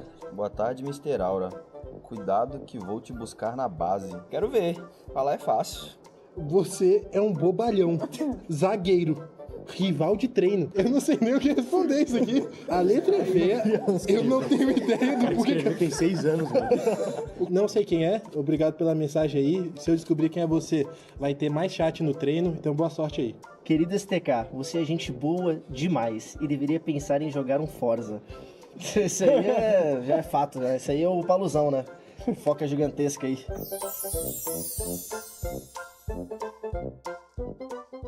Caralho, isso aqui é pesadão, mano. Salve, rapaziada. Essa é a pescaria maldita aqui. Vamos ver o que ela reserva pra gente aí. Cite 3 jogadores da SAL que são monooperador e justifique sua resposta. Vou citar o Dias, que ele só joga de Ace. Vou citar o Pox, que só joga de Shield. Agora ele virou mono blindado. E vou citar também... Monooperador, hoje em dia é foda monooperador, né? Os caras é tudo flex, mano. Vou citar eu aí, mano. Só jogo de Harmona, só bonecão bom. E é isso aí mesmo. Qual o jogador da SAL mais feio de todos? Por quê? Caralho, isso aqui é pesadão, mano. Mano, um cara feio. Feio demais, mano. Nossa, tem vários caras feios, mano. Mano, eu acho que vou citar o Flastrai aí, mano. Ele foi mal, Flastrai, mas dá pra dar uma arrumada aí na lataria, mano. Não sei por que eu pensei no Flastrai já. Qual é o jogador da SAL mais burro de todos? Por quê? Caralho, burro é pesado também. Tipo, feio também é pesado, né? Eu acho que jogando assim, mano, eu acho que o Stroker, mano. Máximo respeito aí, Guardiola. Você é meu parceiro. Mas jogando, às vezes você é meio burro.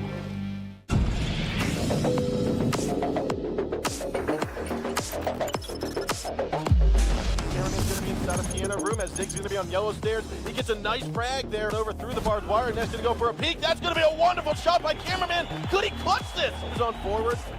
And it looks as though there's some more shots. Now, before he walks out through this door, he should be pointing out the heartbeat sensor, but he's not going to. Instead, it will be a nice clutch by cameraman. Dino on the stairs, not thrown or been aware of.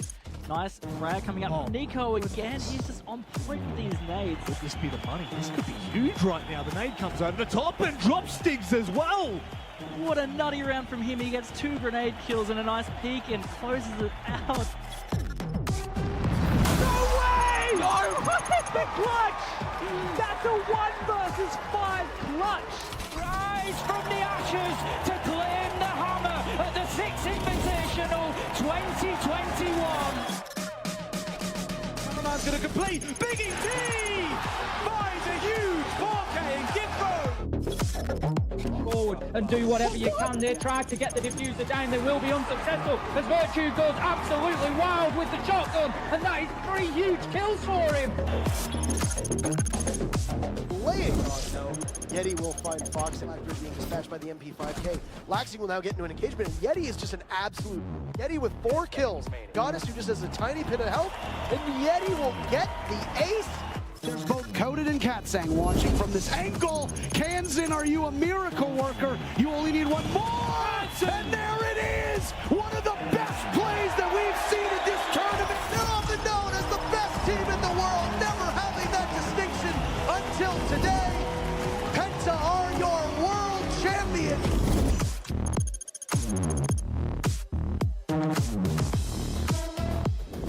We just practiced a lot, which sorry for that. Hey Dad! It's father people guys. Hello.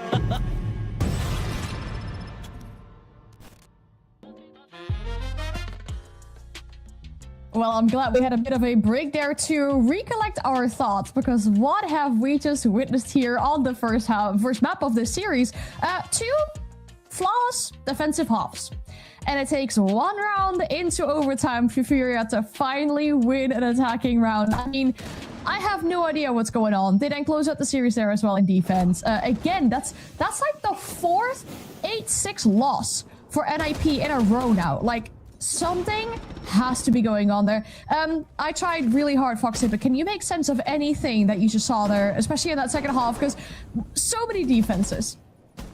Well, we were highlighting the weaknesses of both of these teams going into it, more specifically NIP in the later rounds. But if we want to put it bluntly, both of these teams can attack. So they would need to be able to just slay out the other team if they want to have success on their attacks. And thankfully for Furia, that's what they were able to do on round 13. But the biggest issue was that NIP, they were getting some opening kills for the most part on their attacks, but it was so disjointed. There was no trades. There was no rhyme or reason. It looked like everyone was just walking around going for kills. Furia, on the other hand, it seemed like they had an understanding of what the strategy was going to be, but it would just be individual players going one step too far from the other, and NIP's great shooting, they'd be able to get a pick back on it or be able to get some type of an advantage back, because Furia just is not listening to one vocal point and all focusing on the same game plan. So both teams are struggling on their attacks for different reasons. NIP, everyone's playing ranked in a way on their own attacks. Now their defenses were good. Furia's defenses were good. Once we got to overtime, the only difference maker was Furia being able to bring out a shield, a blitz, and just forcing the whole team to be able to play around it and keeping everybody on the same page, because you're going to follow your blitz wherever the blitz goes. And then at that point, NIP couldn't respond with getting their own attack round win. Great play from DS to hide in the corner to be able to get the last the 2 kills before that last one to be able to close out the round. But when you look at the statistics, NIP getting those opening kills, again, they were owning the opening kills. They are just struggling when it comes to being able to work all together. And also, Hates, statistically the best player on NIP, he's having arguably his worst game of the stage by far. Yeah, that is very rough to see. Pino really is stepping up in on his side, though. Fancy, as well as we're seeing on the scoreboard right now. On the other side, it is good to see Laura have a good game, right? We talked a little bit about him before this game as well. Very important, very influential player on the side of Furia as well. And I'm glad that you made sense of what we saw and really what was key in that one round for Furia to win the attack there in overtime. And if that is the shield, or could be the shield for them, especially, you know, going into this next map as well, because the next map is Furia's map pick, which means NIP get to pick the starting side. That's going to be defense, of course. Is this for Furia going to be a case of just copy-paste, use more shields on the attacks to win the round out? I mean, hey, you are now one map away from making it to EWC, or are we going to see yet another defense masterclass? Let's find out. If I see another defense masterclass, I'm leaving. How many rounds? What's the cutoff? What's my breaking point? 5 in a row? If we have 5 in a row.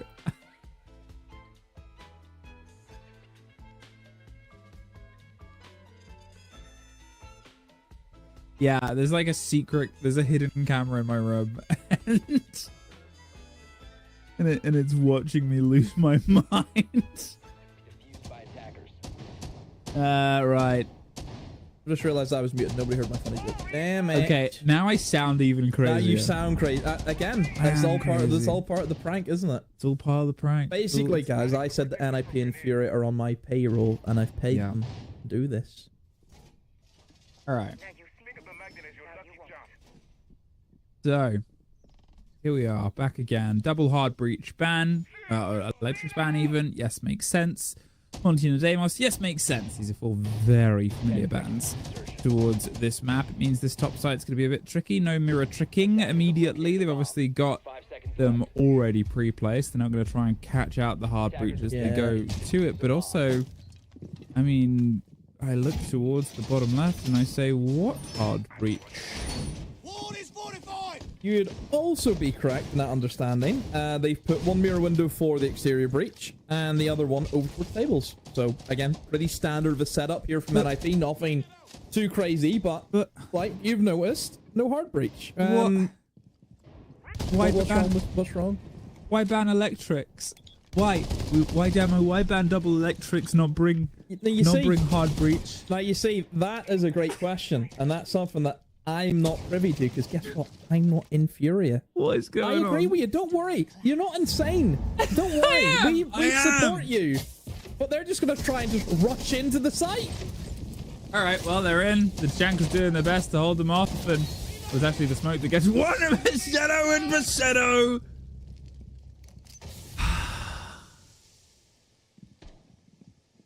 2 versus 4. Both shields are dead. They do get one. Boxera gives himself a second for the round as well. Vassetto was able to get one of them in the middle of the Tachanka fire whilst knifing a shield, I believe that was. In close quarters. Yeah. That happened. And now we have a minute 30 left of a round. Yeah, see if they can try and slip their way across. The grenades put the pressure on. Don't quite get them. In fact, Wizard gets somebody else with a shotgun in the meantime. Herds, 3 to find. All the smoke canisters use. There's a lot of Shumikers left if they want to. They know where the kid is and they can just kind of play around it. That's how they've got themselves proposed. They're sort of saying, look, we're playing on contact. As soon as you cross any of this opener... Oh, actually, no, we don't even care. Okay, first round done. Cool. Yeah, and it was, I would say, a very optimistic type of rush that NIP have went for, where it's just 2 shields coming in through green. Thankfully, Vassetto was switched on with the Tachanka, using the Molotovs, slowing them down, taking a lot of damage, and yeah, once that initial push fails, there's nothing else that Fury have remaining in the tank. They have went all in, and they've lost all their money. It's, you know, they've actually bet on red and black there, and it's hit green. Didn't know it could do that. Yeah, not seen that's the 0. The 0 is green on a roulette table. Oh. I don't believe in numbers. Next time you're on Calypso, have a look. Alright, I will. So, NIP? Who in the first defense? Yay, will we see more of those? Now's the time to see. We might. A full 5 change. Whatever they expected. Sort of pulled itself back. There was a last second swap over towards KB instead. They do have some hard breach here, and they might use those on the hatches. And to be fair, I'd say this site has less of a requirement. A lot of smokes as well as the chance to drive. Will they try something quick again? I ponder and wonder.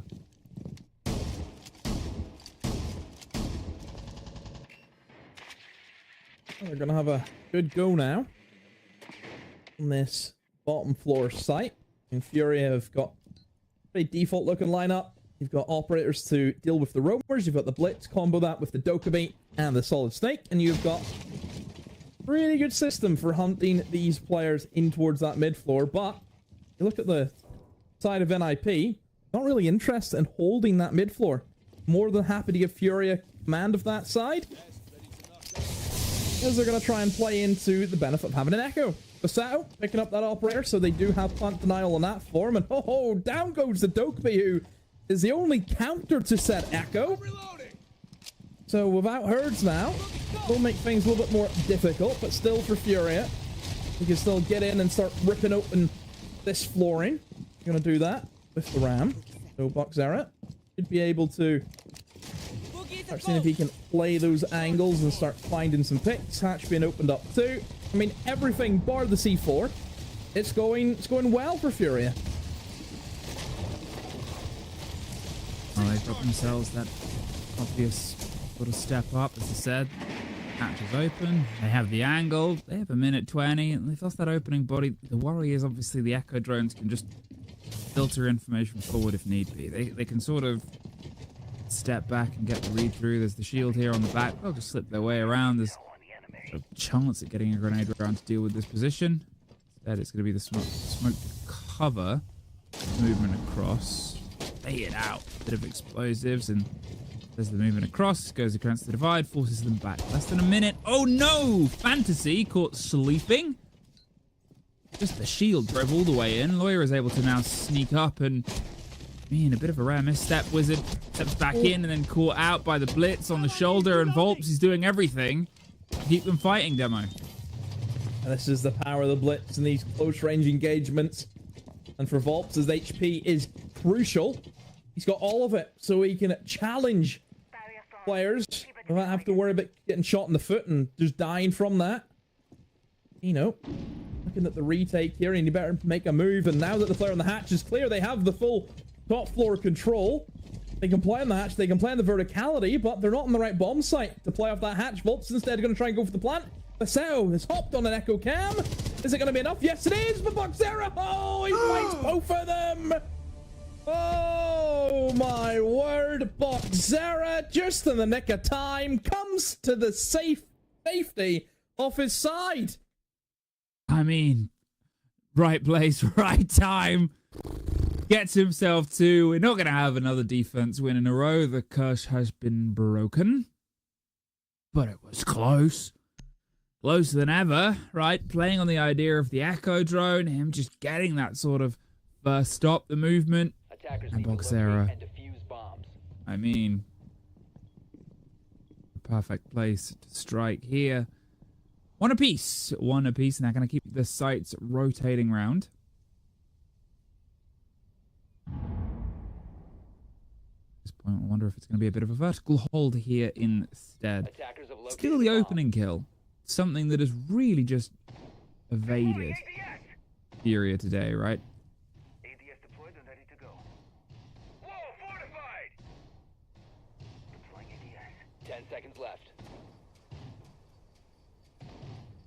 You happy now?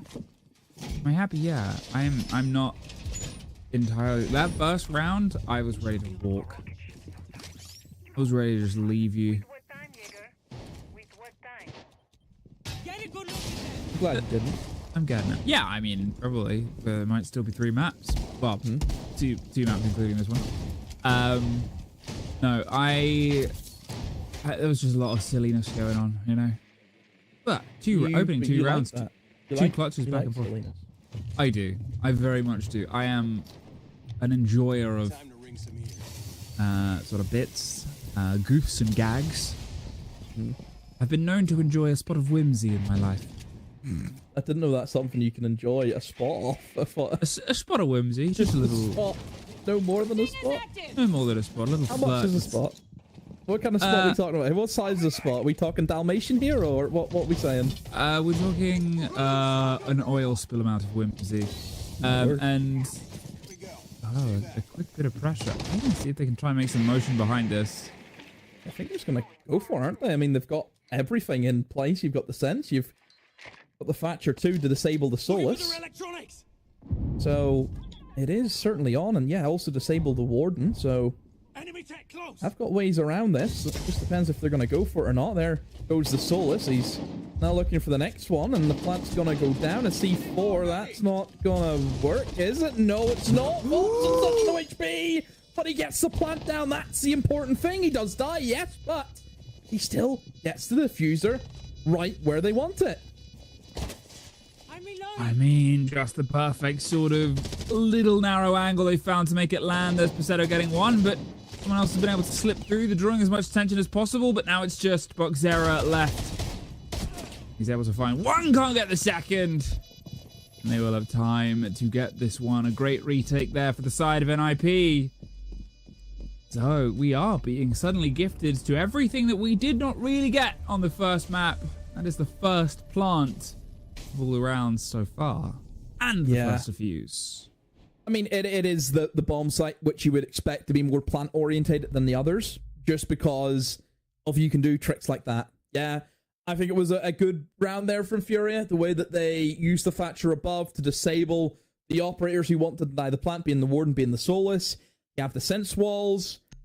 In you go, get the plant down, that's the important thing, but you just couldn't hold on to the retake, and it's one of those where NIP were just shooting better there on that retake. You know, NIP, they went together, they went in twos, they didn't really have to do that much training, but they still work together as a team. I think sometimes that's the issue, though, isn't it? Or if you're not going to try and go fully upstairs, is the retake can happen, you know? And I think that's maybe what Fury were maybe missing, is we see whenever teams want to try and push in towards that bomb site and they try and get the bomb down, they'll also send players upstairs to try and challenge on towards green, try and get some kills upstairs to stop the retake from happening once the diffuser goes down. We didn't really see that. I think they just gave NIP too much of the map to retake from.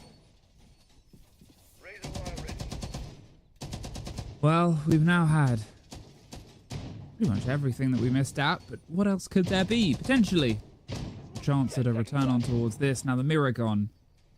Are they gonna bring Harbury this time? Are they gonna put pressure on towards the hard walls? I guess we'll find out. They at least have two. Hey, that's a growth. See if they can try and make it work. They're not doing the double shield rush as they tried before, but it's just the real limitation here on getting those openings. Fantasy wanted to be the first opening there, but wasn't quite offered. I like how he's got the Kiva to protect him from the drone hole. It's a pesky drone hole. It is. This is around where I think Furia, they need to move pretty fast. As you look at the lineup, they've got the triple threat. The Smoke, the Dachanka, and the Goyo. So in terms of time denial, my word, NIP have it in abundance. So Furia need to either, one, move really fast to take an area such as Mez if they want to go traditional, or they try and go untraditional and try and force some kills in free art, which can be difficult, especially whenever Pino was playing such an aggressive position with that shotgun, trying to jump in towards bathroom is difficult, and whenever you lose the shield, how are you ever going to get things going now? NIP, big opening pick. All they have to do is just play around their utility. You lose the shield, you lose the pushing power that you'd want to have if you want to try and take in towards art and bathroom. And for Pino, he's in a great spot because look at the operator right beside him. Wizard on the Wamai can just keep throwing out the discs. Keep him safe from any nades that could be tossed at him. 5 versus 4, the flashes start to rain in. Pino rains right back out, gets rid of box error.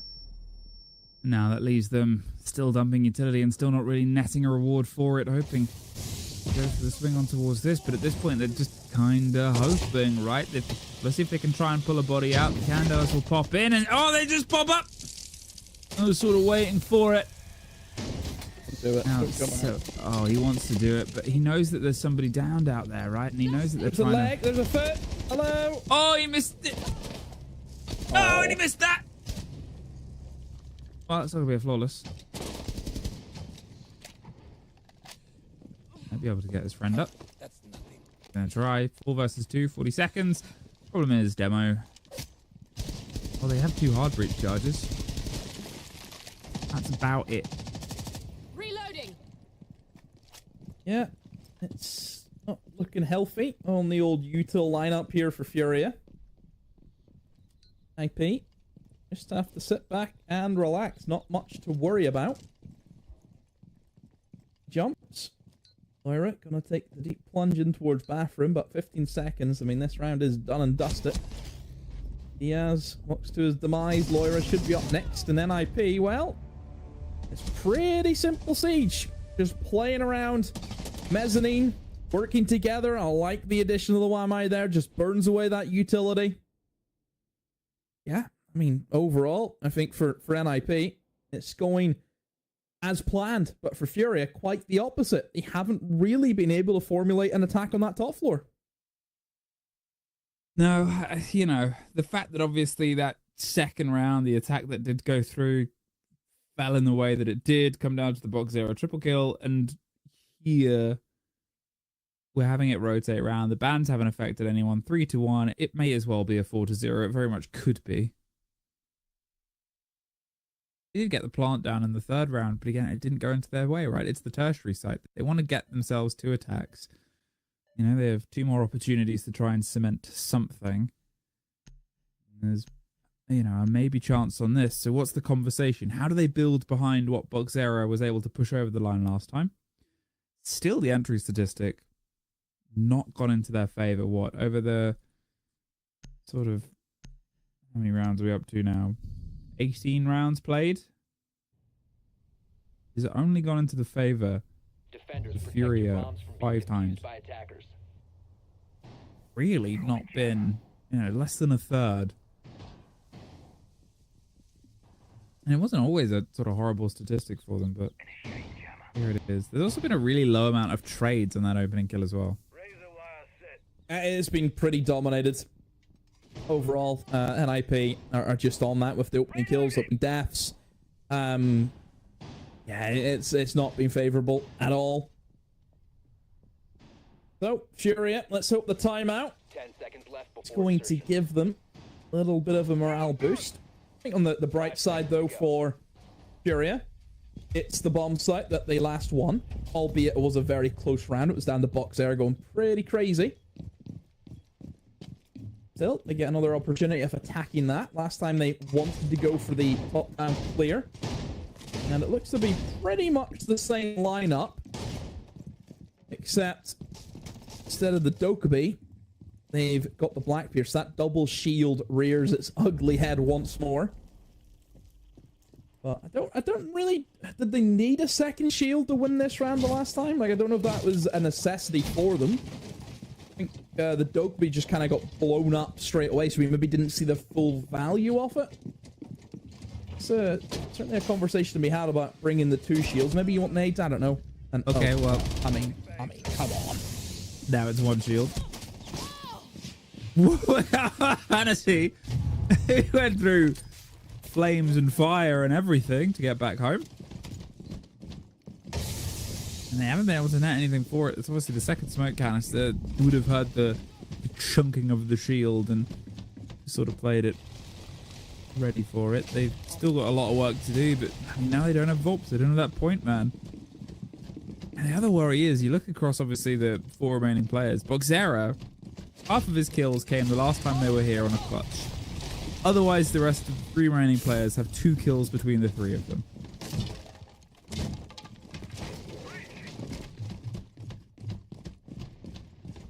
Reloading. Nothing to report at my location.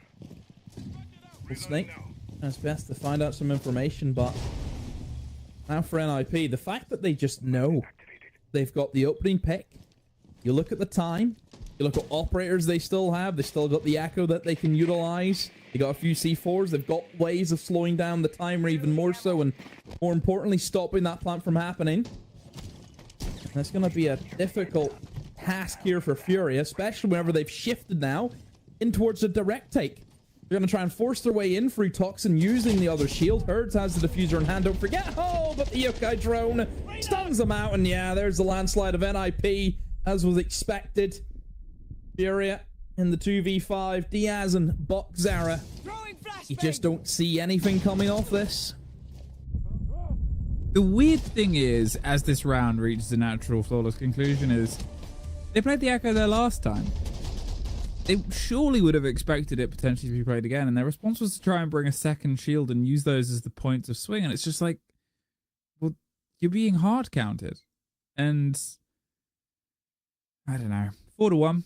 Again, could be 5-0. We could have had another pretty dominant defensive half. We currently still do. But it all comes down to this. Again, the tertiary site. Again, the chance at them seeing if they can try and slip their way around in towards a bit of this plant control. Obviously, the weird divide last time was that NIP have now guaranteed themselves being in the front foot. They have not had that feeling this entire showdown. Because of the nature of needing 6 rounds, the flawless comeback last time, this is the first time they've been in the driving seat. And are guaranteed that driving seat when they get into the latter half. But can they get themselves something that means that they learn how to attack? Because they have not won a single attack over the 7 that they played in the first map. They've got to do at least a little bit better. Controversial statement. Oh. Well. Furia hasn't worked on that basement. Now have to go into another site which you've lost previously. were able to get the plant down here, of course, last time, but it was a retake from NIP. Just think they were lacking maybe a little bit more pressure towards that top floor. I really like this pick up here from Basetto, though. I mean, the clash coming out in round 6, whenever you know that shields have been a massive part of the Furia lineup. There's no better operator than dealing with shields and the clash. I mean, if you're a shield player, if you're a Blitz or a Monty or a Blackbeard, and you get the call, or if you see her and it's just, oh, the clash is here, you just feel your heart sink to the bottom of your stomach. That's the impact that clash has on shield players. They don't have anything to deal with it. I mean, they don't have a counter to the clash. We'll see if they can try and piece their way here across. They're going to see if they can get the vertical control. They didn't have this last time. Instead, they tried to be a little bit smart and cute with the play. And, well, it did work to get the kit down, but then they just couldn't win the engagements afterwards. So instead, if they could try and find one body, maybe give some benefit in towards their post-plant engagements, it could help. Otherwise, it's just the 2 shields run again, which, I mean, you know, it hasn't worked. Maybe this time, although Volt was almost the first body to go. The clash is around, and there's Wizard. It is a flawless half of opening kills, and we might be about to end with another flawless defense as well. Loira and Diaz, everybody to find. And, I mean, hoping to find somebody. They're swinging on the door. Diaz goes down. Loira finds one. The first for the game so far. Now as the clash steps up and just bullies them back, I think we have a short drive to the end of this round. Yeah, sad affair here for Loira. That clash, it just tears them, and I think the double shields have just not been successful here for Furia. NIP have brought more than enough answers for it. It's the Alamine. Loira goes down. NIP, I mean a 5-1 half, what can you say? I will say that it could have been a 6-0 again, and I could have lost my mind. Instead, we'll hear the minds of our wonderful desk. Thank you so much. I feel for Emmy. You know, she said if she was going to see another defensive masterclass, she was going to go out, and I fear that we're seeing another defensive masterclass here. 5 rounds for NIP on their defense. It's just an issue of players like Hertz and Laura that we talked so positively about on map 1 are just not showing up. NIP running away with every single opening kill. And I like how you said as well, Foxy, they should force the shields. They should. And then they play Blitz almost every single round. And somehow it still doesn't work for them. Well, they just don't have the play style that matches the map currently. I mean, the reason why they were able to win Cafe, so like, you know, eventually getting it over the hurdle, the defenses from both teams were flawless, but the attacks were the issue, is just constantly being split up. There's no trades being the focus, and the objective play, there's not enough utility to be able to get through the first set of issues, obstacles, and then go for the execute. NIP is trying to fight right at the door so that Furia struggles because they're too split up. They don't have enough utility, enough bodies to be able to get through, which is why players like Herds, Loira, and frankly, the whole team are struggling to have any type of impact in the series because they're alone. And it's a very difficult map. It's a very daunting map to single-handedly try to enter into an area when you don't have drones for you. You don't have any Ying Candelas. You don't have anything, you know, to really get you through that door. Having a type of shield, yeah, maybe you will have some type of an impact, but it's not the shield that you want. Monty was banned, which was a good play, and Furia, again, doesn't necessarily have a great shield player to be able to follow it up. That being said, though, I think we're all addressing the elephant in the room with it being that, you know, neither team can really attack. So Furia was able to get one. They only got one and needed one in the previous map. So now going on to the other side, hopefully NIP with this momentum will be able to just over-aggress. And I just want to see NIP, if they're going to close it out all together, 5 people one side, 4 people one side, they have to push collectively as a unit to be able to trade out the bodies that Furia is going to be putting in front of their way. And I think big to mention as well, of course, you know, Wizard, a great game so far from him. 9-2 over the course of this map here. You just hope for NIP that finally, you know, we don't get a repeat of this 5 times in a row, a 6-8, overtime loss for them. You hope that that's not on the card for them this one. But the one positive thing I'd like to say for Furia, they have played this map 5 times recently. Their defense win rate on that, when they played this map 5 times, 80%. Furia now going on the defense. That should be a very positive thing for them if they want to bring the series back, push it into a 2-0. But again, it is a tough hill to climb because with your attack in half, a 1-5, that is very, very little. So, double shield ban. We're not going to see any of that. Double electrics. Maybe we'll see some play against the hard walls. Back up towards the top floor here, Damo. NIP have not won an attack. No. Oh. 10 seconds to go. I mean, do you think... What do you think you'd have more of a chance on winning an attack on, Lair or Cafe? I would say Lair. Or so?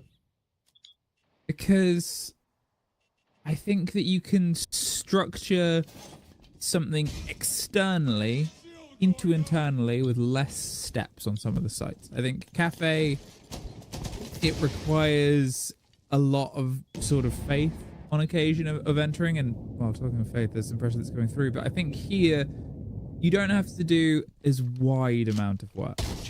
Yeah, I think Cafe is more, I want to use the term RNG based, because getting into the building is a roll of the dice sometimes. As to be fair, Furia, they noticed that quite a few times whenever C4s was flying out which window it's going to be today, whereas you don't really get that here for Lair. Again, a lot more slow paced. You can get into the building a lot easier. As long as NIP could just play simple siege, play safe siege, then they shouldn't have too many issues. Now, they themselves have went for the electrification ban, so for NIP, not going to have to worry about those 2 operators, but certainly the mirror will be an issue. Mirror will be used as a bit of a mini game where the mirror windows can be placed on breaches to then open them up and then use impact grenades to blow off any hard breach that could be on it. But NIP are also adding in the additional flavor of not only going for ops, but also using the Blackbeard push in towards green. What a kill there from Hates. Just takes down Bot Zera, down goes the mirror. Wow, what a big removal there, because he's also been the star player for Furia as well. He's been the one that's been able to sort of put the distance in, the one that won the round that they're able to take so far. NIP. Now that sort of pacing things slower and steadier, the up against the mirror window, some damage behind them, forces the player further and further away. They're trying to get themselves up close towards it. Seto gets one more, and oh, what a win out on that swing, but a couple of bodies went away from them. And there's one more suddenly level. 2 versus 2. Now they still have the Blackbeard they can work behind, and they have a bit of an isolation. Furia, they're trying to wrap around a dangerous chance and a time to reload, but instead they pull back. Diaz is under pressure from the Blackbeard in the same sort of second. This fight, this sort of narrow angle on the door, the plant is going down. The coverage, the C4 ripped, isn't thrown. Instead, it's caught, but now it's a 1 versus 1. Shield versus the Chanka, the peel back. Sets himself up. He wants to try and play this in a delicate sort of game. The Chanka, he baits out the first, and then he just swings on it.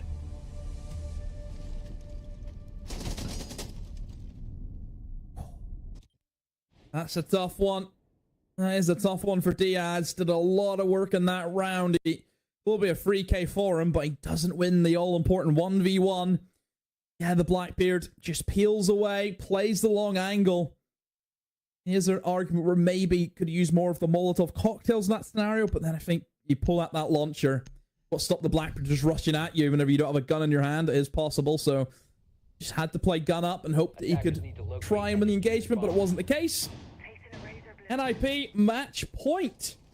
This is a position which they haven't been in this series. So they just need 1. Now, that might surprise you in this game based on the series so far. As another team just needed 1 last time, and they decided, no, in fact, we need 8. But they just need 1. Furia, they have lost their opening defense. The gift that they got in the opening half has immediately been taken out of their hands. And now they have the pressure of Flawless. They have the pressure of time. And they have the pressure of Fortress on the cards as well. And it's always sort of, you know, worth highlighting the fact that when these two teams met on Fortress 4 days ago, well, it was an OT game there as well.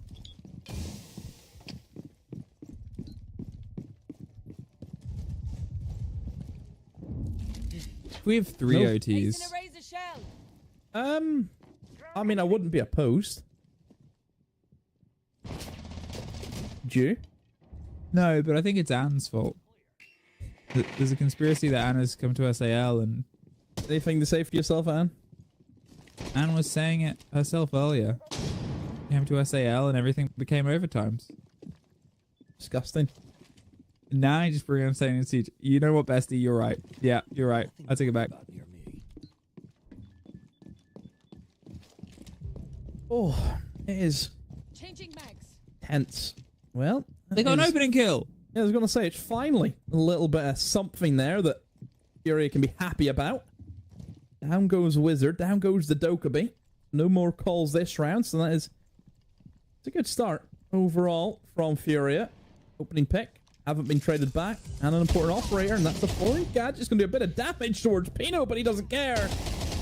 As Hates was able to find Boxera before Volps is there with his own kill back, so a 3v3 is where we sit. And oh, what a swing there from Loira. Gotta be a trade, and Fantasy just gets there in the nick of time. Yeah, as close as possible, but look at the separation between the remaining players, right? They need to try and double up somewhere. You can see it's top and bottoms. It's Furia that desperately rotating on... Well, actually rotating their way back in close, and the reveal of the snake means that they know he's close towards the fight itself. They really want to try and cut off this man. And with a minute, I mean, they can work this together, but how far do they go? They've got him now. He could go up, he could get out, but he's not going for it. Instead, pressure is on Diaz. 45 seconds, 3 smoke canisters to play with. Make sure they don't slip away over towards the next map just yet. Drones are rolling out. NIP's rolling in. They have themselves doubling up. I mean, are they just going to try and hit the hatch? 20 seconds. And all the canisters left. Get some of the control over the width. Force them in front of you. The first one go past. The second slips on by as well. Knows now that they're coming around to the bottom of the boiler stairs. Great smoke. Round. They'll have to just try and push their way through it, and picks up the man as he entered with the kit. 6 seconds. Just has to play close. Has to play time. Pino's not gone for the plant. He's going for the hunt, and he can't quite get there in time. Not done yet. Not done yet. I said miss smoke. Was it a miss smoke? It looked as though he was obviously hearing them rotate. And naturally you would be, okay, I'll smoke off the stairs. But it looked as though he missed, and obviously it landed right beside the rotation that he was aiming at. Oh, maybe I don't know if that was deliberate. Because if it was deliberate, yeah, then it's actually worked out well because he smoked off connector, which means they have to flood in through the door. Protect your bombs from being defused by attackers. I don't know if that was intentional or not. Either way, it's genius. No matter how he's done it. If it's accidental or whatever, genius. Genius has paid off for one round, but Furia ain't gonna be perfect. They obviously lost to the opening round, Master Office. And this is still going to be the tricky one, the tertiary bunks briefing. We obviously saw it slip away from the attackers twice last time. 10 seconds left. Saw a plant, saw a change, saw a first entry kill for the longest period of time for the side of Furia.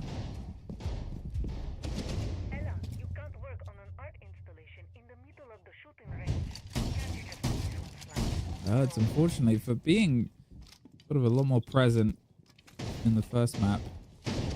Hasn't really been able to get his teeth in towards this yet. Meantime, I think you look towards the split of NIP, and granted they had the pretty solid opening half. They're sitting on 6-2 map point. Their stats are always going to be better, but they've all shown up, right? They've all put pressure in towards this map. Which again, when you look towards the first map, even in the sort of full taste of it, Hates was missing, as was pointed out by the desk. He was 3-10 before, now he's 7-5. He's pulled himself back round massively.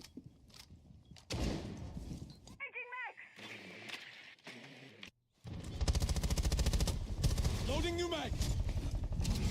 Don't worry, even if you're able to win this round, it's you have to then go to the site that you were not successful on. Sometimes what it comes down to, so Furia, if they can at least win the bunks, give themselves a chance at having another go at that top floor. Going steady at the moment here for NIP, but what a pick there from Loira Wizard. Head taken right off him. Loira hasn't had the best of games, but been able to get a cracking kill. I mean, you also have to talk about Herds. He's not looking too healthy down there on the 0-8. Let's see if he can maybe try and find himself his first kill in this round. And minute and a half gone. NIP really haven't done much. And hey, speak of him, there he goes. First kill on the board. Heard C4 from below. Just needed to hit the reverse caster curse and he gets one. But now in the 5 versus 3 there, thought they had an opportunity and a C4 was almost a removal of that chance. Pino does get Herds, eyes on towards the site itself. He looks up towards the verticality still being opened, but it's not being swung just yet, most importantly. And it's had the pressure on the other side of the door, the narrow little margin of hiding. There's one they could hide the painful secret of I'm going to shoot you, a 4 versus nobody. As he tries to sneak into the site, we have now 2 defenses in a row, 2 rounds in a row as well for the side of Furia. A distance of 3. Not untenable. Are we going to have another OT? I mean, it's certainly an option. But this is the real make or break, though, isn't it? Basement locked out. Mid-floor locked out. Furia, you have to go back upstairs, and this is the site that NIP were able to win. So there is that element of this is it. This is the opportunity, and NIP are going to make sure that they can try and lock it down. And well, I mean, we've seen this earlier in the FaZe Team Liquid Alienware game, where FaZe took the time out knowing what site it was going to be. He didn't end up winning it.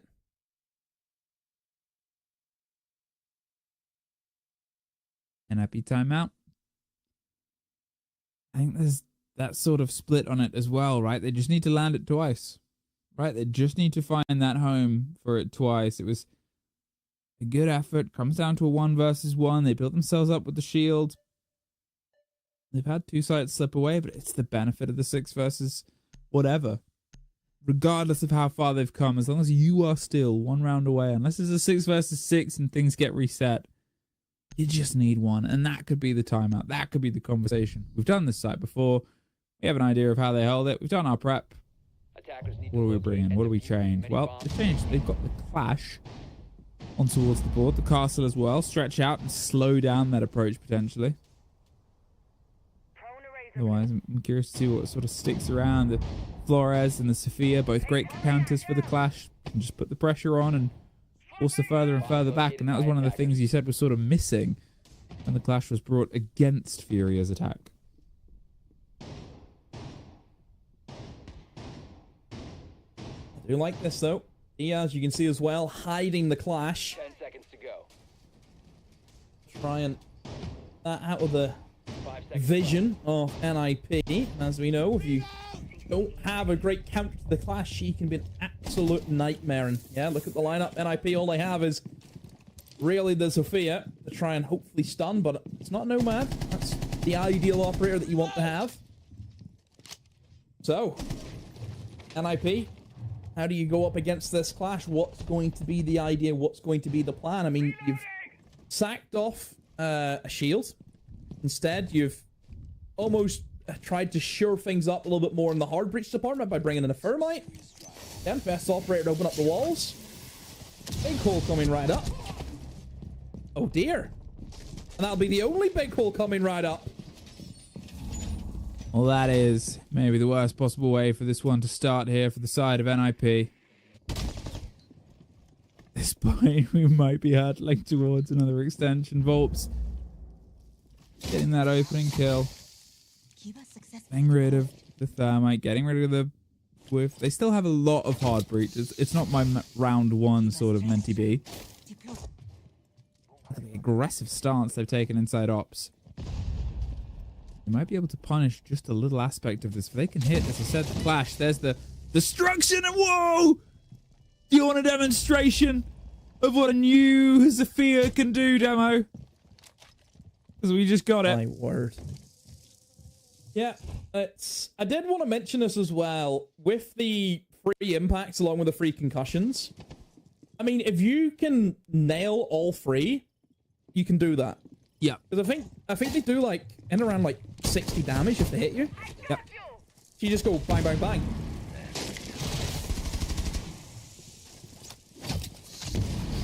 That certainly has opened up the door now for NIP. All they have to do is try and deal with these players who've now taken aggressively in towards tables, and Herd's thought, oh, I can try and get an upper hand here and try and go a little bit crazy. Tucked in the corner, but it's not going to work. However, Volts, I mean, you never expect the third player in towards tables, but here he is.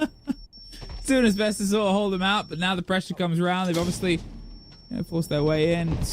Got the little super shorty, not enough when you're surrounded by 3 other guns. 40 seconds, and you've obviously got Wizard, I think, on the far side, sort of building by himself. They're going to see if they can try and root him out. It's the 2 versus 3, and they're not entirely sure where the breach is coming from. The shotgun can't quite get it. Wizard styled on it, and that leaves just Loira, and he misses the first engagement. Tries to angle on towards the second. But that is apparently all she wrote for this map. NIP said they just needed to land their attack twice. They do it on the top floor. Yeah, well done, NIP. Blair firmly in their control. A good half from them, of course, in the defense, and then it was just that top floor. That is what Fury really struggled with. The other 2 bomb sites, yeah, you can win them, but you need to be able to do the tier share. You need to be able to have that full free site rotation, and that's what's hindered them here on Lair. So, third map, Fortress is what we have left. Not an OT, but a map 3 after this break. Ótimo, 3 balas acertei as 3. Melhor que isso não tem como. Eu vou escolher essa aqui. Porque ela é mais leve, ela é mais fácil de manusear e acho que uma precisão melhor. Loira, 2 armas aqui pra você. Essa aqui, ó. Essa aqui é mais style. 2 armas aqui. Vou com a pistola, que eu já treinei bastante com ela, não vou errar nenhuma. 6 balas pra você, sem chance. Pra acertar nossos 3 alvos. Porra. Já foi. Mano. Porra, mano. Foda.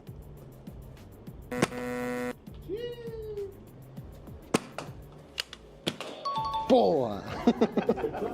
Acabou.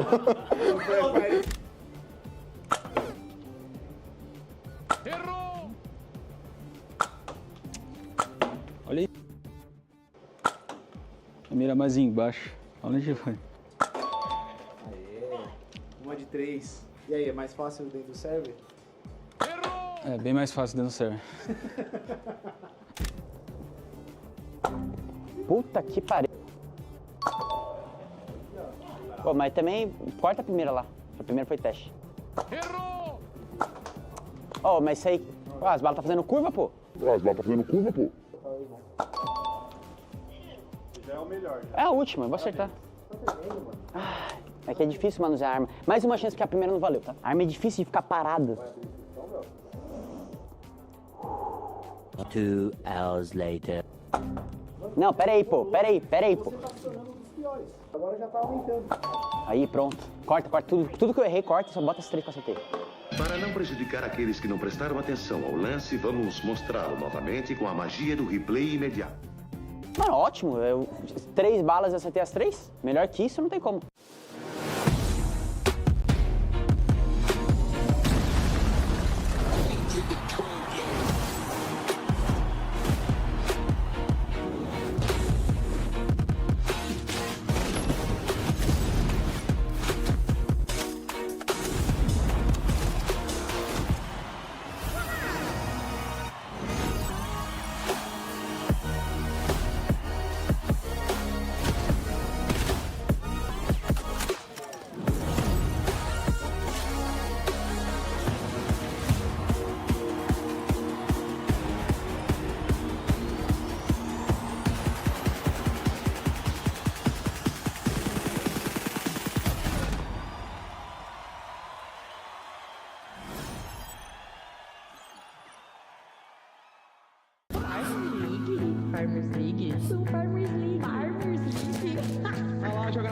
League. Farmers League. Farmers League. Bom dia, o sol já nasceu lá na nossa liga. Acorda o pipoqueiro e o Betinha, e aquele bagre que não dá balinha. Levanta, que o ninja tirou todo o seu pijama, que o Panterinha agora come grama, e o nosso nome já caiu na lama. Lá na Farmers League amanhã, deixa o map e vem pra cá, que o sol raiou e agora é hora de pinar.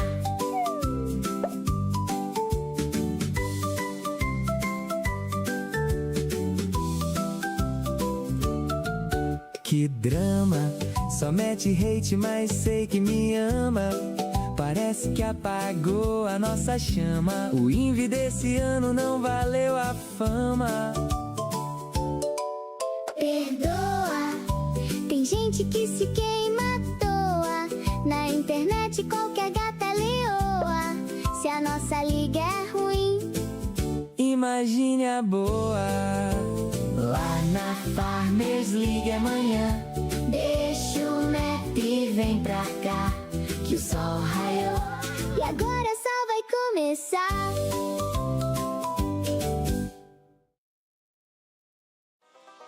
Alô, rapaziada, cheguei, mas quer dizer que essa roça vai aqui é a melhor liga do mundo?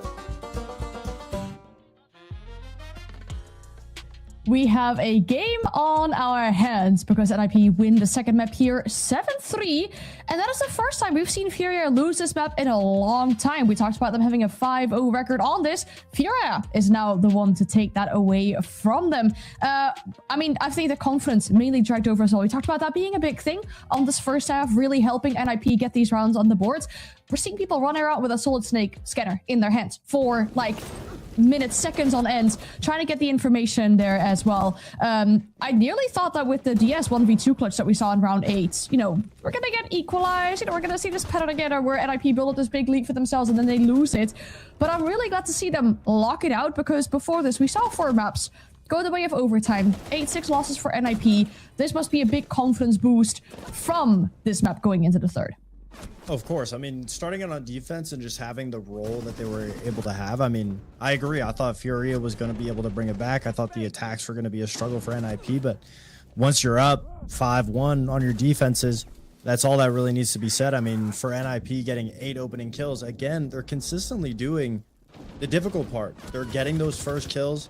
And on a map like Lair, the defense of it, I believe they tried to correct their mistakes from Cafe and just implement the changes that they've been making throughout this regular stage with being able to slow down, because that's what we saw is they'd get the pick and then they'd fall back and just try to add the layers of the map itself to be able to stall out Furia. And it seemed like Furia's attacks, they weren't necessarily prepared for it at all. Like, they would lose that first pick, and instead of trying to slowly get it back or have to execute, they continuously kept going for gunfights. They weren't bringing enough utility to be able to accomplish anything.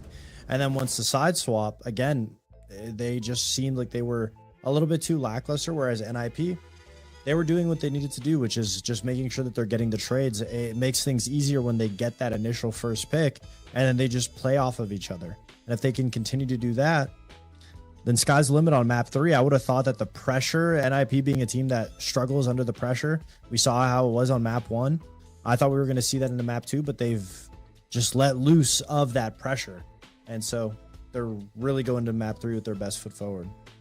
Yeah, I think pressure is a big thing, of course, but then this has created opportunities for them, right? I think we go back to the map V2 when we showed it for the first time, and you said, oh, you know, this is very dangerous for NIP. And I fully agree with that. After we had map 1 over, right, you know, we started even with a 6-0 half for Furia there. It seemed like this was the tallest hill ever for NIP to climb. They bring back that one, you know, into overtime. Sally don't win that map out for themselves, but then they win their opponent's map pick, a map that Furia have a 5-0 record on. So it creates opportunities for them to lock this out, get their EWC spot here, don't have to go through the lower bracket, don't have to use their second chance to be able to do that.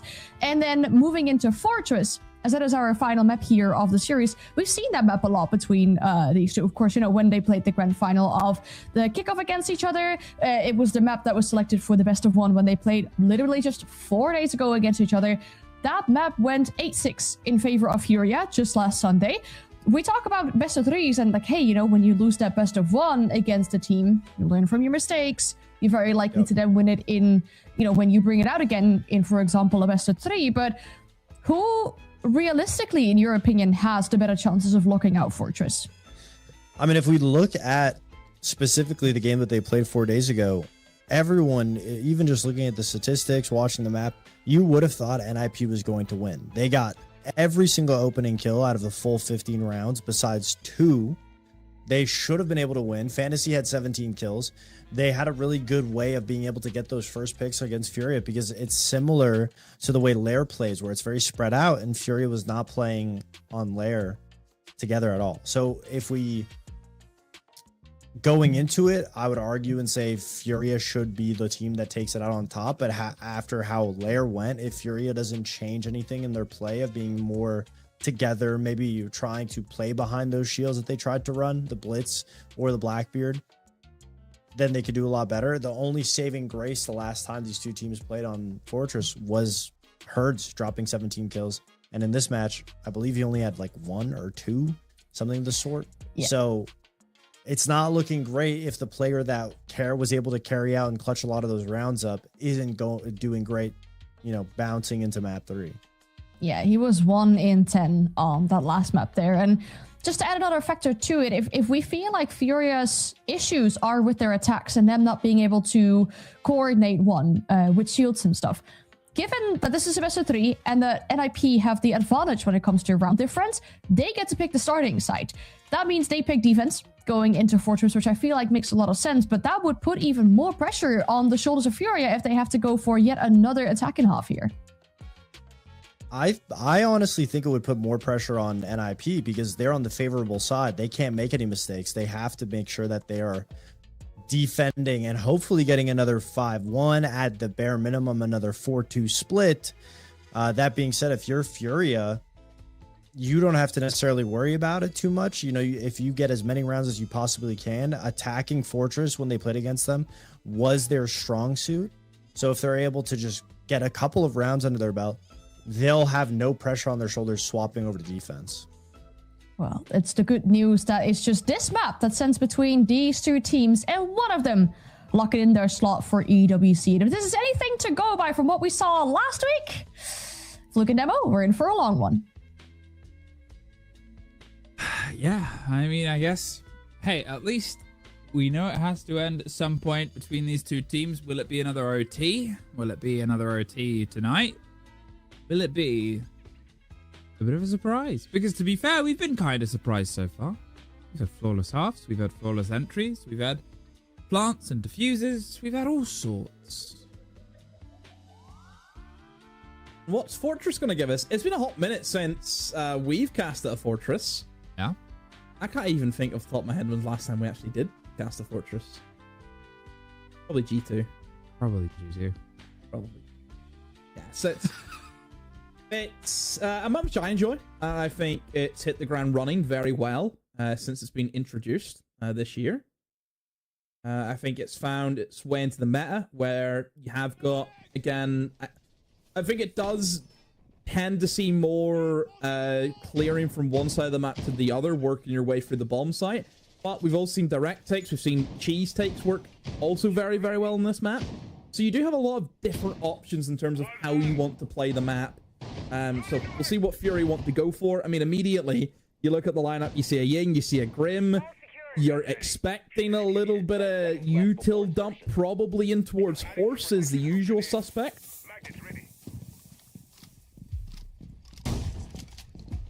But obviously, we will be starting on our bedroom and bathroom. Bed, bath, and beyond. Beyond? Is that what it's called? It is. It's an American chain, I believe. Jack Allen used to work for that. What? Yeah. Wow. Fun facts, I suppose. Fun facts late night with demo. Wondering if We'll get a bit of a break of the deadlock. I was going to say as well, one thing is also to keep in mind for NIP. Yes, Fury have a lot of util dump. Look at the amount of util NIP have based on the bans. You went for double electrification ban on Fortress. So that means you get to leave your Wamai's up now. You've got Denaris in towards Horse. Goyos are there. There's a lot of things you have to be careful of in this defensive lineup. Digging their way underneath with the Deimos, something we know that is pretty successful time and time again on this map. And they're just going to do the preemptive there. Pull back amongst your own traps. Wizards and Hates find one apiece. As they do that, descent back towards the site and pretty clean start. Make it even cleaner as Wizard cleans house. Gets a second. That leaves Volps and Boxera alone. Can the Candela thrower of Ying and the tracker of Deimos get to deliver? They can at least force the player out of Horse, but well, look at all the traps on the other side of it. How much further can you get? They still have Goyos, which I'm not sure if they're baiting. The pop, beautiful shot from Volps. Isn't 100% sure at first, and well, the impact. Oh my god, he got that kill before he got, but he still got. And that leaves a 3 versus 1. What happens if Pokemon Trainer catches a Pokemon as they die? Where does the Pokemon go? That's the question that we have now.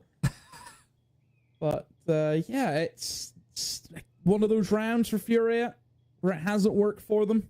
NIP have a flurry of kills and it's a 5v2. And for Boxera, a 1v3 to go up against. NIP being very, very patient here. Who wants the kill? Who wants to come running at him? Who's it gonna be? Foreign traps are going off. They know he's in Horse now. Just look at the patience here from NIP. They just want to get the job done. Just gonna wait for him. Unload the Candelas, but Pino with the SMG takes him down. Easy work. Overall for NIP, not much to worry about.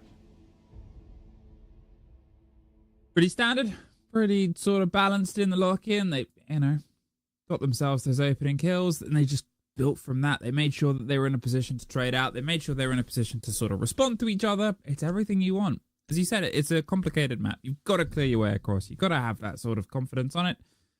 And they couldn't get it. As soon as they lost those opening, it was the thing. And it's still the worry of that opening statistic, right? It's still that worry of how far that's removed. To be fair, the success that Furia found with it was at the tail end of the last map.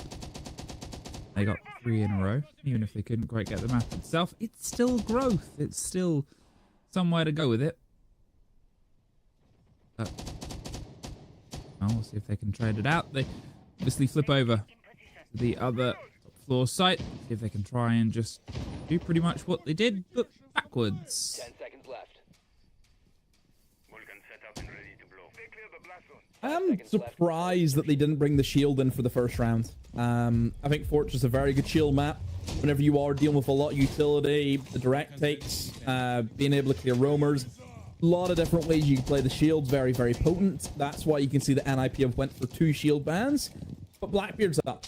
And the fact that they didn't take in the first round, I mean, that's probably what they were missing to try and get themselves in towards Horse, is that shield. So I am happy to see it here.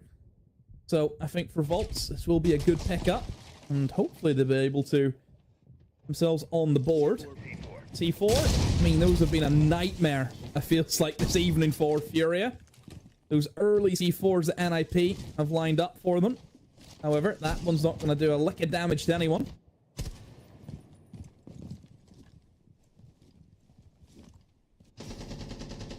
Quite been able to find themselves that opening body, a bit of peel back and pull back, but you don't want to get caught out as you go for the cross. They don't want to give the territory up either. The first minute gone.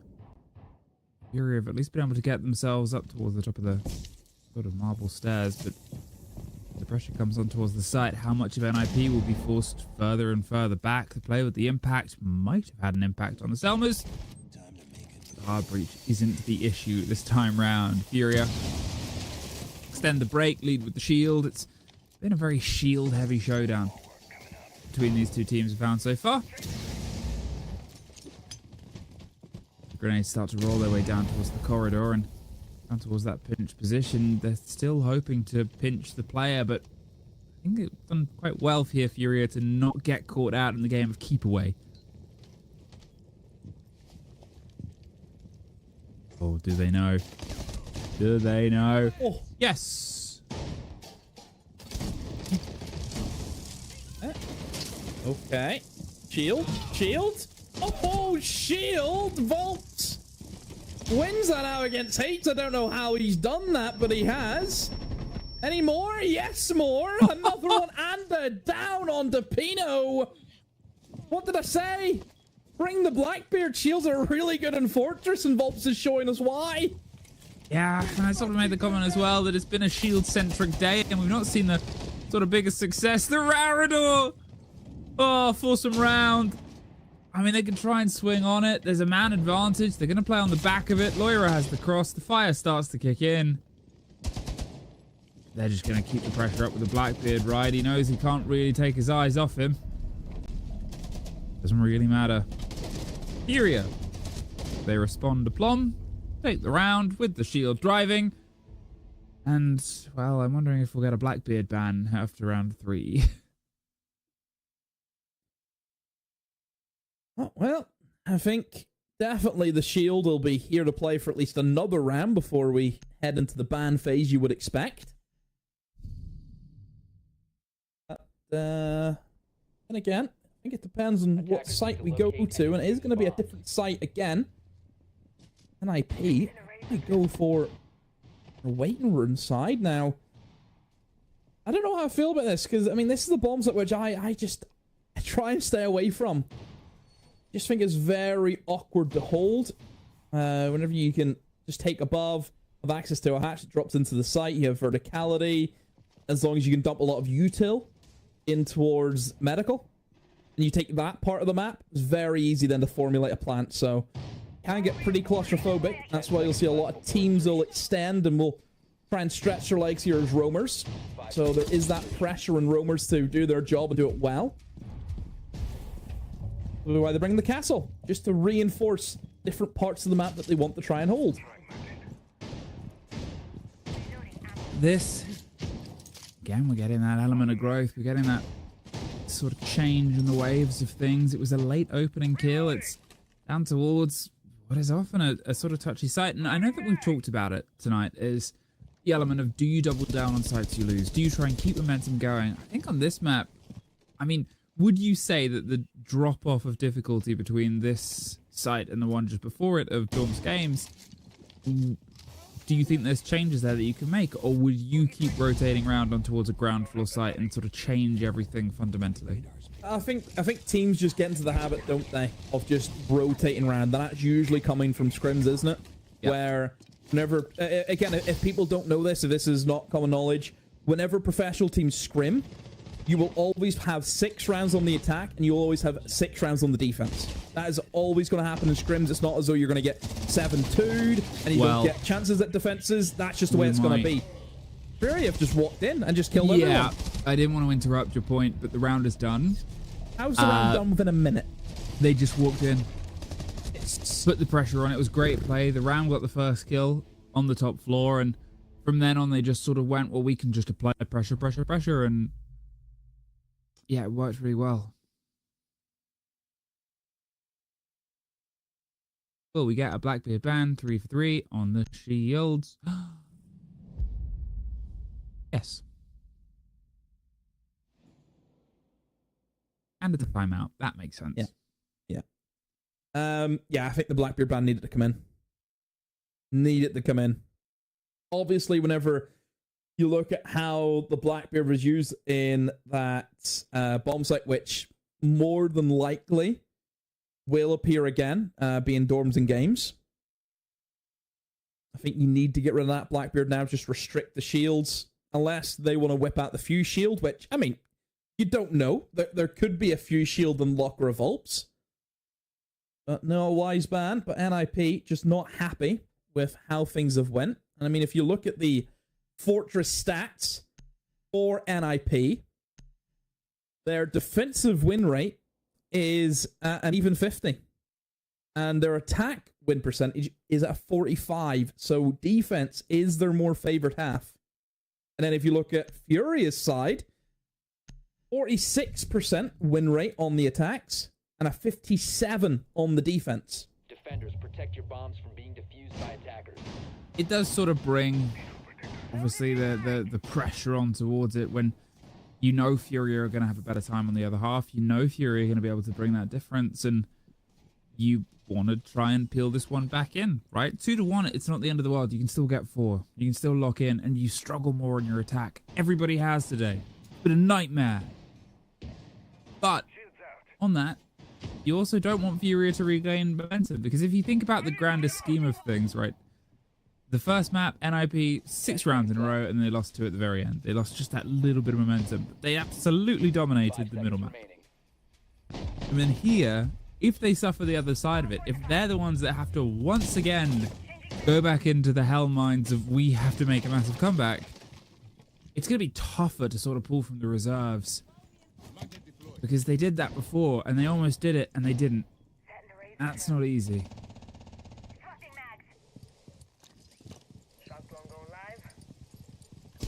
The traps. They've obviously got the drive of the Denari and the Thorn. They're sort of playing out and baiting the welcoming here, but they're also trying to get that opening peak outdoor force.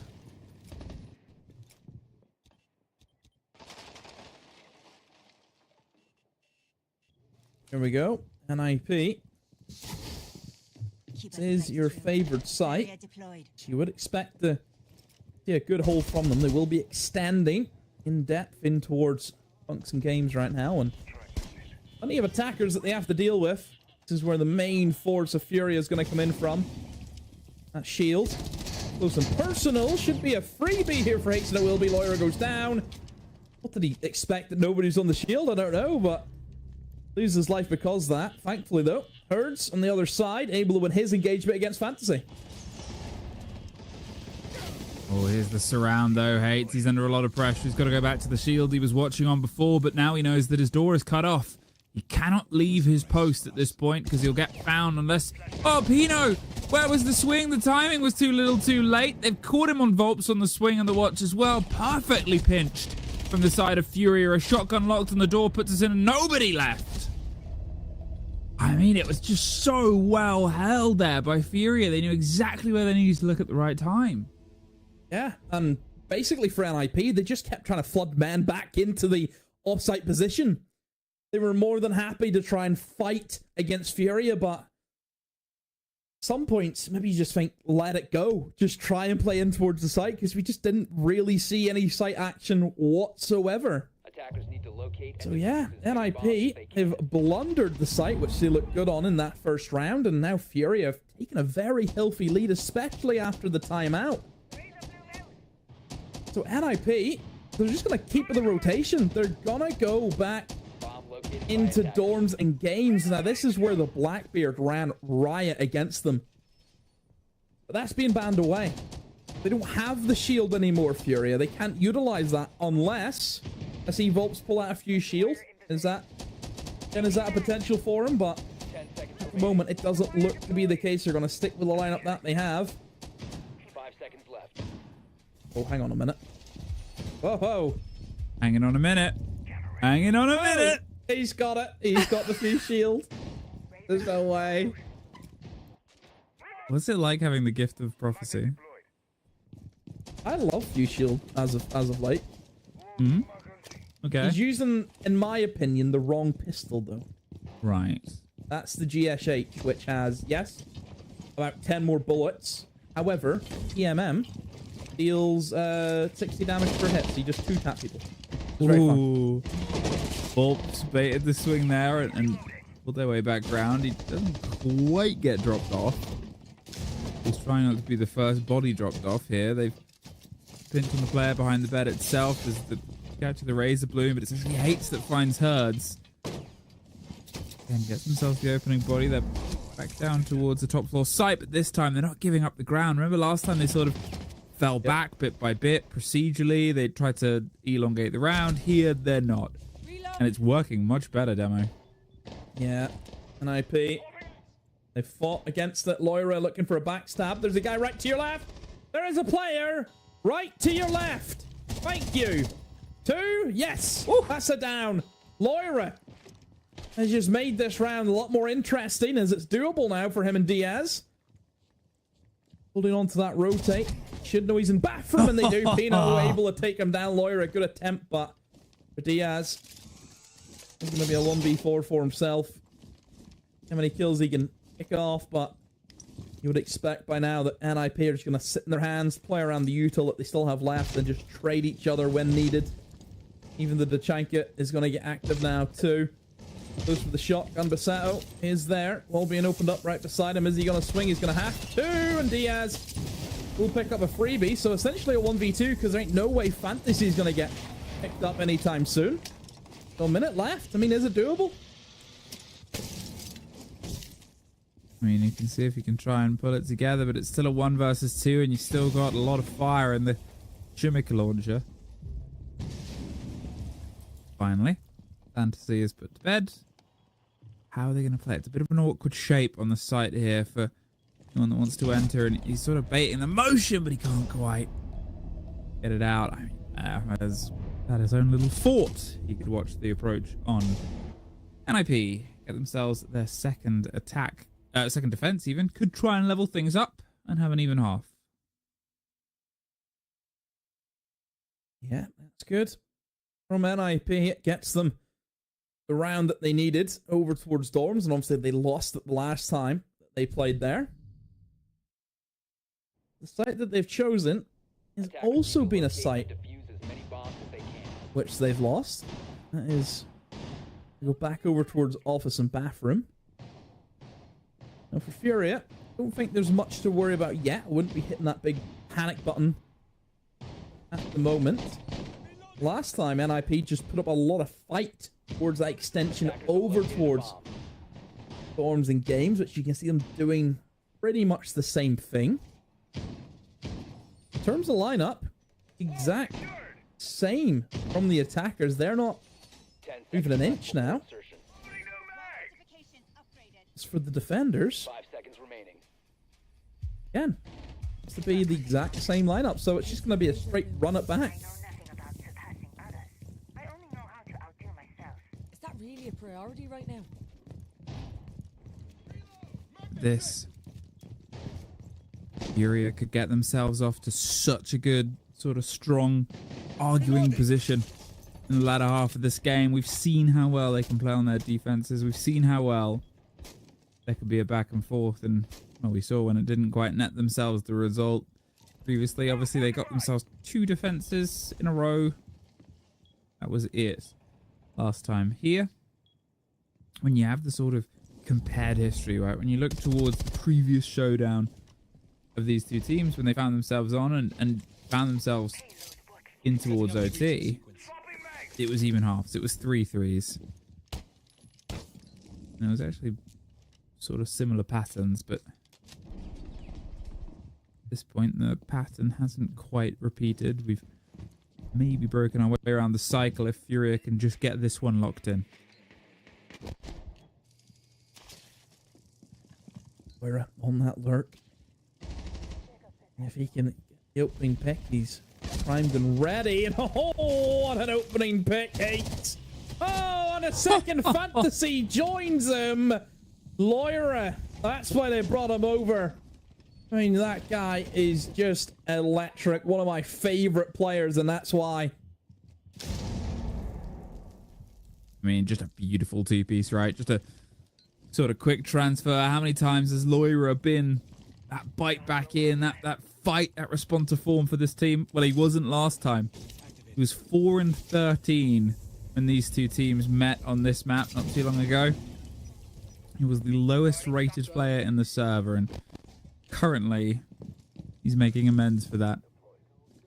Now, with the final minute of 4 versus 3, the rest of the team still has to try and drive their way in towards this approach, still has to try and find that first sort of thread, that threat in towards it. It's steady, slow, and just into trap after trap after trap, and the bees will force them further and further back. It's a great deploy. You can't really get anywhere from here, Demo. He knows a fight is coming, and oh no, Basetto drives in towards it. He's round the back for the second round, and a 4-2 as the opener. The deadlock partially broken. No 5 in a row, but, well, we always have our desk. Thank you very much. A 4-2 for Furia, in my opinion, is actually pretty good, especially if you look at their history on this map, given that they normally get about a 50% attack and win rate. This seems to already be better, and I'm really glad to see certain players on the side of Furia come alive as well. You know, we talked about Hurts and Great Links. You know, going 1-10 on the last map was not ideal, but he's showing up here. He's definitely getting up a better performance. You know, it's the 4 rounds on tech. It's great gunplay that we're seeing as well. 2 rounds from NIP. They're able to fight back here, but the question remains, is that going to be enough to close out this final map here, right? We talked about this map going 8-6 when they faced off against each other literally last Sunday. What can NIP do to kind of cling this series back? It's not, I don't think it's going to be enough. I mean, a 4-2 split on your attacking halves for Furia is amazing. That last round, exceptional. The way that they're able to just entry consistently, even with the shield up that last round, Laura being able to get to the trades. I mean, that's the night and day difference from Lair to now. You can see when the pressure settles in for NIP. There's no reason for Hates to be re-swinging on that shield where his teammate just got one tapped off of, especially with so much time in between. It's not even a trade at that point. It's 2 isolated 1v1s that they both lose to Loira. And so now, like you said, what does NIP have to do on their side of the attack? Well, this is where they struggled when the sides swap in their previous matchup on this map. They went 3-3 on defense, so they were already 1 round better.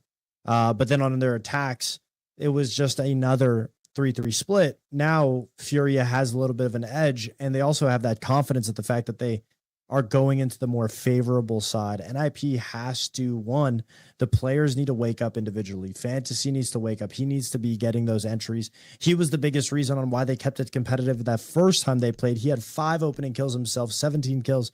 Now he's got no opening kills. He's been nowhere to be found on this map. Basetto as well. We need to see him wake up on the supporting half because everything starts on the entries for NIP. That was the one thing that they were doing great all series. Despite them losing map 1, they were still getting the opening kills. It's what they've been doing all stage. If they can't get these opening kills and find these picks, NIP is dead in the water.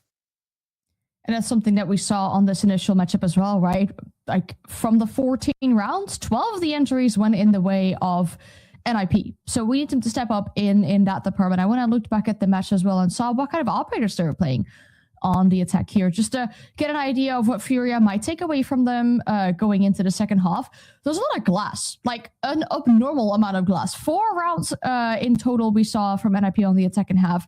5 shields in total as well. 2 rounds Blackbeard, then 3 rounds Blitz. I mean, we even got to see a few shield here. I guess if players, are really deprived of their shields being banned away, they'll do whatever it takes. A few shields, they're getting more common. Yeah, they sure are. I mean, on that first half, NIP banned out all 3 of the shields just to take the entry capabilities out of the hands of Furia, and they still were able to make it work. I mean, I can't imagine Furia is going to be too worried about shields. NIP doesn't necessarily have a shield player that can really abuse the blitz or the blitz or the BB. We haven't really seen it on any of the other maps, so I can't imagine that's going to be the main focus. Of course, on Fortress, Monty's one of those operators that you have to constantly ban or keep an eye on because they can just take so much space. And if Fantasy is unable to find kills, whether he's on the Deimos, whether he's on the Snake, that Monty's going to come into question. But I'd imagine they'll probably ban out Monty, and they'll probably ban out Glaz, which is an operator that they could use to break into the site. These X-Factor operators, besides Fantasy, will be the key for NIP to be able to catch them off guard. At least Glaz is a clear read into what NIP were doing last time around. A little bit of a pause, fixing some issues with a player's mic before we can dive into the second half here. Now, on the attacking bans, nothing too crazy. I mean, you want to get those breaches open for the side of NIP as well, because they are now on the more difficult side here. This is the final map of this best of 3. This is their first chance to qualify the EWC. You want to make the great use of it and immediately grab your ticket here.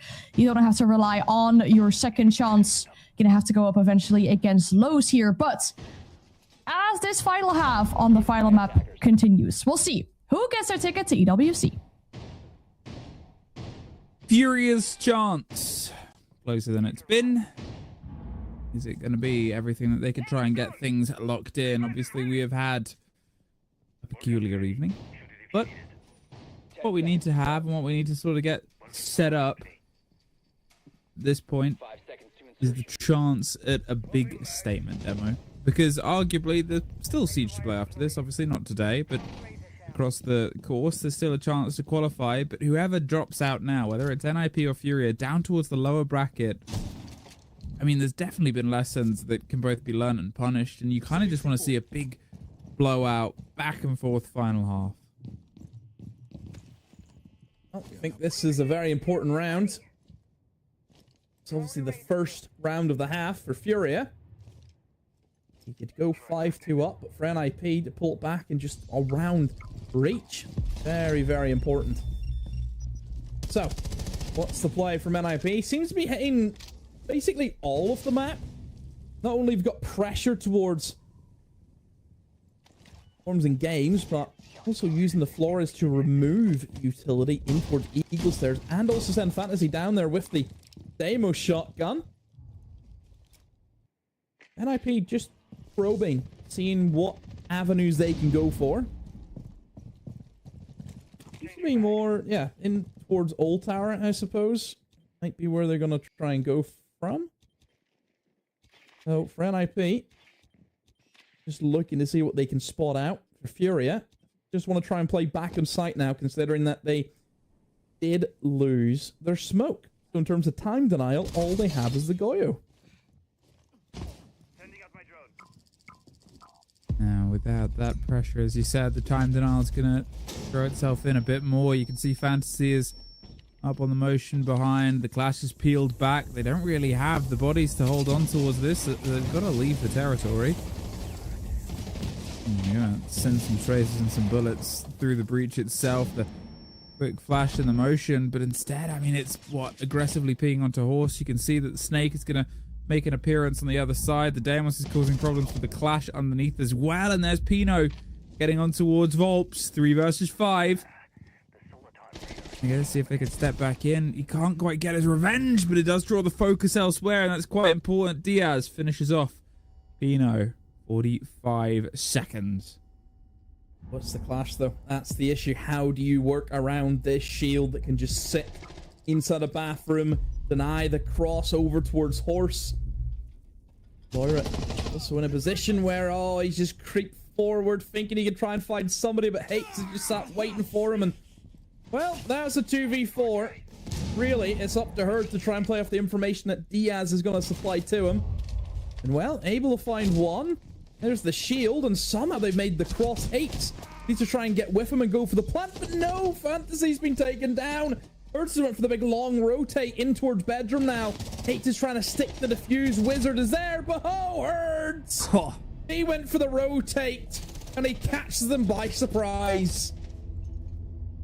Good growth, good swing. I mean, it came down to a bit of the wire there, obviously. Getting themselves the opener, driving in on the back. Herds needing the 3K to pull that in towards it. And it's just not enough there for NIP. They structurally did very well to take that away. But unfortunately now that 4-2 becomes 5-2. The divide further and further away. The distance closer and closer here for them towards the end of the game, Furia. Now they're able to at least keep themselves moving here on the defense. They'll play their way on towards Dorms and Games. We're going to get a bit of a repeat of the opening half, obviously, where it was a bit, as I said, a bit of that back and forth. Or NIP, I mean, can they lock in again? Can they bring themselves back from the brink again?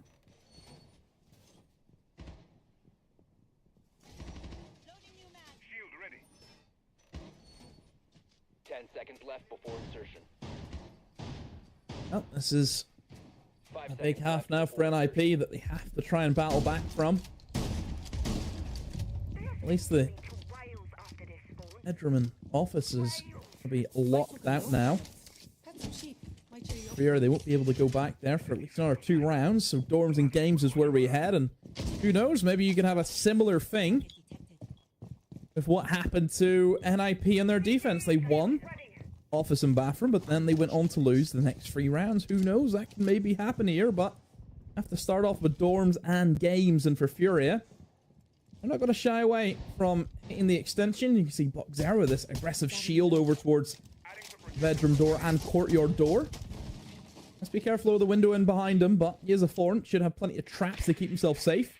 And again, that clash is there, but will be dealt with by the Nomad, no doubt about it.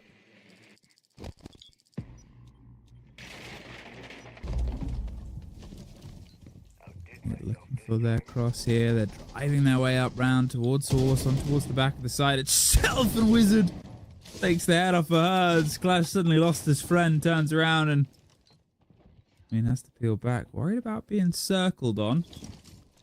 Makes sense. You often do try and lean back in towards the approaches. We saw it time and time again, and generally had itself decent success. Here though, NIP, what can they do to build upon this? They got the opener last time and they couldn't quite get it fully converted. Head now.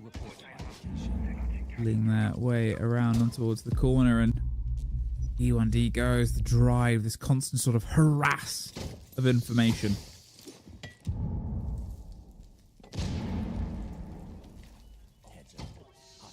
They haven't lost anyone.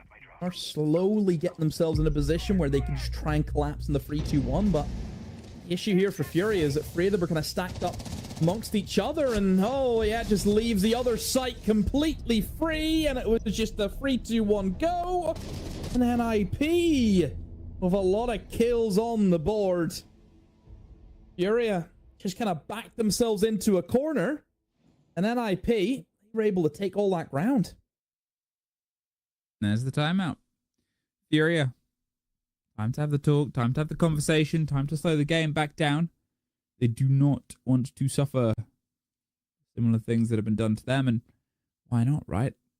Be a bit clear with the approach. Talk about where things are sort of disappearing. The first round, the first defense was close. It was Herds with a 3K. It was having to bite your way back in, retake whilst they're going for the plant. You cannot have those narrow margins be your decider. As they have this final conversation on towards it, they have just the game ahead of themselves to play. 5-2-3 on towards a site where, to be honest, the defender's going to be able to pull this one off. They do not want to try and repeat dorms and games again. It's the same sort of conversation I had before. Obviously, NIP in the first half lost dorms and games, went down to waiting room, and then lost that as well. Will we have the same fate here?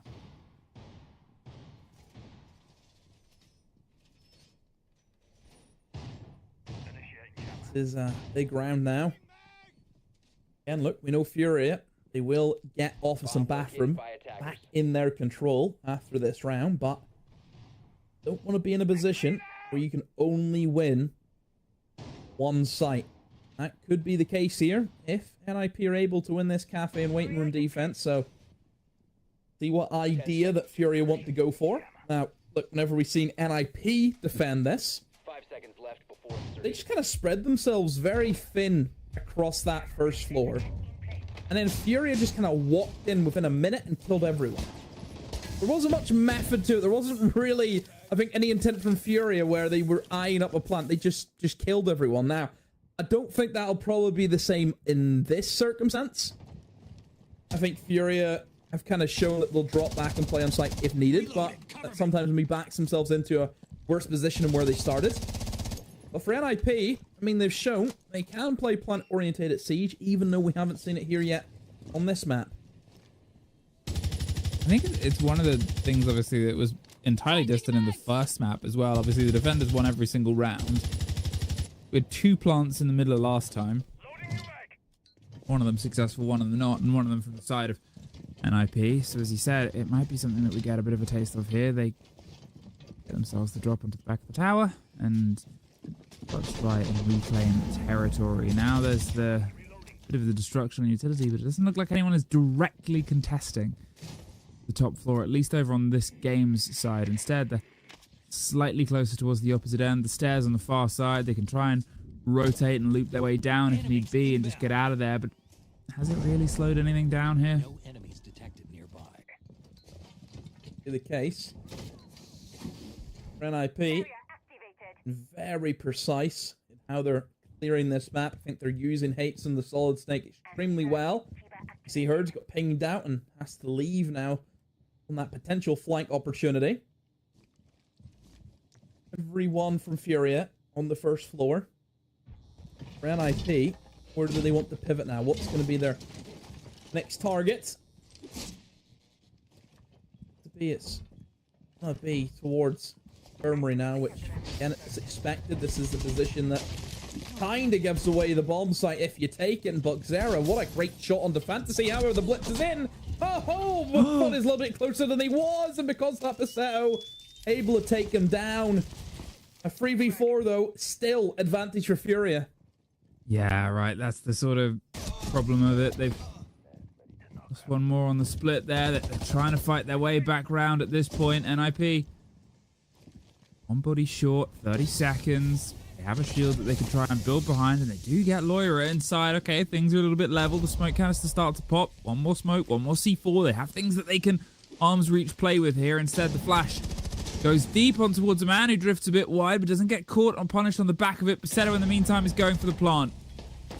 Oh, Wizard is able to find at least one as they swing their way in. The worst time to pull off the gun, but they've been able to pull off the plant itself, and now they're stuck sort of fighting their way through. The blitz just battering, causing problems, flashing. They're holding them here on a very thin, narrow margin. They can't quite find a way around the corner because the blitz is just here so repeatedly. There was a team kill. Oh, no! Oh, that's how it's ended. Oh, that's a rough one. No doubt about it for Furia. Oh, NIP staying alive. No. No. Okay, I've done it. You keep doing your point. Yeah, NIP. They've been able to break them on 2 of the bomb sites. Now, look. Yes, Furia. I have no doubts that they'll probably go on to win Bedroom and Office. I just think that's the way the night kind of is. So, again, it's similar to what I kind of mentioned with the FaZe game earlier. Like, we knew FaZe were going to win the bomb set that they were really good on. But it's the other bomb sets which you struggle with. You know, that is what sometimes it comes down to in the grand scheme of things. But for NIP, they have shown that they can attack the other 2. It's just this top floor has been the stickler for them. In terms of lineup changes, from the last time we were here, Flash is still there. Still going to be an issue. I'm shocked that the Clash has escaped the banning phase. Especially considering that, I mean, Mira being banned away, and we've seen 0 Mira be played. Yeah. Things a little bit foolish. I mean, it's the elements of it, right? Where it's sort of like, maybe NIP considering what can be added. They've had a bit of a back and forth with the Clash. The Clash is once successful, once not successful. On the top floor, you can bait it in, you can counterpick against it. But again, as you said, the mirror hasn't really been played. Lawyer is out of there. I can hear the pressure of a shield. And see the pressure as they start to pop open on towards vending, on towards the tower. But it's otherwise still just sort of steady piecing together. They've proposed an aggressive stance. Very much trying to lure them in on towards games. The Goyo canisters, I mean, I wouldn't say they're stealing too much time from them. That one's going to have a bit more of an effect as they peel back, but it's definitely drawn a lot of focus over here.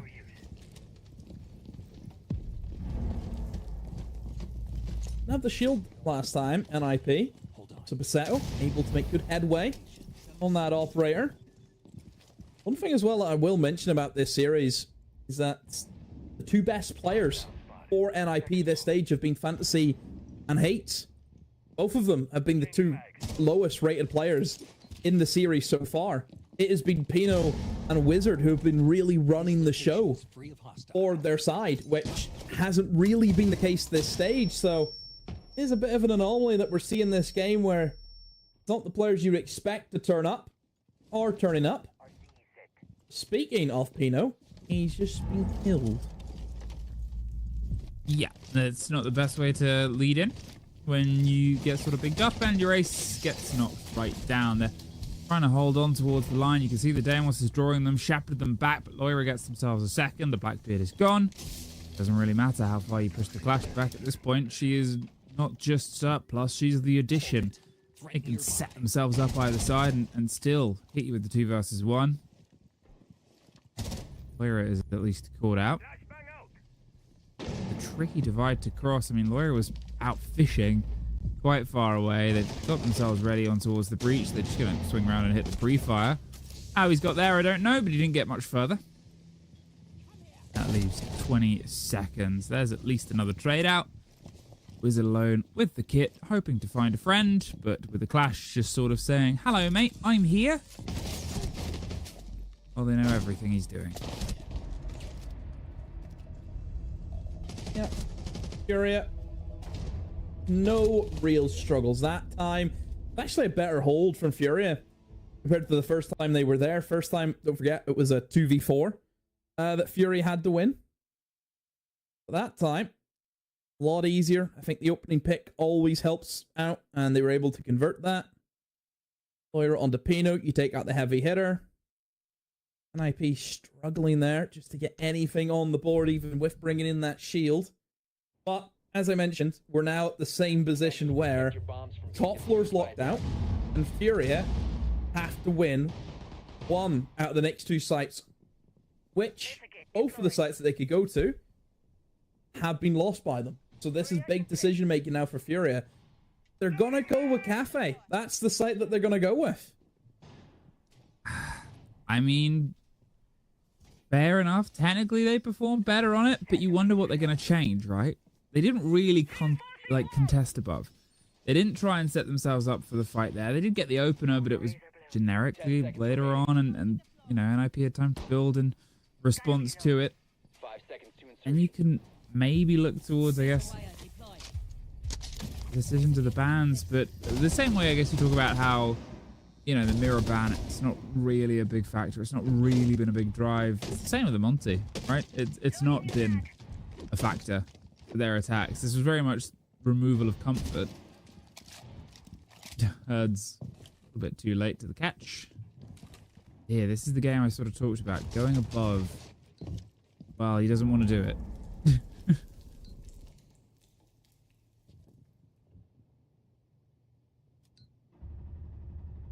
Is all the marbles for Furia. All they need to do just to win out one of these next 2 defenses, and well, said is going to be Waiting Room and Cafe, and that opening pick could be all important in this round. Who's it going to be? Who's going to fall to? And so far this series, actually been Wizard who has been the best on the entries. He's 8-3, but Loira very close to him on 7-2, so both +5, but Wizard has had more entry engagements. See how that goes now for them. Here we go. Loads of time. Loads of time. The destruction sun above. They haven't been able to get the body up. Instead, use the Flores. Move those pockets of utility. Make the drive in towards the end a bit easier. There's obviously, you know, laser gates to get rid of. The thorn traps too. The potential an early smoke on towards the stairs as well. And when you think, well, what's your arms off delay? Like, they've got the single C4, the 2 smoke canisters. Really, that is it to stop them going for the plant if they're not in a position to get the cross. And that was kind of the cost last time. So they've got to propose themselves more aggressively. This is where they got that opening kill, and they're still buying time, but Loira buys the first body demo. Yeah, big.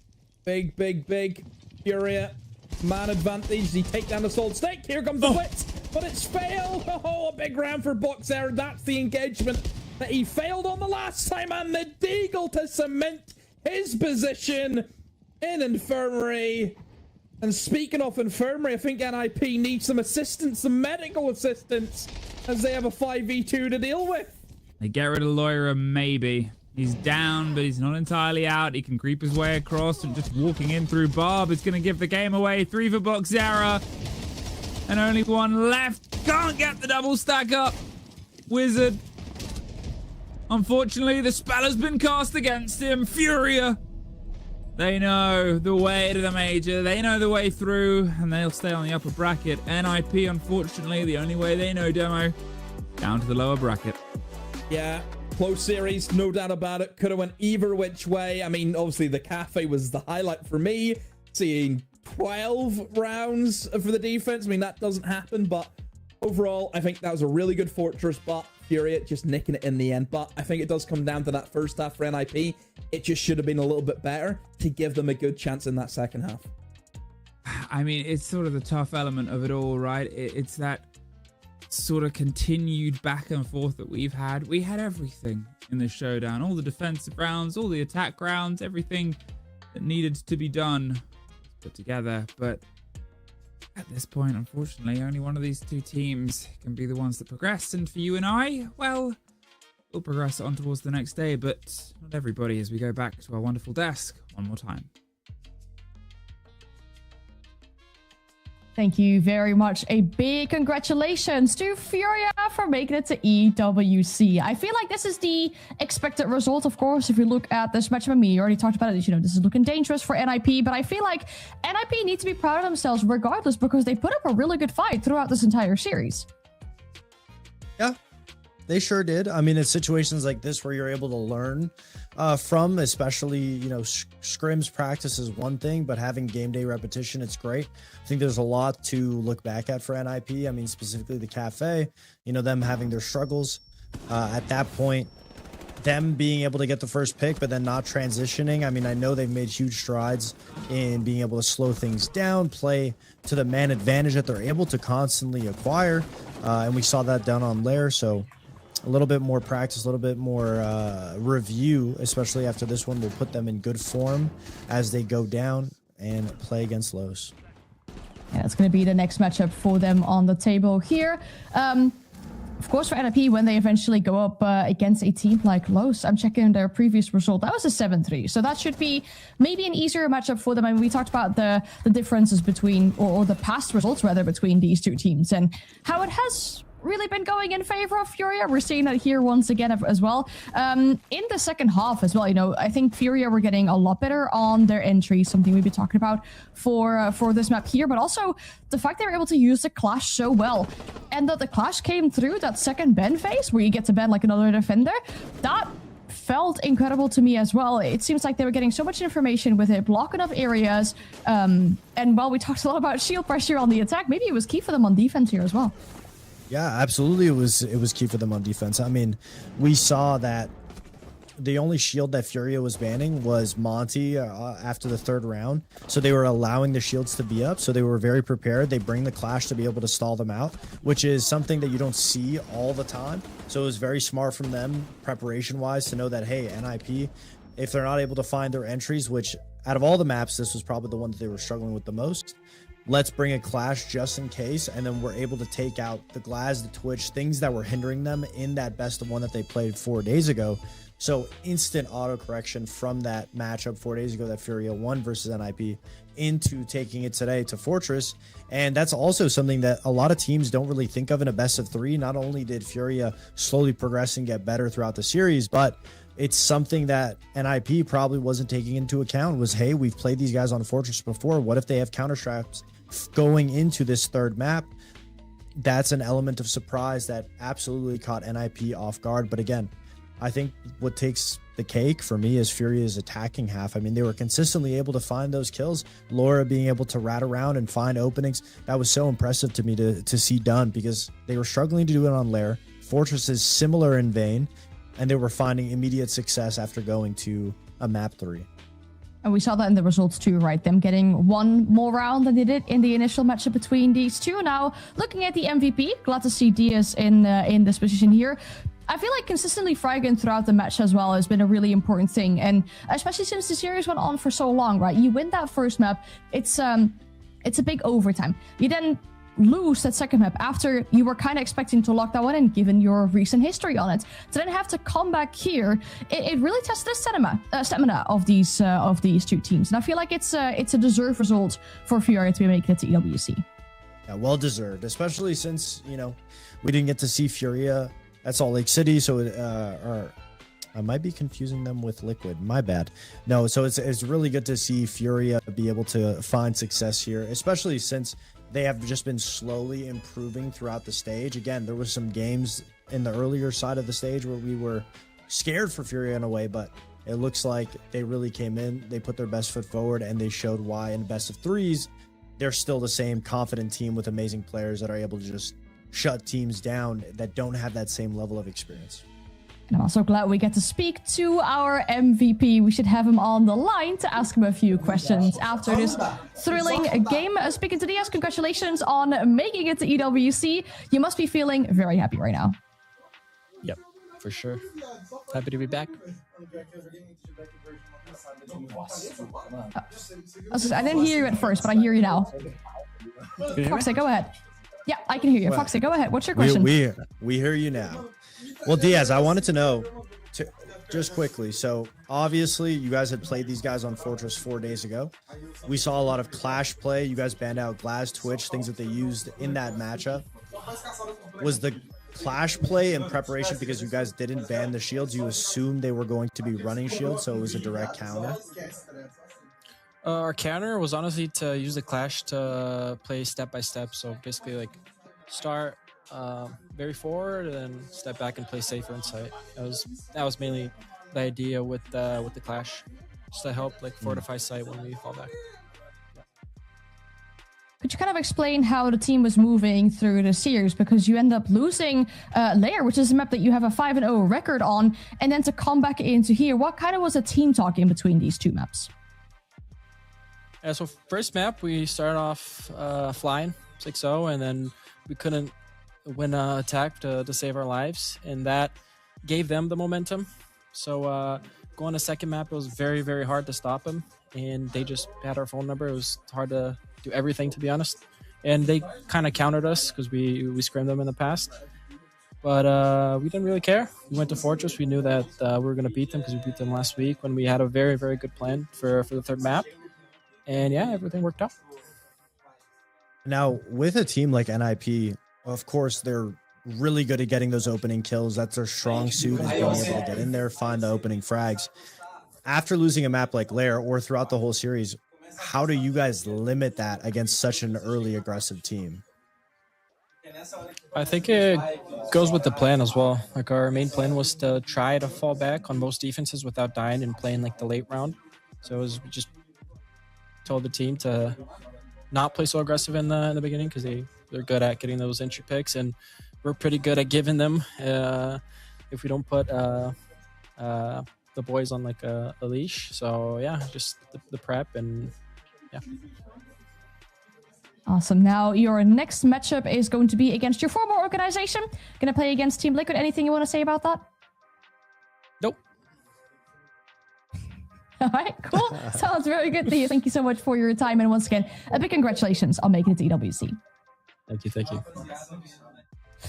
Also, picking his words wisely there. I mean, you know, we can talk about the brackets and the remainder of what is there for Furia, but the most important thing, right, that big objective is ticked off. What they came into this players bracket for was to get that invite to EWC. They got that ticked off. That's the most important thing. Talking about the preparation as well going into this and having scrimped against NIP, once again, it shows out they had the better game plan here. They understand of, you know, hey, these are the things that maybe we made some mistakes going into this, maybe some over-aggression. We've been feeding some of these entries away, and I'm sure they'll be learning from that moving on in this bracket. You'd hope so. I mean, at the end of the day, yes, making it to EWC is the main goal, but you want to be able to go as far, win the SAL stage as best as you can, and there's a matter of pride on the line. So every single step forward, yes, maybe they can play a little bit looser or try some things, but everybody wants to win at the end of the day. So that being said, seeding matters too going into EWC. You want to be able to get as high as possible because then it would potentially mean that your first sets of games could be easier once you get to the event.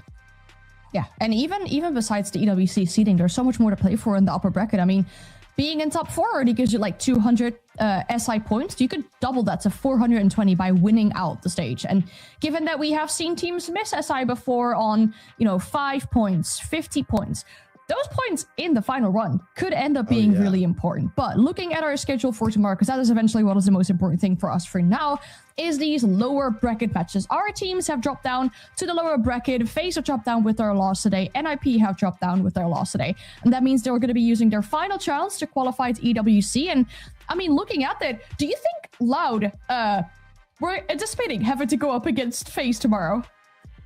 I mean, honestly, both Los and Loud, at the end of the day, any of the teams that drop down, you would have been, not in the best situation possible. Of course, all of these teams made top 6. We've seen Loud beat FaZe before, but at the end of the day, ideally, you got to be the best team. You got to beat any of the teams that come through your way. Loud's done it before. I'm sure they, maybe are a little worried that they're going to go up against them again, but they were well prepared during the regular stage. I'm sure they'll be very well prepared coming to this matchup. Yeah, these are really important matches for our players. As we again reiterate, these are our final chances for our teams to be qualifying to EWC. We've already sent 2 of them, and we'll be sending 2 more tomorrow. You will be joining us, so it will be Leo again with us tomorrow for yet another night shift. I want to thank you so much for talking us all through the games, getting us excited about everything, and also predicting some of these results, right? I mean, we talk about the dangerous veto for NIP. We talk about Liquid managing to win that series out, so thank you so much. Also, a big thank you to our production for the smooth show. Thank you to you for watching, especially if you're like me from the European side and it's very, very late for you. I hope you get some good sleep. There's plenty of Siege still tomorrow to be catching, APAC action, SAL later, NAL. So make sure to tune in for that. Thank you so much for watching and have a great rest of your day.